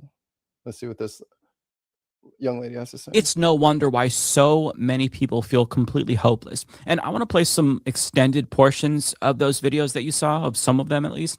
And even though they're heartbreaking, I think that these stories are important because it's important to keep in mind. They're heartbreaking, but they're real. This is what is actually happening. So whether, the stock market and da-da-da. Nurses don't get shit from the stock market. Mechanics don't get shit from the stock market. You know, normal, regular people that keep this fucking machine going. We don't get shit from that. And these are no longer exceptions. These stories are the norm. I go to 2 out of my 3 jobs. not today, but this weekend. I work overnight today, and then tomorrow morning I'll come home, get a couple hours of sleep. I'll go to one of my jobs, and then once I clock out of that job, I'll be going straight to another overnight shift. And like, I hardly want to go because it's like so clear that like I can't even. But no, millennials are lazy, right? They want everything handed to them. They want all the, no one's fucking parents did this. No one's grandparents did this. So millennials, I don't give a shit what a fucking boomer or a Gen Xer says to you. They have never worked harder than us. Okay. They are lying. They are making that shit up so that they don't feel bad about how fucking horrible we have it. And obviously, like, cover my fucking necessities. And I just. The annoying part is that I did everything right. I did everything I was supposed to do. I studied in high school. I got good grades. I had a decent ACT. I filled out the little FAFSA form so I could go to a good college. I went to a good college. When I got into that good college, I got a degree, a useful degree that I knew would benefit me in the long run. I got a degree in business, finance specifically. Businesses are always needing that. Can't go wrong with that. Well, now it's 2026 and I met with a job market that even if there are openings, they're probably not legitimate. They're ghost postings. And if you do want to apply to it, guess what? Everybody and their brother also applied to it. So you better make sure you have an ATS optimized resume, you know the CEO's brother, you've done a handshake with the Crossroads demons, and you pray to the almighty God that you can even get a call back or so much as a rejection email, because half the time you don't even get that. Then let's say that you're lucky enough to actually get that job. Well, the odds of you actually being able to keep that job, not very likely, because companies are inevitably going to lay you off because they're going to realize that AI can take your job, or they're going to send your position overseas and pay them about a third of what they have to pay you. What they do pay you is absolute peanuts for the degree and experience that you have. Afford houses, we can't afford gas to put in our car. Inflation is ever rising. Interest rates are rising. We have an administration that doesn't give a fuck about us. The American dream is fucking dead. There is no light at the end of the tunnel. There is no amount of hard work that is going to reverse what the last 10 years of this fucking economy has done. I am a hard worker. I'm one of the hardest workers you will ever meet. I will work my absolute dick into the dirt. I have a full-time corporate job. I did not expect her to say that. I do pet sitting on the side, and I also have my own business where I do photography, videography, and media. Guess what? It's still not enough. It's never gonna fucking be enough. I'm just so sick. I'm so burnt out, and I literally didn't leave my mom's home for 4 years after COVID, just starting to get out, but find it very hard. Good luck. You know, it's because this shit is laughable. You know what I mean? No one else is having to try to fucking overcome all these hurdles, but they can just consistently and over and over and over again tell us that it's not as bad as we think it is. 202-224-3121. Call your congressperson today and tell them they need to invoke the 25th Amendment, or they need to impeach Trump by the end of the week, or their asses are gone. Primary season is here. I don't know what the long-term solution is, because the thought of having to do this for the next 40 years. Watching the way that like our world leaders and the economy and generational wealth being hoarded. Oh, look at her. She's got a blanket and a light. She's got more than most people. By the top 10%. Like, what if I say that I don't want to take part in a system that is ultimately not like for humanity? So devastating stories all around, yet relatable, because we've and for my millennial brethren, and I'll say this in closing. Let me do a big screen here. Why is it smaller? What the?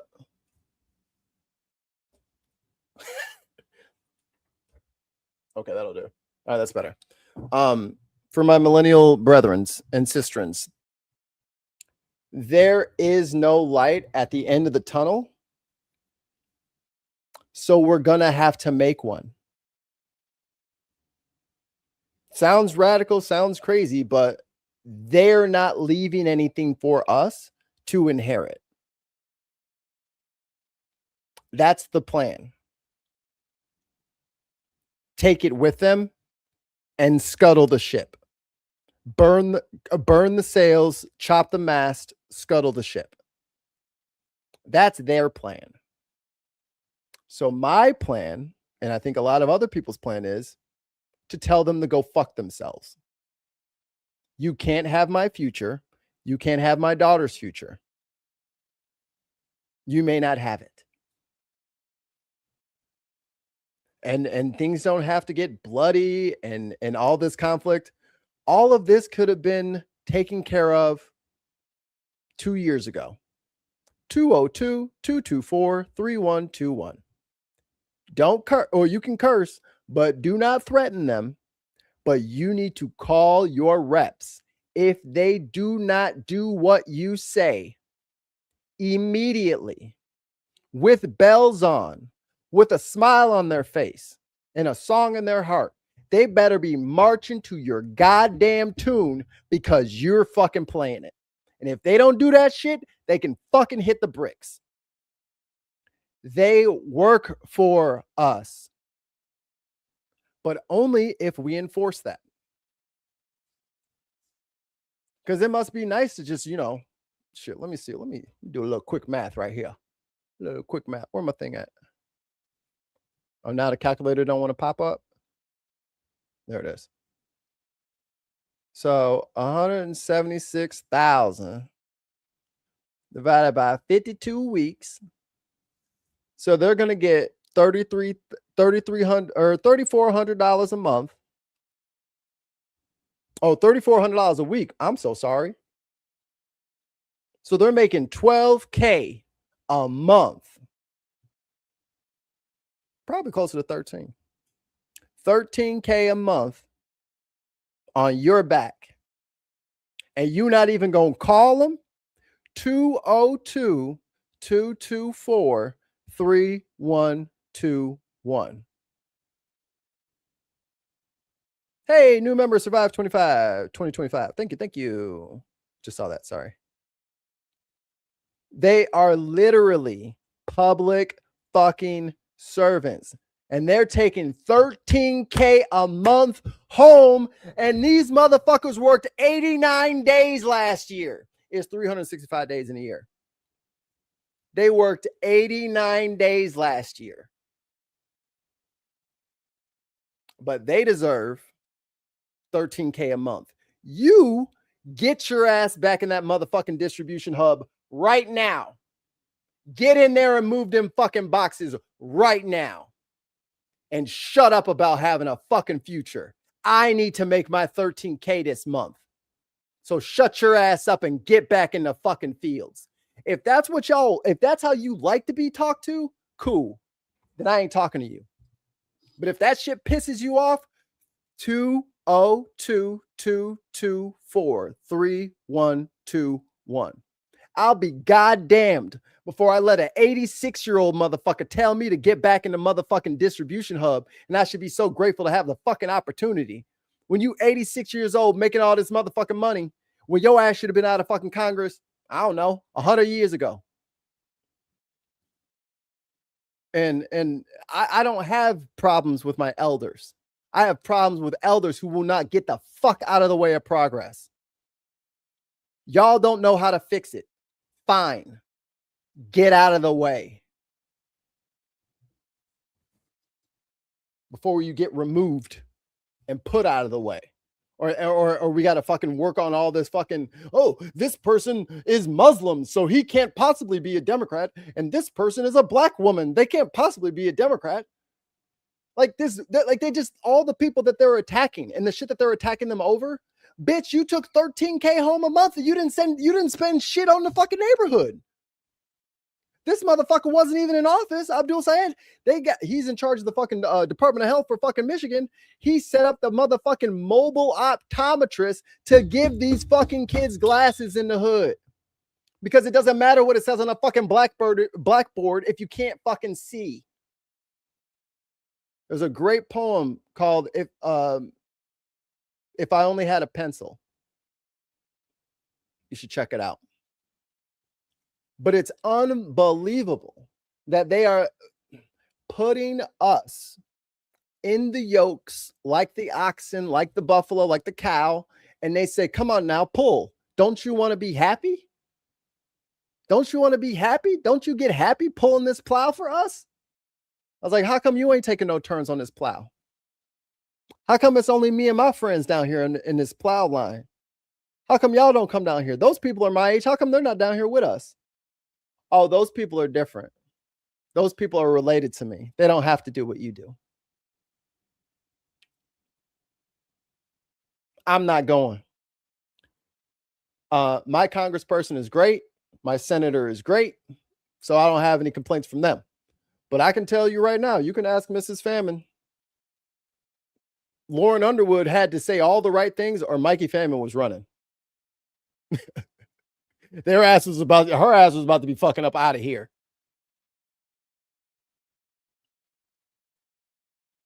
So don't give up hope.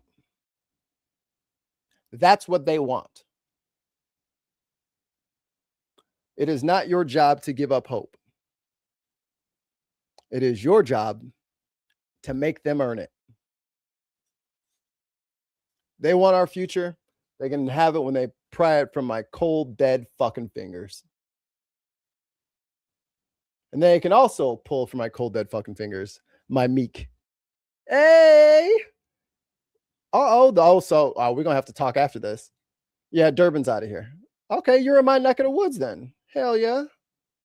Hell yeah. But they're going to have to come for my meek as well. I've ranted enough. I feel like I've gotten it all out. I've gotten enough out for now. I have to go give sweet kisses to Mrs. Famine because I know she missed me so much while she was gone today. So I don't want her to be lonely without me because she's so in love with me. I knew it. She's like, head coming around the corner. But don't you fucking give up. And we cannot let the inbred fucking racist yokels have all the fucking nukes. So this shit ain't over till it's over. I'll see you guys tomorrow morning. Hopefully it's a food show. If not, maybe I'll just do some politics. PI, thank you. Billy, thank you. Viper Scott, thank you. Survive, thank you. I love you all. And don't forget to drink your goddamn meek.